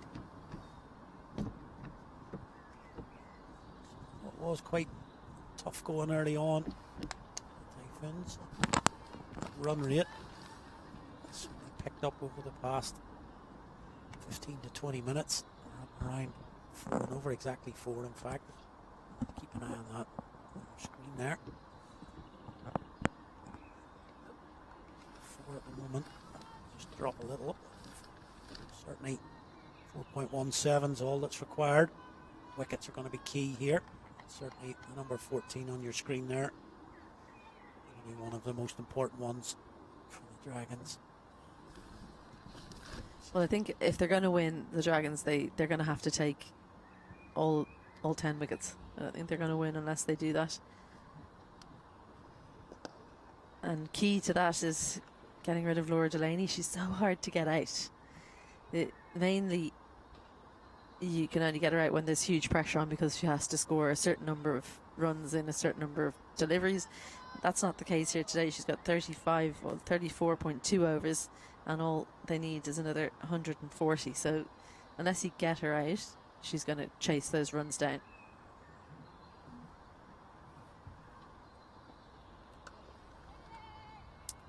Yeah, just mentioned it sort of in the previous innings, that the sign of a good cricketer when she's bowling, you're fairly sure what she's going to bowl, and when she's batting, you can't get her right. Yeah. That's a sign of a pretty decent cricketer. Yeah. Well, I told Cara at the tea break that I didn't think she's an all-rounder. She took issue with it. So if I just say there's an all-rounder, Laura Delaney, like that's what you're aiming to get, that consistency. That's the level we're talking about. That's the consistency I'm looking for. She said she got a 75 last year in Super Series, I said, and I said one innings does not an all-rounder make, okay? I just want a few more, and then I said you need to get up the order. You can't be coming in at number 9 and calling yourself an all-rounder, you know? Very true. Well, Dalzell's going to continue. Her 6th.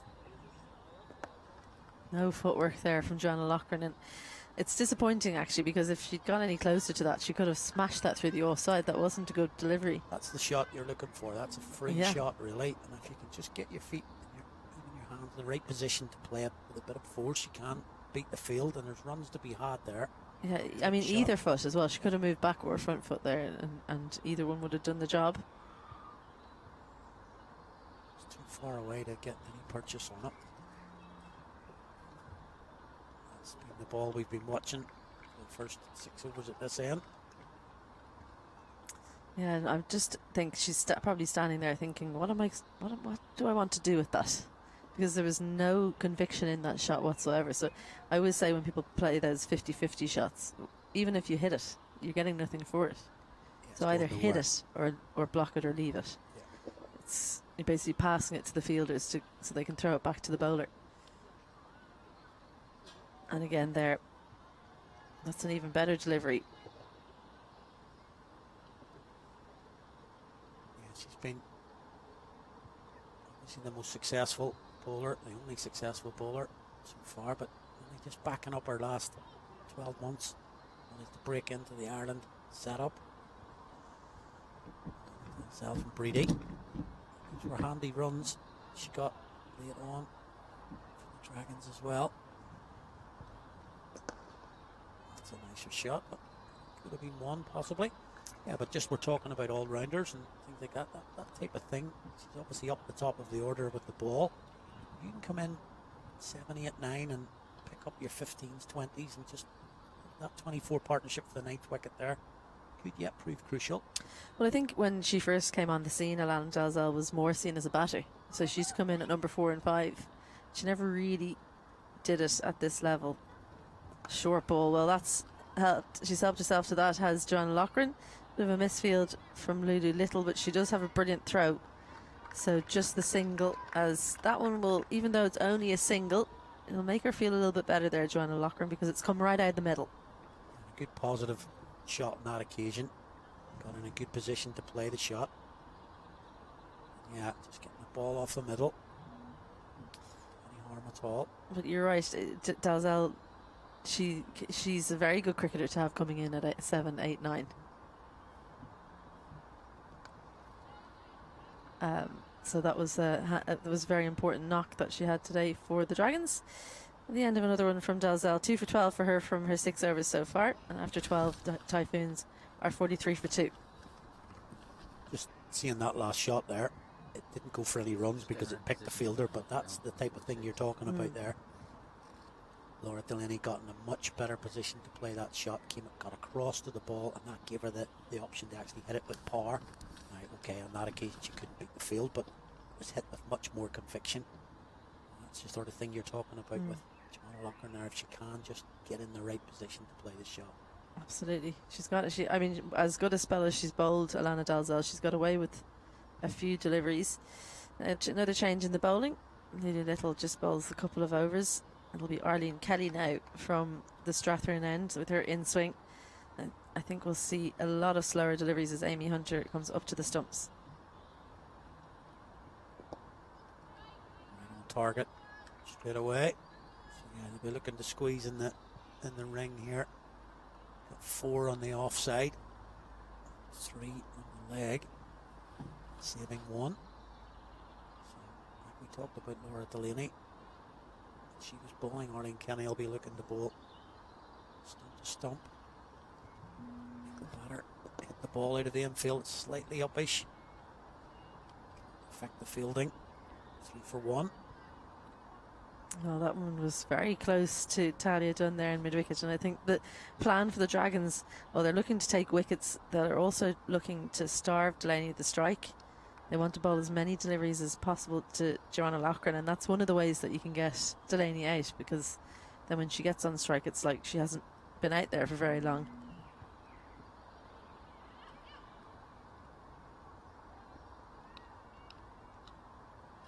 Yeah, we talked about that during the Dragons innings, the game management with Amy Hunter. She went through a bit of a 4 or 5 over period where she was on strike. It was just a single and a lot of dot balls coming at the other end, and you could see her wanting to get back on strike. Something similar here now. Important that Loughran does give the strike to Delaney, and they sort of 50-50 between them.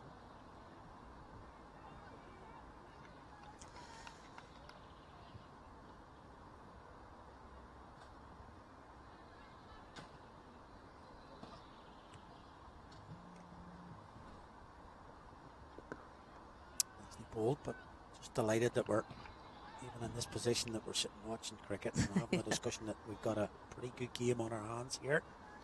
Yeah, I mean, I have to say I can't quite believe that we have cricket on, because when we were driving up, it was one of those ones where you're driving up thinking, why are we still in the car? Why are you heading up? It's just going to rain all day, but here we are. That's it, and it's what is temperatures drop a good few degrees. Yeah. Back to talking coats again. A nice warm one on here at the moment, and that ends the over. It's 45 for 2. So although the temperature has dropped at the minute, the clouds do still seem quite high.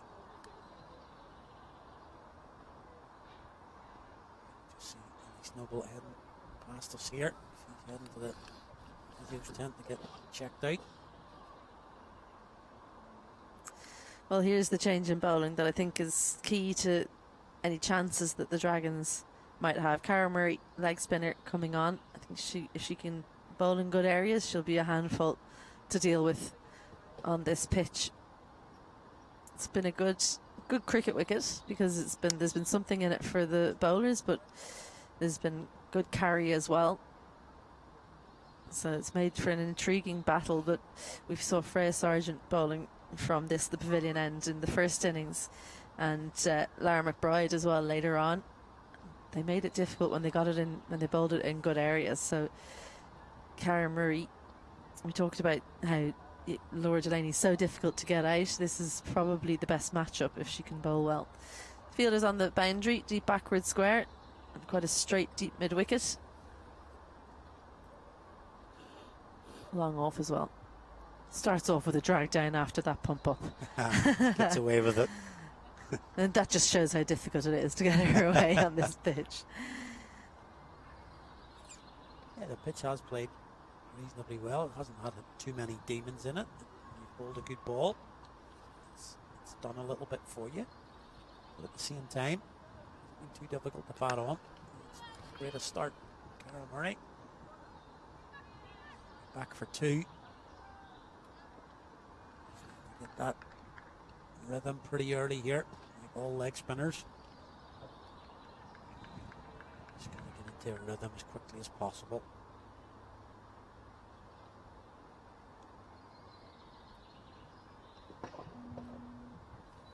It's better.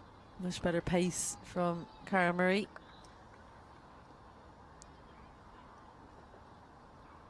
So yeah, deep mid wicket, deep backward square cover and long off the 4 fielders out. I'd be interested to see how that changes if and when Joanna Loughran gets on strike. We might see mid off come up. It's just whether she brings another one up as well. And we will find out now, because that's a single off the bat of Delaney.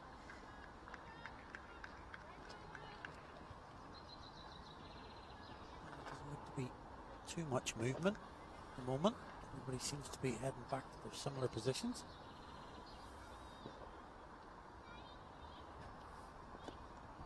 It's nicely bowled. That's what she's looking for. There's I could see Amy Hunter gesticulating behind the stumps. She wanted to call in cover and long off, and Cara Murray said, "Not just yet. Just need to bowl a few more Maybe tight that first deliveries." over syndrome. Yeah. Up enough just to land a few. Maybe halfway through the second over. Well, there's it. It would have been a wide down leg side, but Joanna Loughran hits it off the bottom of her bat into the ground, so she's disappointed to miss out on that one. Joanna Loughran, she got away with a couple there. Murray, 3 runs in the over, 14 done, and the Typhoons are 48 for 2. I think she'd be happy to get out of that over. Just the 3 conceded. Full tosses and then that one down the leg side that Joanna Loughran actually caught up with. Should have left it wide, but yeah, it might take a little bit just to get into their spell. Important little phase here. Mentioned 13. In fact, both batters on 13 now. Well, there's a catcher in mid wicket now. Cara Murray goes in short on mid wicket. Then Talia Dunn's behind her on the ring. Square leg on the ring as well, and mid on.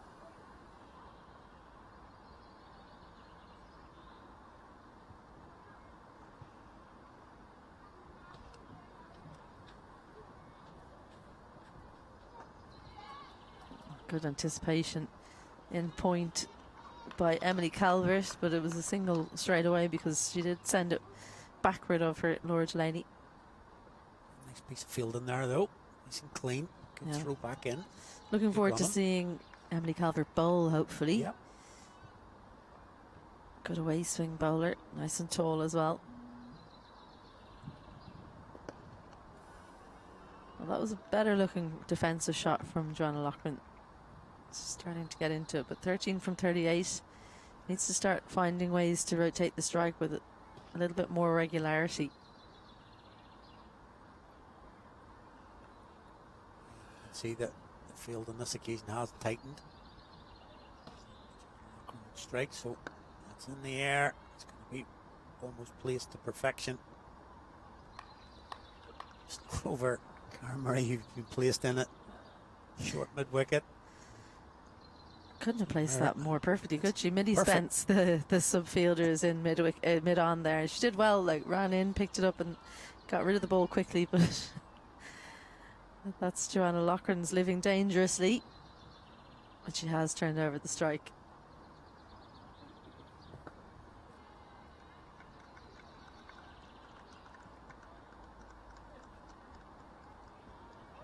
Such a tough bowler to get away, Arlene Kelly. Hits a good length so often. She's very like Laura Delaney, but just swings it a bit more, doesn't she? Keep her up to the stumps means you can't run down at her. Somebody's speaking while Laura was facing up, so she doesn't like that. Comes away.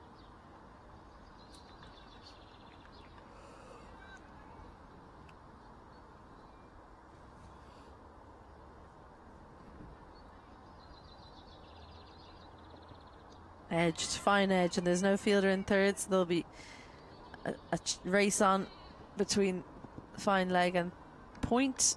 Kaya McCartney wins the foot race from. Oh, she was kind of in a squarish fine leg. Yeah, that's a long trek for McCartney coming from quite wide, long leg all the way around third. She's done well, just the 2 runs. Yeah. She's quick, good athlete, Kaya McCartney. Way there.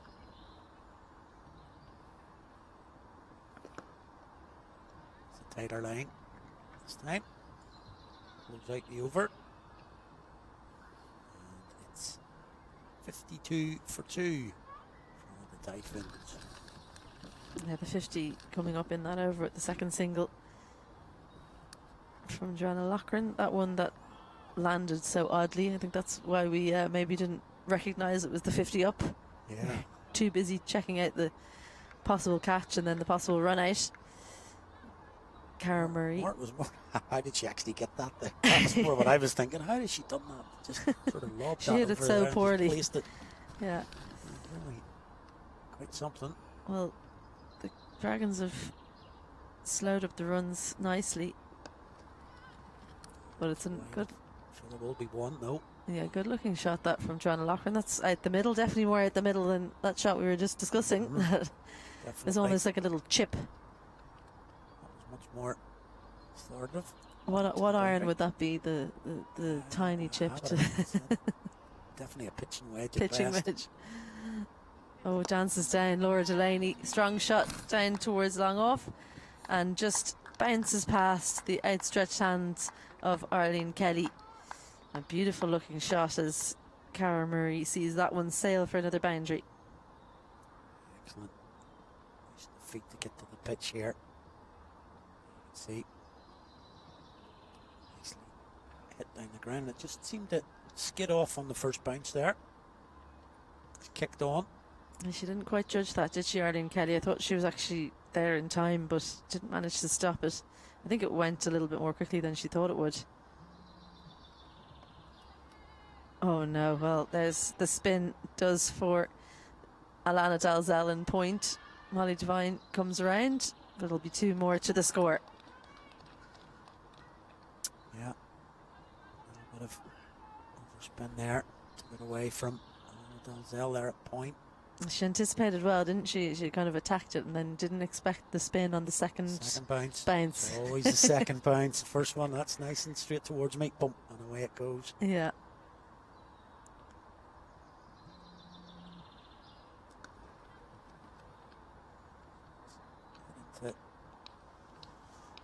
Sweeper on the offside. 8 runs from the first 4 deliveries of the over, so it's an expensive one for the Dragons, just as they were dragging that run rate down. It's now moving back up towards 4.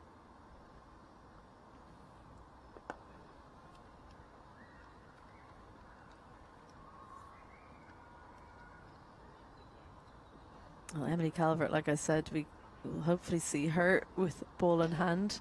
Molly Devine and Kaya McCartney as well. Molly Devine says she still hasn't decided which type of spinner she is. She's supposed to be a leg spinner, but then she gets a little bit nervous, as that's helped around the corner from Joanna Loughran.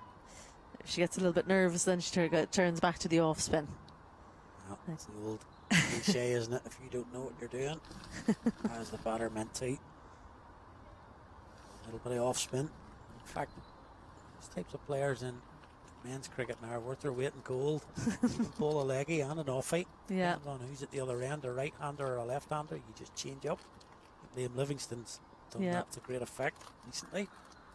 I'm not sure that's the thinking for No. Molly. It's more the leg spin's not going too well. More So the I'll go confidence there. levels here. So 9 overs from that Murray over. 16 overs gone. Typhoon 61 for 2.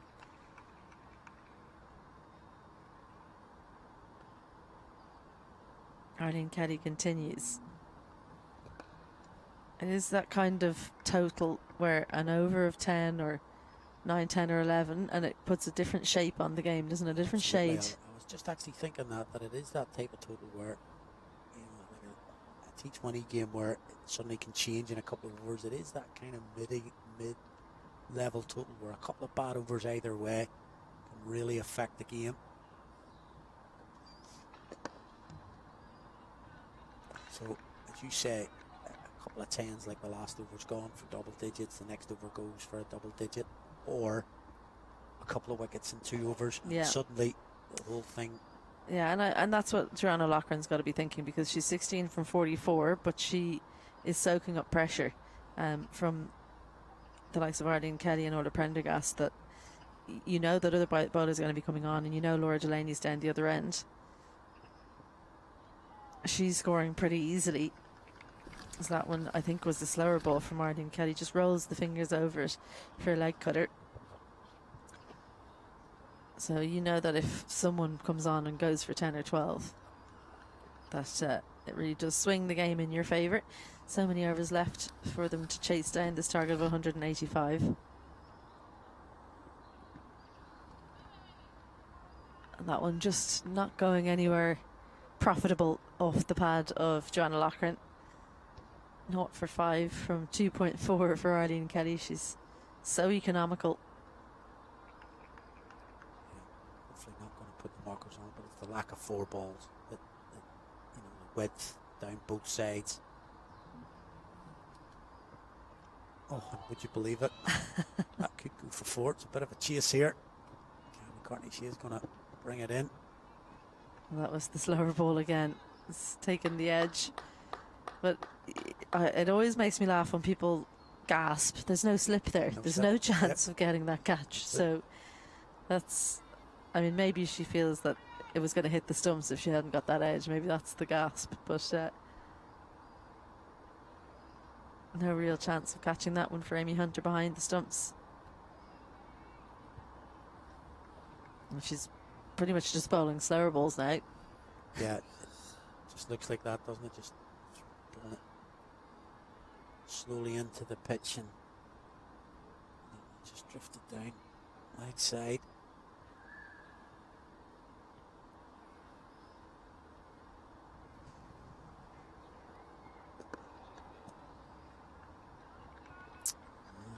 Closes out. Just a 3 from it, 2 from that edge, plus the extra. 17, 64 for 2. There's that run rate, and the dark blue line. The Dragons, the light blue from the Typhoons, and it is, let's say, equidistant at the minute, bang on each other right now after 17. 64 for 2. That was around when Orla Prendergast was out there. She was out with the score on 62. So that was a big swing in the game in favour of the Typhoons. If Cara Murray can get rid of Laura Delaney, you'd feel it'd be a similar type of swing. If she's not going to, there's a chance Orla Prendergast underneath catches it. What a catch that is! Oh, that's a tremendous catch. Fantastic work from Prendergast in the deep, because Laura Delaney hit that one so well, but she's hit it to the longest part of the boundary. Herself because that she seems to have she does. Back. She seems to have injured her back, unfortunately, Orla Prendergast, while affecting that catch to get rid of Laura Delaney. What a moment. Well, we said it's a big swing in the game if she can get rid of Prendergast, or if she can get rid of Delaney, and she's done just that. Delaney goes for 23, and the Typhoons, they're neck and neck with where the Dragons were at a similar time. They're 64 for 3. Well, that's just a moment of the day there, right there.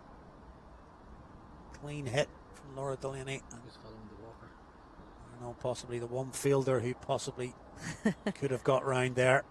Extremely athletic, Orla Prendergast, and she did have to contort her body. That's why she's injured herself a little bit. We'll see it here now. Cara Murray on the full toss, and Laura Delaney got a good piece of that.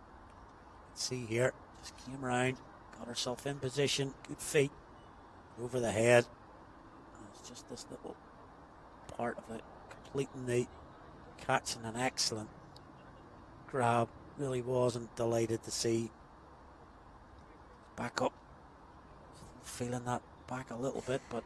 Well, I always say Orla Prendergast is like a racehorse, because the rest of us aren't athletic enough to do something like that, to injure ourselves that way. Yeah, absolutely. So that's why she gets injured. Thank you. You'd have been running to the boundary rope just to collect the ball. Yeah, someone throw me that back over the boundary rope.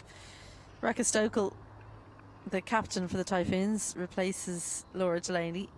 So, just for context, the Dragons were 62 for 3 when Orla Prendergast was out, and now the Typhoons 64 for 3 with Laura Delaney out. So can Rebecca Stokel do a similar type of job to Amy Hunter, who admittedly came in at 3 and not at 5? Yeah, we saw the run run rate worm there a little bit earlier. It was almost identical, and the figures you're just given there indicate that we are exactly that, almost identical now with the wicket of Delaney. I suppose the big difference is that Prendergast took that catch, and in the Dragons innings there were 2 catches dropped for Amy Hunter to survive. So if either one, or especially the first one where she was on 6, if that had been taken, it was a catch in the deep. This could be a very different total that the Typhoons are chasing down.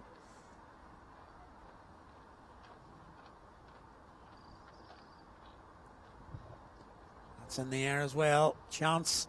Oh, and it's been put down just as you're talking about it. Is he? A chance there.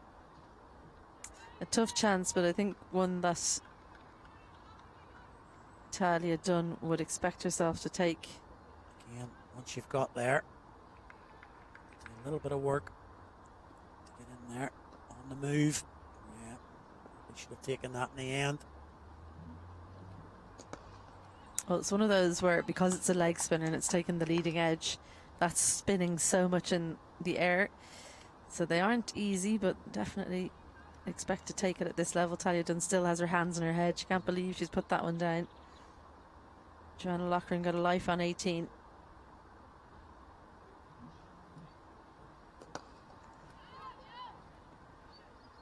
Well, she's opted to leave mid-off out for Joanna Loughran, and then because it's pretty much gone catchable height to mid-off, hasn't it? I think I'd be bringing that fielder up if I was Murray. 4 singles on the wicket in that over. After 18, Typhoons are 68 for 3.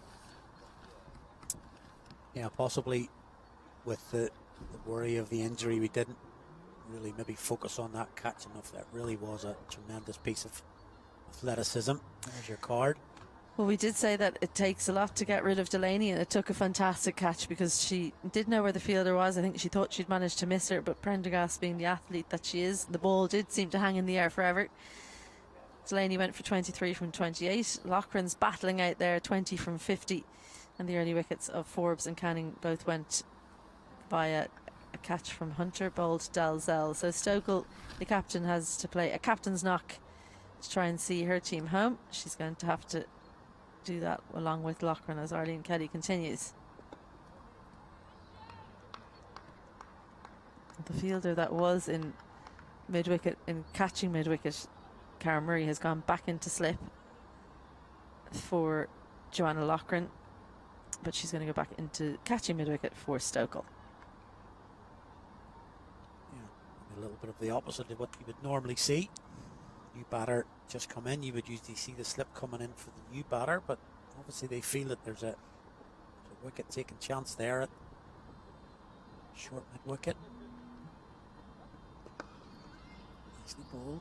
Kelly again.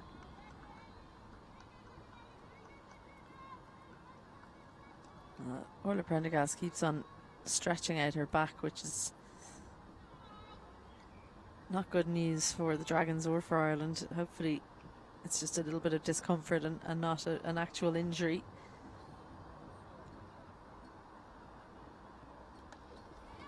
That one's come out a thick outside edge. Got the hands through that one, did Stokel, but it's gone to the long part of the ground, found space. It'll just be a couple. Calvert does well to keep it to 2. The ball still not running across the outfield as you would hope. Just the weather has definitely slowed that up. But to be fair, it's been the same for both teams. It hasn't really quickened up. It'd be unfair, you would say, of the Typhoons in the second half of the innings. There's that little chip towards that yes. Short mid-wicket. That was close. Well, she's got 2 options as well. She's got the short little chip to Cara Murray, but then there's the fielder on the ring in mid-wicket that's also dangerous for that mistimed or early played shot.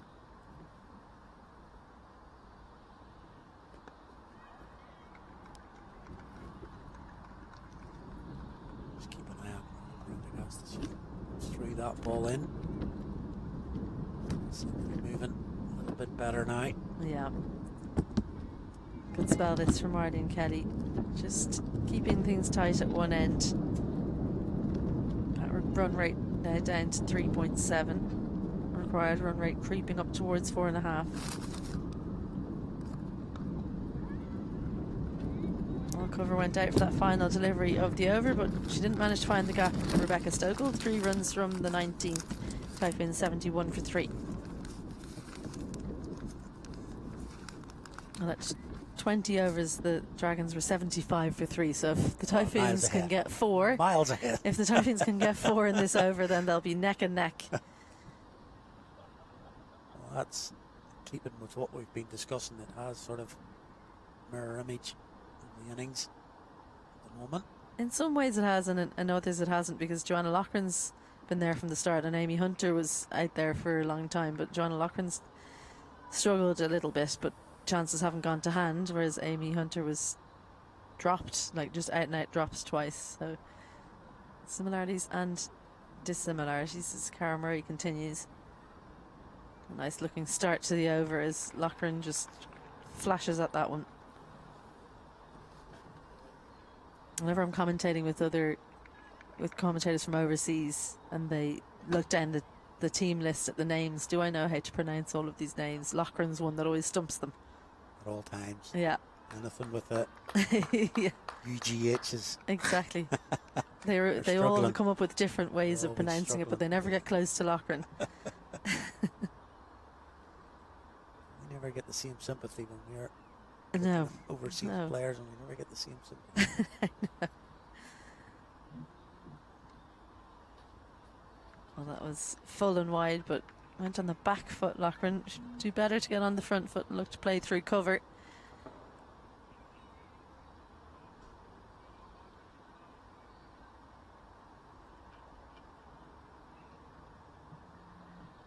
Gets a full toss and pits it into the leg side. Or Prendergast does some good work out there, being distracted by our boss, heat detector, chatting to her in the distance, but she manages to collect it anyway. he's giving her fielding tips in the deep. This is how I would have caught that and not got injured, Orla, he's saying. Yeah. Fielded one other earlier on with his right boot over the boundary fence. Very good for the youngsters. Never use your feet if at all possible. Couple of singles off the last 2 deliveries. We're about to see out the 20th over. It's in the air, but safe. Same thing again as you mentioned a minute ago. Mid off, back, long off. So that closes out 20. And we're very close. 75 for 3, you mentioned.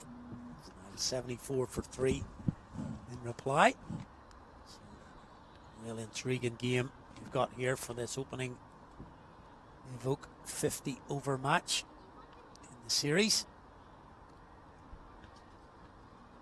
Real tight contest coming down here. We're going to see a change of bowling.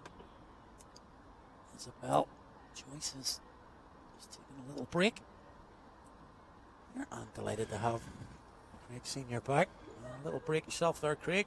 You've been thinking while you've been off air there. Well, I was watching did a lap of the ground. What magnificent views you get looking back down this way. And then I was up on the balcony. It's a lovely ground here. Many sports. But this game is bubbling up nicely now. Nice, tight, even contest. Kim McCartney on the ball from the Strathern end. A little bit of spin. Arlene Kelly's spell, excellent as you would expect. Any wickets, but just 11 from her 4. 2 fielders on the leg side boundary. Yeah, so Joanna Loughran's just fighting her way through this. Straight of 50, but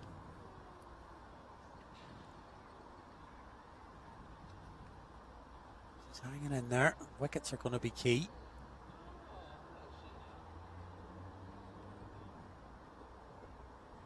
Our senior partner, Rebecca Stokel. That's a little short. Gets away with it. Just throws her head back. She knows she could have beaten the field there, could have got a boundary.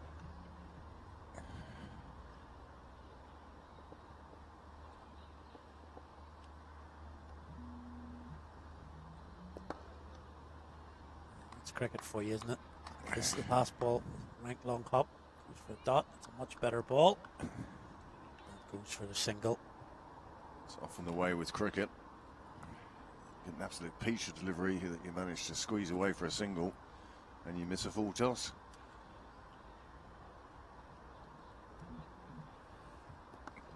She's just tending to drop a bit short at the moment.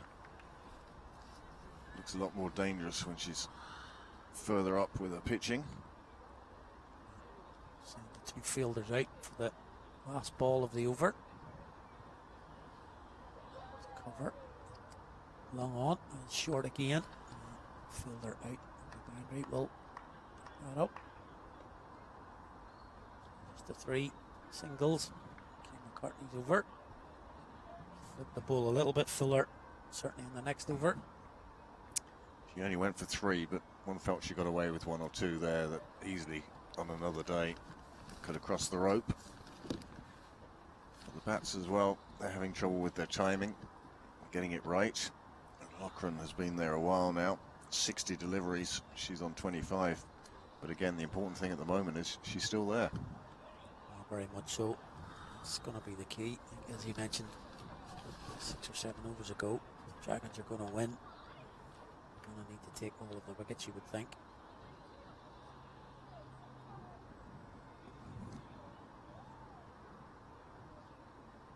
Even at the moment, the required run rate is still only 4.5 and over. It's going to just fall short. And Calvert does the field a no.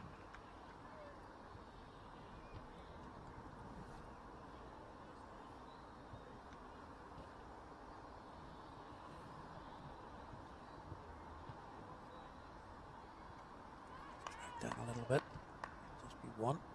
I'm not sure what part of the ground you were in, but did you get a view of that catch of Prendergast? I did indeed, and what a magnificent Serious catch effort. that was too.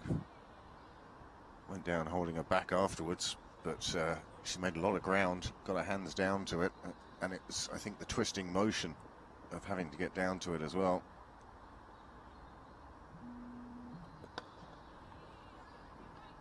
Oh, good effort to cut it off. It would just be a single though.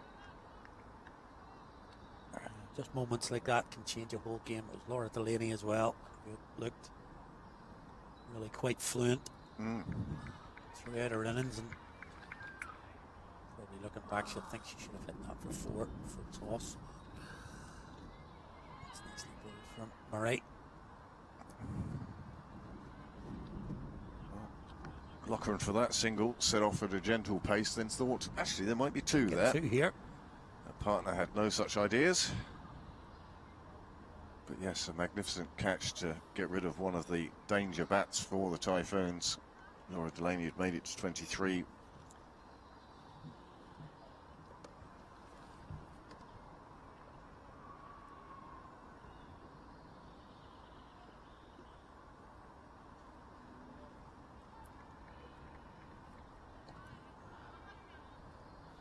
This may not have been Murray's best over.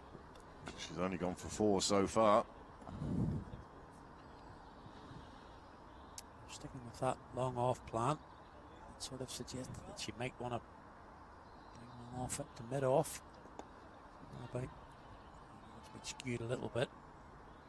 And I think that's the shot that mid off is back for, to encourage her to take on that straight drive. That one came off the side of the bat, went square of the wicket. Nobody in a catching position on that occasion. Murray finishes the 22nd. And traditionally, that's drinks.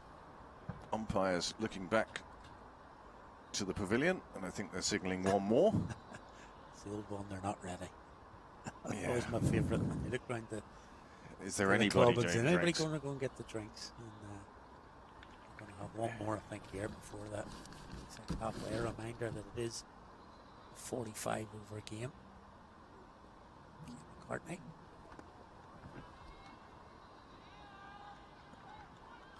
bowling. Don't need towards that offside. 5 fielders on the offside. Inside the inner ring. It's going leg side. Fielder there. Good throw in there. Done. We will speak about Amy Hunter, the bat. She's doing a fine job behind the sticks here. Taken over from Mary Walden on the Irish side. Really has taken to it so well. Work to do here. Beating the field. Alana Dalzell's got work to chase that. We'll bring it in. It'll be just 2. Yeah, you mentioned Amy Hunter, but throw in the captaincy as well now. Yes. She has to marshal the troops as well from behind the stumps, so good old workload on for Amy Hunter.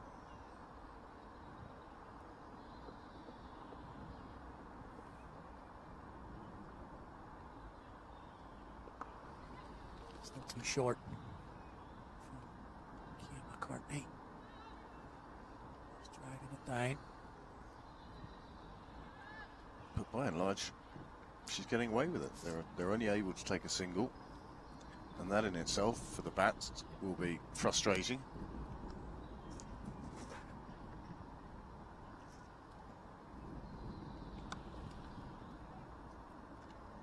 And the ground fielding's been good from the Typhoons by and large. Yep, something we always look for.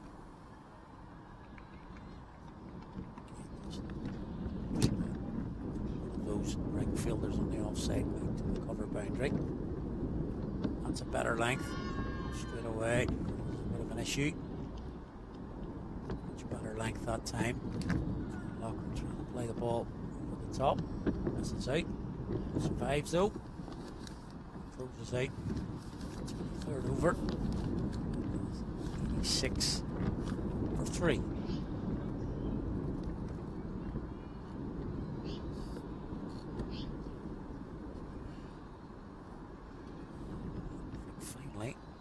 Going to decide to take a drink here. I think it they took are. a little while. They weren't too sure. The high-vis jacket came rushing on from the pavilion, carrying a rucksack. Yeah, I think the players are going to take a little refreshment here at the midway point. 86 for 3 from 23 overs. Total, don't forget, they're chasing is 185. So players will take a little break. As well, we'll be back with you in just a few moments.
afternoon and welcome back here just after the drinks break here in this opening Evoke Super Series 50 over game between the Dragons and the Typhoons. Absolutely evenly poised here. Cara Murray continues. Given a wide. Score moves on. 87 for 3 now. Well, that's like it exactly. This game has bubbled along, simmering all day. And now we're getting down to the business end, the last 22 overs. 99 were required at drinks by the Typhoons. And they're going to need to pick up their scoring rate a little bit in pursuit of this target of 185. But they do have 7 wickets in hand. As I say, this game very much on a knife edge at the moment. Very much so. Right, throws that one up. That's a beautiful ball. Just thrown that up above the eye line there. Just giving that a little bit more flight. And Joanna Loughran has taken the bait. Trying to hit that down the ground. A nice piece of bowling. Cara Murray. That's the first one she's really given a little bit of air to. Takes the off stump. Joanna Loughran's vigil comes to an end. Important innings though. She's in there, 29. Takes a score to 88 for 4. Well, fabulous delivery this from Murray. And again, the drinks interval brings a wicket straight afterwards. A nice turn, pitched Midland leg and hit off stump. That's a beautiful delivery. Cara Murray, and it puts the Typhoons perhaps in the ascendancy. Yeah, I think if she's watching that back later on tonight, that's one to clip and keep. Cara Murray, a little bit of drift in, and then pitching on middle stump, doing just enough. And we always talk about it missing the stumps with a coat of varnish, but that one clipped the stumps with exactly that. Just took the off bail. That's enough. It's Georgina Dempsey is in at 6. Squeeze on now. Brought the boundary fielders in. Means that there's no easy single there.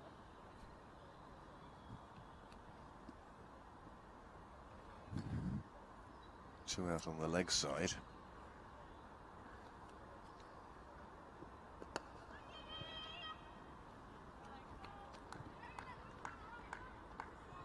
Pierce the field. Drive. Certainly in this over. Since the drinks break, Murray seemed to be releasing the ball cleaner. Fielder gone out to the fence on the offside now. Rebecca Stokel getting her own special field. It's just pushed down the ground for the single.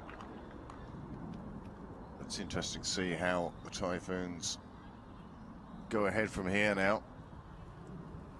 They won't let that run rate required get too high. They want to still be in the chase.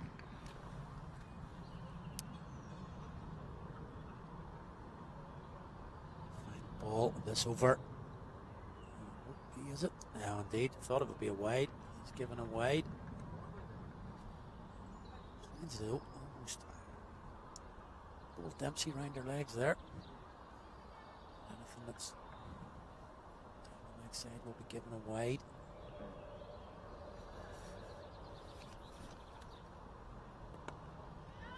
Nicely bowled, nicely played. Good. Come back over after drinks. Cara Murray. Wicket delivery, an absolute peach. It's the leg spinner's delight. Pitching on middle, taking the off stump. There is the Typhoons card so far. You can see Loughran and Delaney, they put together a good partnership. And now Stokel and Dempsey, they're going to have to start again. They need to take the runs that are on offer. They're up to 91 now, approaching the 3-figure mark. And it will be a change of bowling from the far end, the Stratton end, as Lulu Little takes the ball again. And the gone back to pace against Stokel at this end. That's the 2 overs. Kay McCartney. He's a little coming again now. Be down the leg side. For extra. You can see Little trying to target the stumps, but just going too far. Umpire finally gets the signal he's looking for from the scorers.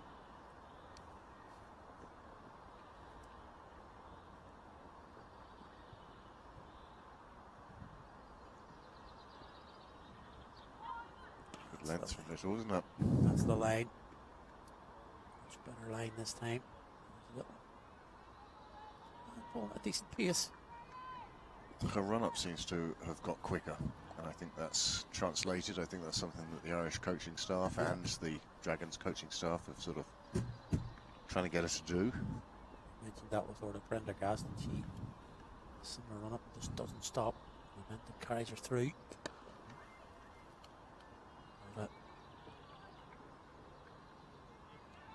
Girls, a long run-up, and then when they get to the crease, all their momentum disappears, and they're kind of just bowling from a couple of steps. But certainly, you watch Orla Prendergast, it's a one movement right the way through the crease. That's where she gets her pace from.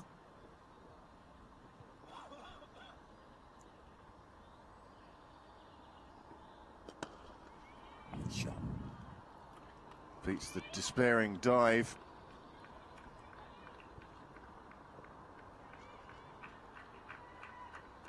Gone for 4. He's gone for 4 eventually. And Dalzell with the, as you say, despairing dive. He's got a little hand on it, but not enough. Good, powerful shot. Stokel. It's a good effort to try and get a hand to it.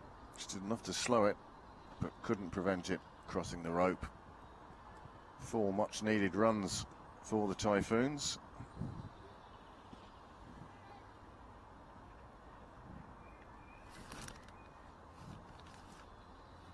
Slight adjustment in the offside field. Dalzell has caught a finger in the ground going for that one.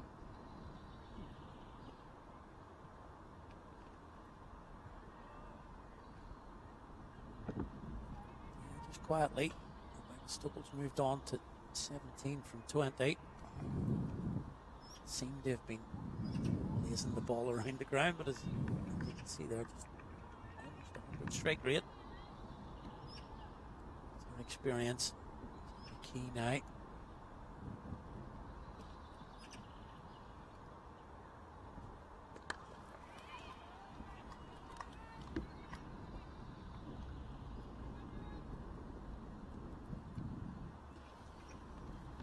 Seems to be a well set field for Little. 5 on the offside, 3rd on the boundary. Back on the cover boundary is all at Prendergast, where she took that magnificent catch earlier.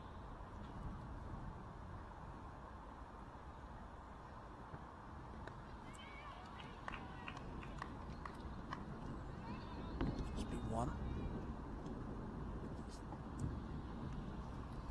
Scoreboard ticking over. Approach 100.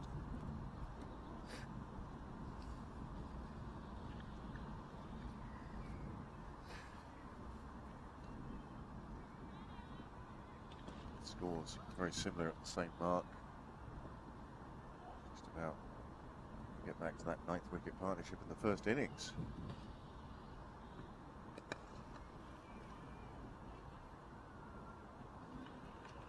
Good cricket from Typhoons there. Got the boundary in the over early. And able to rotate strike towards the end of the over. That brings up 3 figures. The team in blue. Typhoons 100 for 4. Exactly 20 overs left. See on your screen that worm hasn't really deviated apart at any stage throughout this innings. So very, very close. Similar for the run rate required. The light blue is your Typhoons, and it's right on the mark at the moment. 4 wickets down. Murray to continue. That's in the air. Just wide of McCartney. In fact, want to come back for 2. Such was the angle of the shot. Once you get the outfield having to run 10, 20 yards, it gives you that chance to take the second.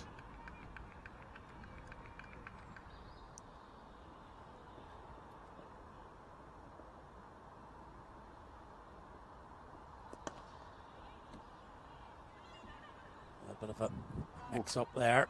Could have been fatal. Needs to send her back in time. Important part there was the communication. Yes, and then no, no, no, quite clearly.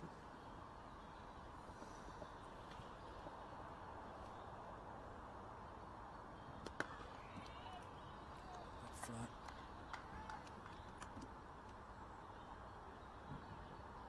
These overs from Cara Murray are going to be vital. You can see some runs coming, but you can also see wickets. It's whether or not the Typhoons batters can keep those runs taken over without the risk. That's exactly what I'm talking about. Dempsey takes the risk, goes over the offside.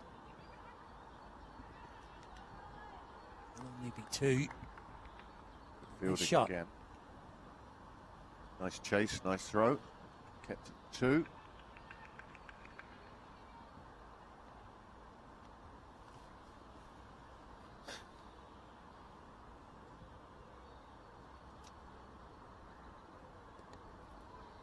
One slightly aerial.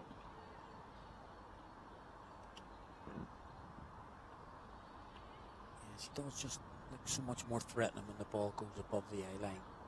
He's able to get a good pace and let it loop and land. Typhoons find it very difficult to sort of pick her. A few extras in this innings as well. That's a nice shot from Stokel. She waited on that. Saw it was coming down, and the pad just played it round the corner. And this has been good from Stokel. I like the way she's seen that long off is back on the boundary and is quite willing to push it down the ground and take her singles, rotate the strike, just keep the scoreboard ticking over. And that's been very noticeable since that last wicket there. Take a little look on your screen there. Almost equal in terms of current run rate. Opposed to the run rate required. You expect to accelerate towards the end if you need to, but you're going right now at exactly the rate they require. I was just going to say there, since the wicket off John Locker and Georgina Dempsey's come in, certainly had bigger emphasis on rotating strike. Singles and 2s been coming fairly regularly. The Dragons will have to shore that up. Because if they don't, it forces them to take wickets. They're going to have to take wickets because the run rate isn't going to be an issue. You get the feeling if it goes to 45 overs, Typhoons should get there. However, wickets are what the Dragons need, what they're looking for right now. Bit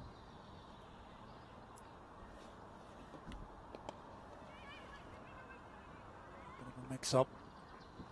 Game with the running, they're going to get one eventually. An overthrow. Slightly upish as well. Again, you can see as these bats are looking for runs, ball is staying more in the air. It's finding the gaps at the moment.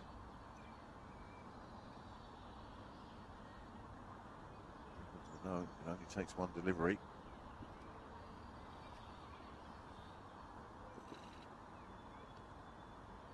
Held on to that one a little bit.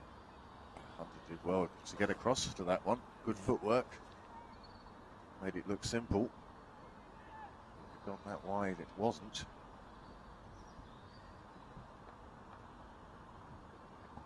Came to the second bounce as well. Hunter.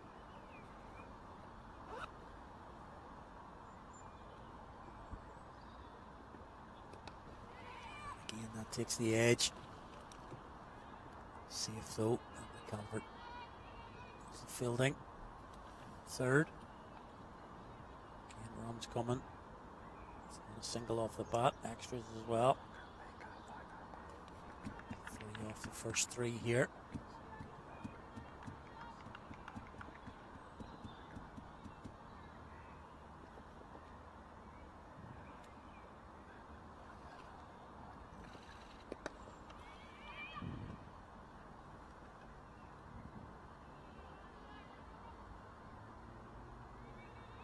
Yeah, doing it well here, Typhoons, at the moment. Playing very sensibly. I was just thinking, if the Dragons' 9th wicket hadn't put on those 24 runs, Typhoons are only chasing 160, they'd be feeling really good now. 111 for 4. As it is. It's in the air, but it's in front of square. Prendergast has got work to do. Again, does it really well. Stops the boundary, but it is 2 more. And runs coming off nearly every ball at the moment.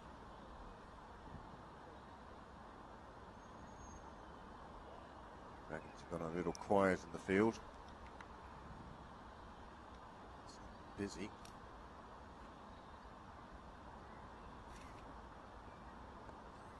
Oh, that's it off. Keeper. Good barometer you mentioned a few moments ago there, Craig. The end of that last over, talking about the run rate current, and the run rate required was equidistant, 4.12, 4.11.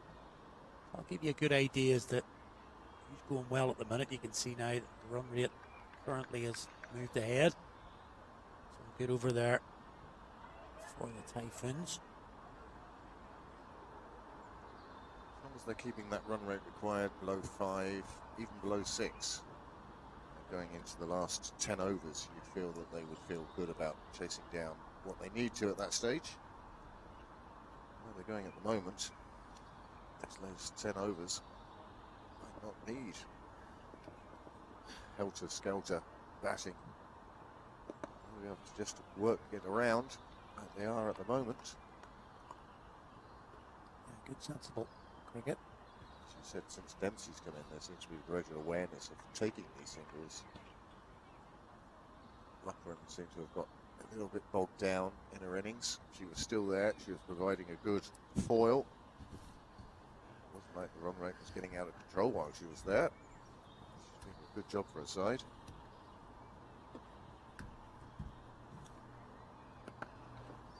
That could be a replica. And is exactly that. That's a carbon copy of what we saw earlier. Full toss from Cara Murray. And the eyes light up from the batter. Georgina Dempsey this time has tried to hit that out of the park. Has only succeeded in hitting it out to the fielder, who, again, it's Orla Prendergast. He just made that catch look quite simple. There's her speed to the ball. Good base. Pouched it. And the 5th wicket has fallen. Has the tide turned back to the Dragons? Dempsey goes for 8. This is certainly topsy and turvy. As we see Julie McAnally coming out. Here's the wicket falling. Full toss. But you've got to be aware that Orla Prendergast is out there. She covers a lot of ground and she has very safe hands. So you say that may have tipped the balance back the other way again now. 5th wicket down. Off the side out now. 114 on the board. 71 needed. See Julie McNally out to join back to Stokel. Yeah, just I think that they were just doing it so comfortably for the past 3-4 overs. Taking their 1s, taking their 2s, and then a rank bad ball. Look at hit that for 4. So ruin that now. If they hit it anywhere really. Murray is 3 for 37 now.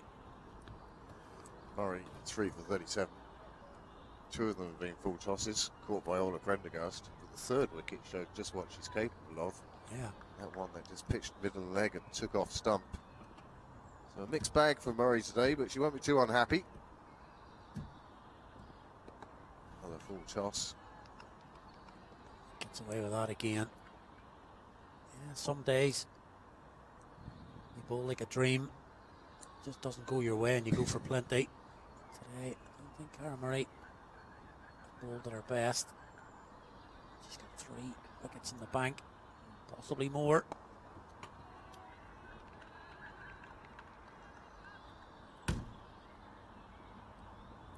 She's 8 deliveries left in today's allocation. She'll pick up another couple of wickets. She'd love to have Pfeiffer to her name at the end of the day. Certainly makes the trip home a bit happier. Yeah, not such a long journey for Cara Murray No. than some today.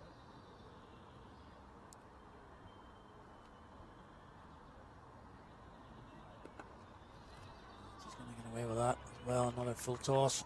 So a single, not over, but the most important one was the second ball. Picked up a wicket. Georgina Dempsey hold out. Prendergast. Julie McNally in. There's going to be Stokel on 26. a lot of pressure on Rebecca Stokel now. She's the senior partner. She's got to marshal the tail. Middle lower order. As she said, 71 required from 17 overs. It's actually a bit of good news here, given that injury from earlier on. Prendergast is going to come back to bowl again. Might not be good news for Rebecca Stokel, but good to see that the injury isn't one that we might have feared a little bit earlier. She took that fantastic catch earlier to get rid of Laura Delaney. She's going to come back to bowl here. So, Amy Hunter looking to go. Wicket, wicket. They put the Typhoons on the back foot. That's the contrast you've got with the extra pace. The quicker you bowl it, sometimes the quicker it'll go back. And Rebecca Stokel gets enough bat on that. Picks up a boundary. Well, this is a lovely shot. She waited on it, realised how wide it was. I think she was aiming to play it a bit squarer, but it flew away to the boundary because of the extra pace of Prendergast.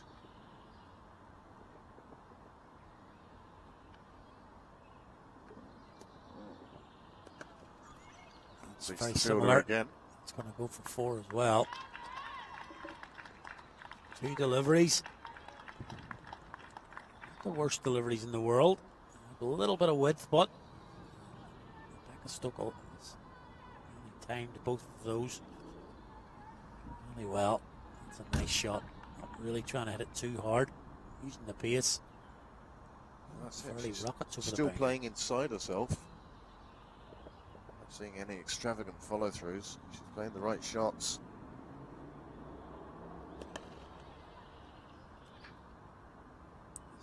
Just be one. Amy Hunter was looking for Prendergast to come back and blitz through. First 3 balls have gone for 9. She gets the ball at the new batter though. I think this is what Amy was looking for. The matchup of McNally and Prendergast. I like this move from Amy Hunter. It would have been very easy for her to say, no, we'll keep all as overs for the end. Instead, bringing her back now in the hope of picking up another wicket or 2.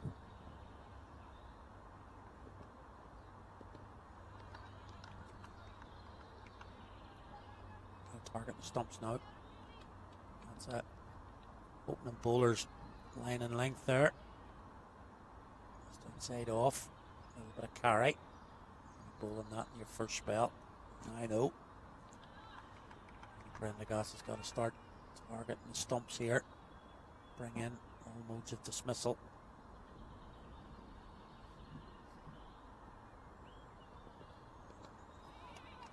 Yeah, somewhere about there. He manages to get the bat down on it though. Gets off the mark. You can be sure that Stokel's going to be wanting a single here at the last ball of the over. And the Dragons prevent that. McNally to face. What I think will be Cara Murray's final over. It's kind of what we talked about, game management. Think about that. The field has sat back on the ring. Managed to get the ball through the keeper anyway. It's kept Stokel away from the strike in the new over. So that will be Cara Murray to finish off by the looks of it. Good final ball from Prendergast. She knew she wanted to keep Stokel down this end. She managed that.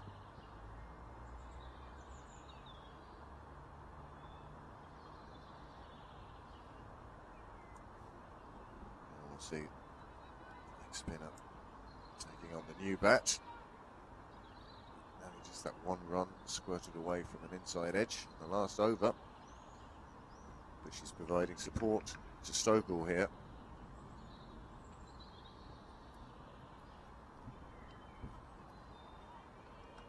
Nicely played.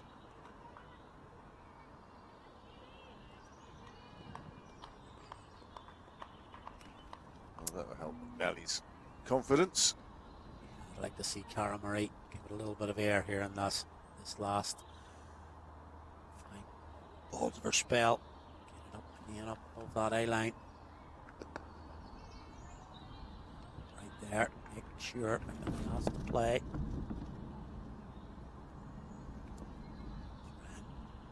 I'd almost like to see Cara bring a slip in for the rest of this over.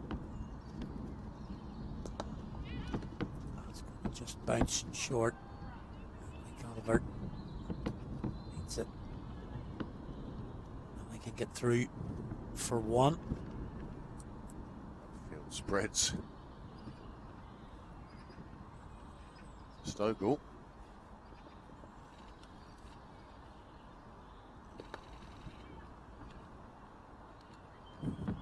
Tucked into the leg side.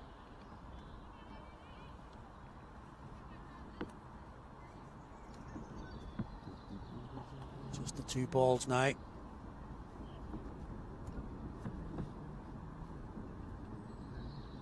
Cara Murray. That's the ball I'm looking for. It's in the air. And Arlene Kelly takes the catch. That's exactly what I was asking Cara Murray to do. Get that ball up above the eye line. I'd say you and 10 other Dragons. Yeah. It was well played. More bold. Arlene Kelly making sure of it. Kelly, she goes for 4. She faced 10 balls, but she was there. Stokel was plundering a few 4s. I expect Rebecca Stokel to continue the same theme now. You can see it. That's that ball that got Joanna Lochran as well. This occasion just chipped in the air. Arlene Kelly makes no mistake. And the 6th wicket has fallen on 128. Well, this is going to be tough for the Typhoons now. 6 wickets down. A lot resting on the shoulders of Stokel. The Dragons, with these last couple of wickets, will feel that they're right in this game now. It's there for the taking. They're looking for 4 more wickets as Freya Sargent comes in to face the last couple of deliveries of Cara Murray's spell, and joined once again in the box by Isabel Joyce. Oh, a nice warm seat here. Well, that was poor batting, you'd have to say, from Julie McNally. She does have the ability to go over the top, but was it the time to do it? Probably not.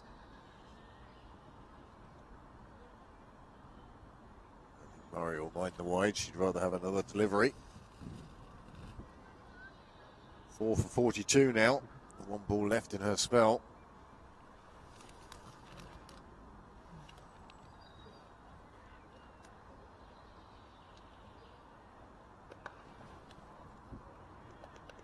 Well, that's out straight away. Freya Sargent couldn't have picked the fielder better.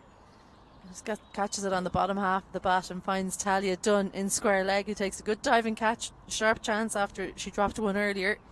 She's made up for that somewhat with that dismissal as Freya Sargent goes first ball for none. And the Typhoons lose their 7th, and Dragons, you'd have to say, very much on top at this point at 129 for 7, the Typhoons. Certainly, yes. Again, Cara Murray benefiting from shot selection. She's taken 5 for 42 from her 9 overs, and 3 of them have been full tosses hit into the hands of fielders. I'm not taking away from her bowling. Yeah. She's done the good job that her captain wanted, but an unusual way to go about it. Well, for a leg spinner, it's probably not as unusual as for a different type of spinner, but the overspin she gets on the ball makes it dip that little bit more. And what we saw from that shot was that Freya Sargent was deceived by how low the full toss actually ended up being when she got the ball. So 9 overs, no maidens, 42 runs, 5 wickets for Cara Murray. And when she was coming on, we did say that she could be the game breaker. She was the possibility of getting the wickets that the Dragons would need. We did say as well they would need to take the wickets of the Typhoons.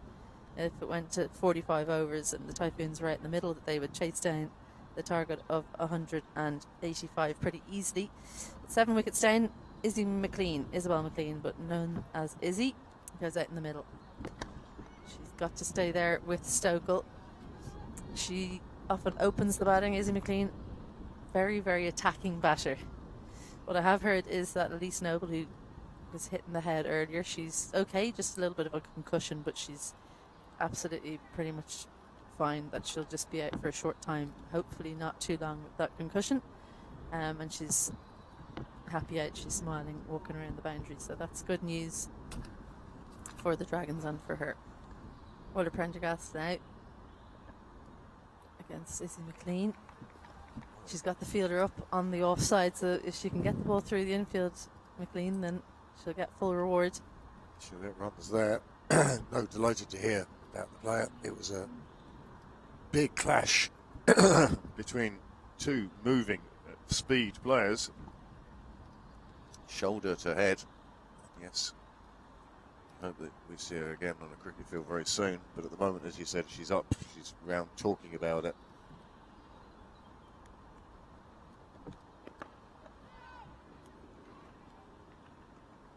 Moment, her teammates have done quite well without her.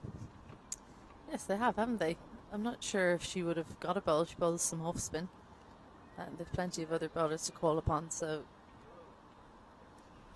I think this has been a good move, bringing Orla Prendergast back at this point. She's gone for a few runs off the bat of Rebecca Stokel, but if and when she gets to bowl the batter at the other end, she has that fear factor about her.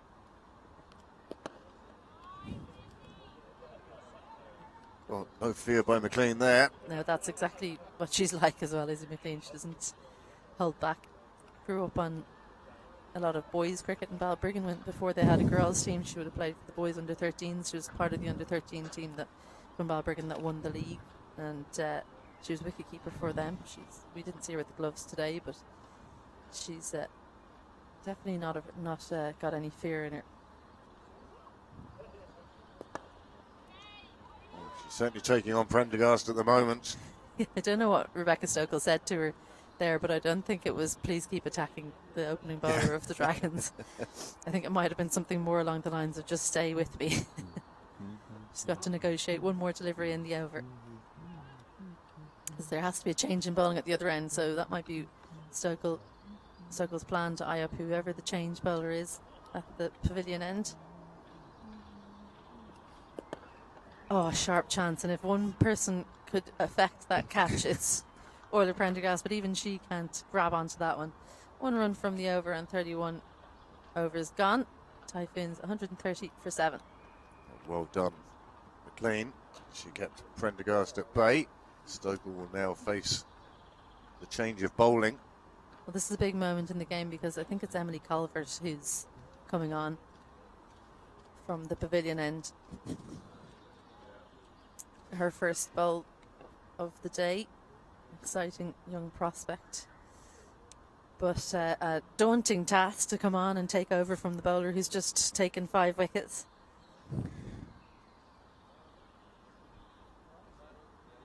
She's got long on cover and deep mid-wicket out.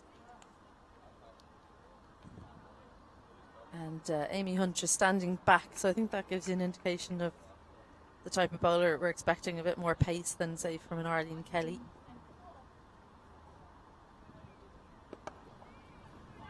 Nice delivery to get her account underway. Good full length. And the field will definitely come in from the boundaries.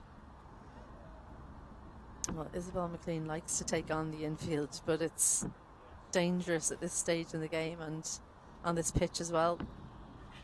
Square leg goes out, deep backward square, third as well.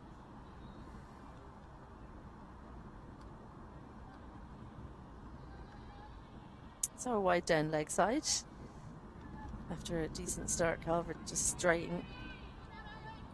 She does usually open the bowling, so she's used to a swinging ball. She'll have to adjust her lines with the older ball now. She's bowling in the depths of this innings. Yeah, no ball for height, so it'll be a free hit for Stokel. This could be interesting. The free hit, well, the field can change because the batters switch sides, so they are able to drop the two straight fielders. So it's where Stokel chooses to go. I think the gap is over square leg probably, or straight back over the bowler's head. It's a strength of Stokel's as well. She might be eyeing that up. Dances down, goes in between long on and mid wicket and hits it clean as a whistle. One bounce over the rope, 4 runs. That's exactly how you want to deal with free hits. Bisecting the two fielders on the rope, either side of cow corner. Send that one down to the pavilion.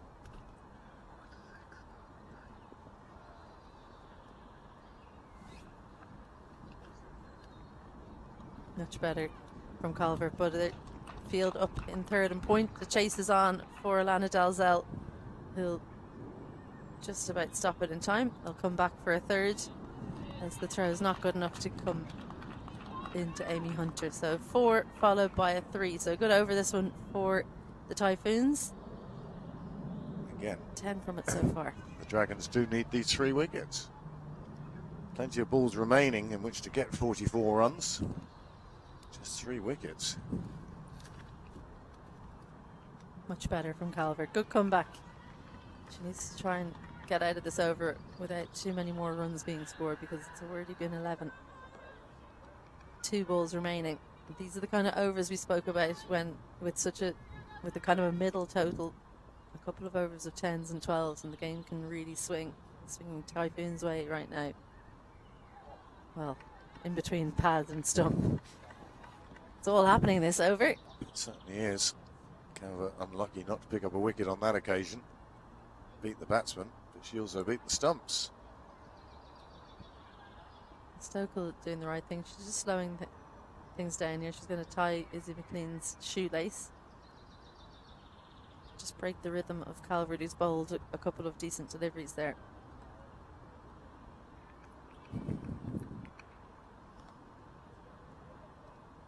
Well, that's just the voice of experience, just slowing things down, taking it calmly, no doubt having a word at the same time. I just wonder what Amy Hunter's thinking behind the stumps. What's the next move? Could be Dalzell replacing Calvert next over. She can't really afford too many overs going for double digits. Well, 11 runs, so an exciting first half of the over, and then 3 dots in the second half. After 32, Typhoons 141 for 7. Well, here is the Dragons bowling so far. As you can see, Kira Murray 5 for 42. Good economy rate as well. She's done well. She was helped out by her fielders today. She did bowl one absolutely beautiful delivery. Pitched on Midland leg, turned and took off stump past the helpless defences of the bat. And that was the finest wicket she's taken today, but she ended up with 5. And Tazelle picking up 2 as well. That's where the 7 wickets have fallen. Arlene Kelly now will replace brother Prendergast.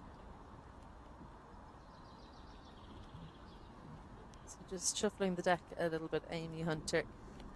Question for me is who's going to bowl at the other end?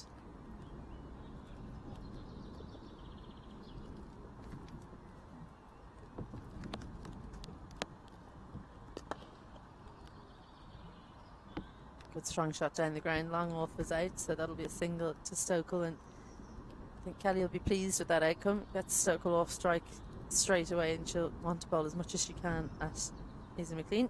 Izzy McLean plays for Balbriggan. They've just been promoted to Division 1 in Leinster.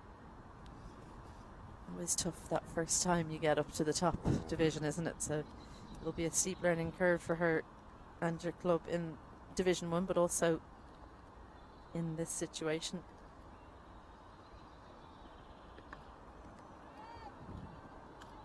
But the great thing for Balbriggan is that they do have Izzy McLean in this competition, learning from this situation and just playing around the top players as well, that she can then go back and bring that to her club. And now it is the good thing whereby the experienced Super Series players are going back to their clubs and saying, look, we need to do this and we need to cut down on that, and reading the game better as a result. In the air and caught. Well, she looks to go on the attack, Izzy McLean, and Talia Dunn takes another catch, much easier this time, as that came off the toe and the inside of Izzy McLean's bat. And Rebecca Stokel, well, she's left frustrated as her partners continue to depart. And she just can't get anyone to stay with her, as McLean goes for 1 and Typhoons 142 for 8 now, so they've added 13 for the loss of that wicket. Well, Kelly putting one just on off stump. All she could do was lift it into the leg side. That is a safe regulation catch. Ball goes to the umpire. That now means that the Typhoons just have 2 wickets left. They still require 43 runs. Well, Lara McBride comes out at number 10 from the Hills, opens the batting for the Hills, and a good worker of the ball around. So for me, she should have come out sooner, because she's the one who has the game to knock the ball around and stay with Stokel. She'll just look to work the ball. She won't be playing any shots like that one that you've just seen. If you're looking for more attacking batters, then the 3 batters who came in ahead of her, they're the right choice. But in this situation, she should have been coming out at number 7, I think. Well, runs required. Well, just about 3 and over, less than 3 and over. So all it does require is a partnership where they're just pushing it around and taking runs. Very quickly the Dragons' field would change. Well, the other good thing for the Typhoons is that Lara McBride will see this as an opportunity to push her cause and say, I shouldn't be down here, and I'm going to show you just what I can do. I hope, and I think that's what she'll be thinking, because that's the type of player that she is. We saw her with ball in hand earlier. She bowled bravely, took the pace right off. Played that with a very straight bat. Yeah, her big scoring areas are behind point. She'll just, anything that's got any width in it, she'll just look to dab it down and get a single, or anything that's straight, she looks to play square leg. So that option's not really on at the moment. 2 fielders are in there stopping that single, but the one down to third, if there's any width, she can get off strike. But 1 ball left in the over, so she'll happily stay at the non-striker's end and leave Stokel at the other end. 1 run and the wicket in that Kelly over. After 33, Typhoons 142 for 8. 43 to win. Plenty of time to get the runs, but only 2 wickets in hand. Who's your money on? I think the Dragons will pick up these 2 wickets. And I hope that Rebecca Stokel goes on to make her half century. She deserves it. She's played very well for her side here. She's provided a steadying force at one end. She has seen too many partners disappear. Calver continues. And Stokel strikes that so sweetly down the ground. It's all the way for 6. That's the first one of the Typhoons innings. Just walks down. She's got her half century in some amount of style and class. Well batted, Rebecca Stokel, captain's knock. That's it. Both captains scoring runs today.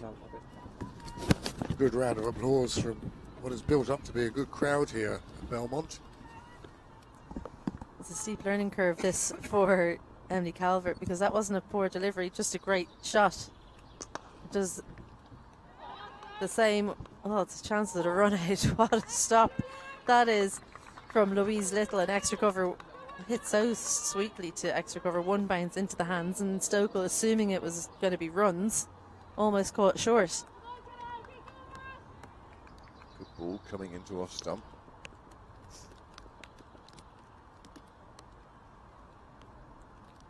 Short delivery, and Stokel misses out. Was going down leg, but she opted to try and beat the 45 fielders up inside the ring. And one of those ones where you're caught between, I'll leave it, it'll be a wide, or I'll go over it, just lift it for a boundary.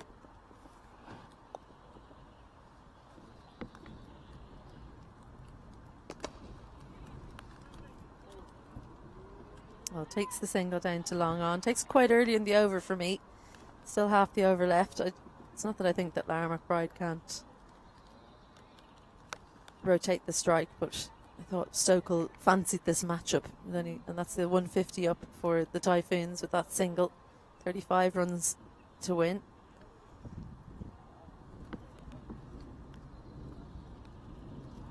Well, that should have been a wide, but Lara McBride just manages to let the ball flicker pad there on the way through to Amy Hunter behind the stumps.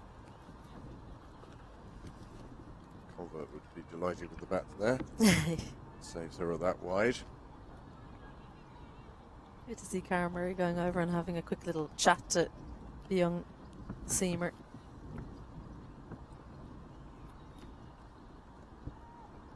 She does straight down leg side this time and doesn't catch anything on the way through, so it'll be another wide. Valuable runs for Typhoons. We're in that territory where every run, you don't clap a wide, but you're inwardly cheering when you get one. Yay. These runs matter. 34.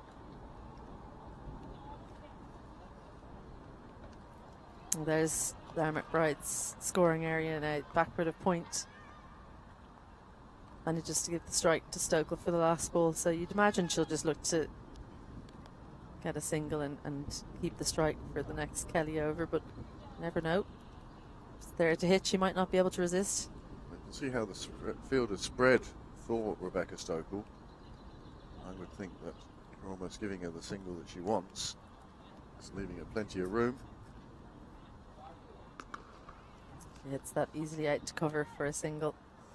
So she will keep the strike in the next over. Good over that one for the Typhoons. 11 from it, and after 34, they're 153 for 8. Well, that finishing line is getting tantalisingly close. And won't the Dragons be grateful for that 9th wicket partnership of 24 now? Otherwise, the Typhoons would rightly on the brink of victory. Arlene Kelly, if she can get rid of Stokel in particular, she'll take either wicket, but that of Stokel's is understandably much more prized. She's found scoring much more easy a task than anyone else really today. Stokel 54 from 44, so she's not only scoring well but at a very good rate. What you'd expect from a number 5, I guess. There's no doubt she's keeping the Typhoons in this game at the moment. This goes straight back over the bowler's head, but doesn't catch much of it. Lara McBride taking on the throw. That's excellent running from the number 10 from the Typhoons. She knows exactly what she's trying to do there. Comes back for 2 valuable runs. Well, the value of running the first one hard gave her the option for the second one. Rebecca Stokel gratefully accepted it. Leaves her on strike.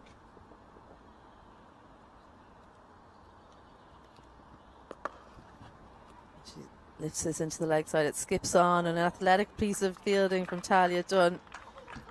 It saves 2 runs, but again, Lara McBride comes back for a good second run. And that's the difference, the point of difference for Lara McBride compared to a lot of girls of her age group is just her tactical awareness. She really, really reads the game. She's a good captain, moves her own field very well when she's at underage cricket. This is the big step up for her though. Cool. Dug out by Stokel. Excellent bowling from Arlene Kelly. Good battle on between these two.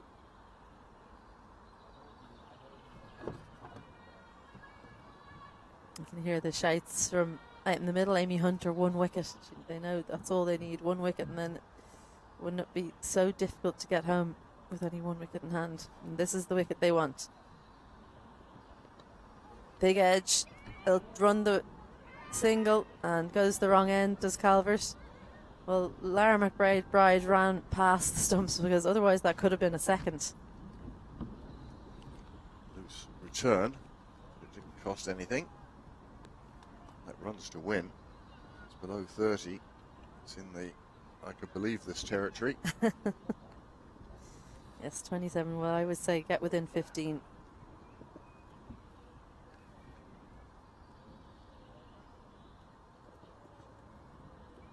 The thing about 2 wickets in hand is that no matter how close you get to the finish line, the bowling team always feels like they're in it because you get your number one ball. Exactly. That was the leg cutter from Arlene Keddy. And another fielder goes out onto the boundary in mid-wicket. And another one, there's that bounce that she gets sometimes from that delivery. So 2 dots to close out, a decent over from Keddy, 5 runs from it. I think the Typhoons will be happy with how that over went. 35 done, and they're 158 for 8. Well, 10 overs remain, just 27 required, 2 wickets in hand. Don't know how deep into those 60 remaining balls will go, but either way, this has really become a game you need to watch, see what's happening. Lana Giselle out coming on from the pavilion end. This is a good bowling change. Hunter's done very well in mixing up her bowlers and bringing in inexperienced bowlers at the right time when you could think you can get a couple of overs out of them, give them the experience. Yeah, Emily Calvert was expensive. It went for 22 in her 2 overs. That could be the difference come the end of the day, but it was a good gamble. Dalzell on now. Yeah, you have to temper winning the game with blooding people in, and you're in the team to bowl, and sometimes it's just not your day. And I don't think that she bowled that badly at all, Emily Calvert. She bowled 1 no ball, then went for a boundary, and then an excellent shot for 6 from Rebecca Stokel off the first delivery of that second over that really could have easily been a dot. Yes. So it wasn't. It was just the decision from Stokel to attack. And she does find that area again, Lara McBride. She's so good at getting it back for the point. Very difficult to stop her scoring there. She comes back for 2. And that's so positive as well, the fact that she wasn't thinking, oh, there's 1, I've put Rebecca back on strike, I've done my job. No, she's searching for that second run. She wants to take on the bowling. Well, like I said, she would have been disgusted at being called at number 10. You could have shuffled the 6 to 10, really not 6, 7 to 10, any different way. And I don't think any of them would have been surprised to be above or below anyone else. But Lara, generally, she's the one who scores most consistently at her age group. We've now reached the stage where we're into that 9th wicket stand at 24. Otherwise, the Typhoons would be home now. Yeah. So how important that was in that first innings. Well, they were 143 for 6 at 35 overs, the Dragons. So that was a really important 9th wicket partnership. Oh. Because Inside edge there from McBride. Could have run anywhere.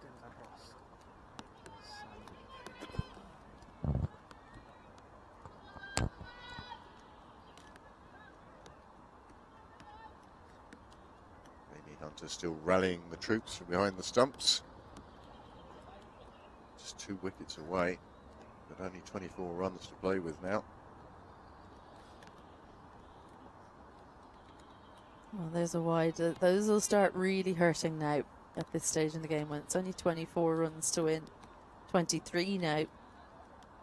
This is the kind of time where a boundary makes such a huge difference, doesn't it? That 6 in the previous over from this end just seemed to have the score that they needed, even though it was only 6 runs.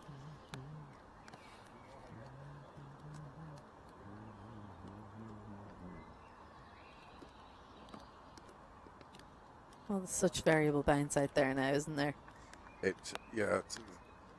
When it's not on the stumps, you're getting ones that are popping and ones that are just going through to the keeper, making it very difficult. And part of it is the pace at which the ball is hitting the pitch. They're just trying to get their field right here. The Dragons cover is out. Third, deep mid-wicket and long on. Very much a split field.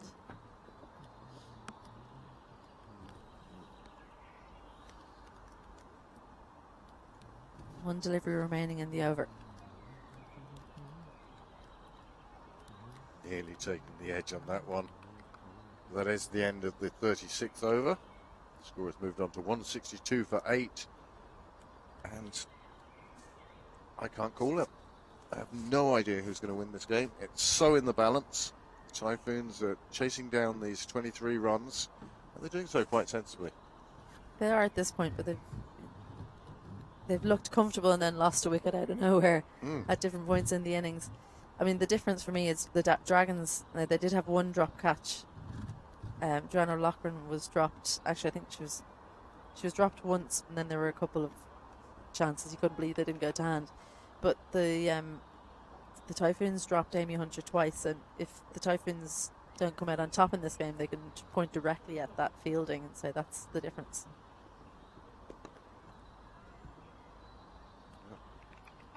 Well, Prendergast was put down first ball. Amy Hunter, a couple of chances. Was she put down, or was it given not out? Oh, it was put down. Oh, okay. Missed that one.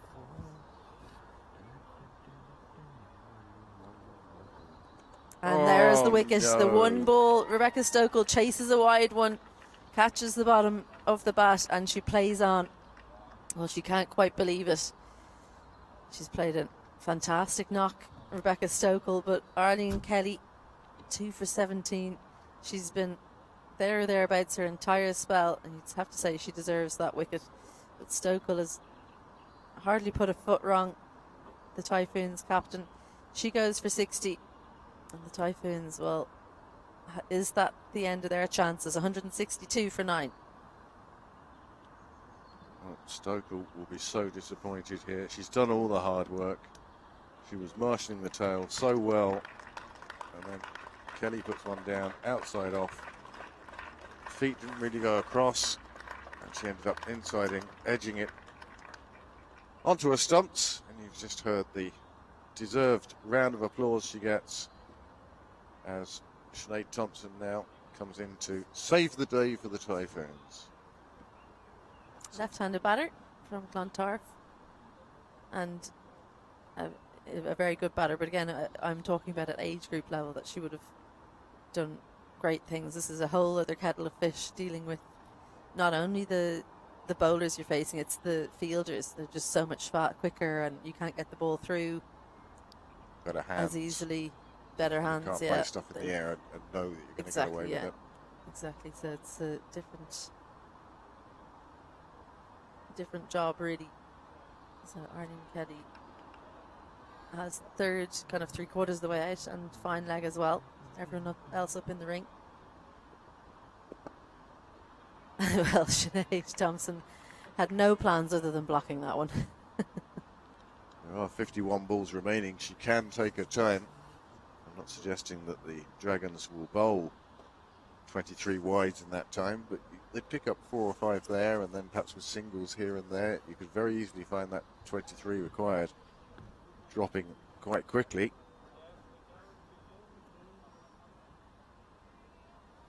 Dragons now, well, they smell victory.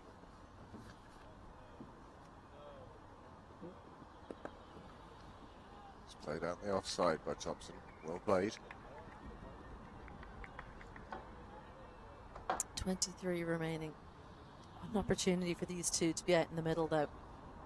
Only way to learn. I mean, you can be in the nets practicing all you want, but it's out there in the middle that you get the real experience that you need to come on as a player. It's an invaluable opportunity for these two. Well, helped around the corner. She'll get off the mark with that one. Sinead Thompson, a clever little dink around the corner. Kelly going round the wicket to the left-hander and just angled it across her to her hip. Thompson just turned it round the corner. Should be grateful to get down the other end. Right, she's been doing a super job when Stokel was there. Now finds herself the senior partner. She calls through. It's a chance for a run out. Thompson is run out. Well, that's an unfortunate end to the Typhoons innings. They took on Dalzell and point to release so quickly. Nice and close throw to the stumps as well. Amy Hunter gathered and took the bails. So a quick end to what's been an enthralling battle between these two teams, and a good opener for the Evoke Super 50 Cup. Played it away. It's fine fielding. Dalzell to Hunter, and the bat was never in. You could see by the way she was running, she immediately looked to the umpire to discover her fate. And her fate was the game was over. Unlucky. Well, I actually think that if she had, if she'd just gone straight away, she could have got home. Yeah. Sinead Thompson, but they wouldn't play together too much, these two, so that understanding wasn't there. They hadn't decided beforehand that they were going to run. So 163 all out for the Typhoons, and a brilliant battling performance from Dragons. A win by 21 runs in the end. As well, the difference between the teams was the catching. So many catches taken by the Dragons. Brilliant catches in the deep from Prendergast. Talia Dunn had a couple of good catches as well. Georgina Dempsey took a good one, and they just stuck at it even when it felt like the Typhoons were getting away from them. They changed the bowling up, they stayed in the battle, and when it looked like Rebecca Stokel and Lara McBride could take the Typhoons home, Arlene Kelly got the valuable wicket of Rebecca Stokel for 60, who had a battling performance in the losing cause. Oh, super game of cricket that, to be honest with you, I didn't think we were going to get played or completed. And in fact, we've had the full game here at CIYMS Belmont. And the Dragons, well, they started by winning the toss and deciding to bat. And despite the loss of 2 early wickets, Hunter and Prendergast put together a good partnership. Hunter, the top scorer on the day of 69 from just 89 deliveries. She really did well. I think the leading the team as well gives her that added responsibility. It always increases your concentration when you're out the middle. You feel that you have to lead by example, when she certainly did there. But the other one I'd like to mention is the 9th wicket stand from McCartney and Dalzell. 24 runs, and that ended up getting the Dragons to a high enough score that they could win the game. It was a fine 9-wicket stand. It got the score up to 184. You see that stand down at the bottom there, 24 for them and 5 for the final wicket. But the major stands of the day, Hunter involved in both of them, once with Prendergast for 45 and then with Noble for 44. It was a good all-round batting performance, not really fireworks, but part of that was down to the Typhoon bowling. Well, 8 bowlers used. Freya Sargent was particularly impressive. 2 wickets for her for 32 runs in her 9 overs. Delaney, the other bowler to bowl her full quota, went wicketless, but 3 wickets for Dempsey, who struck at the beginning and the end of the innings, and 3 for McBride near the end, 3 for 18 in what was a brilliant spell of bowling from the off-spinner.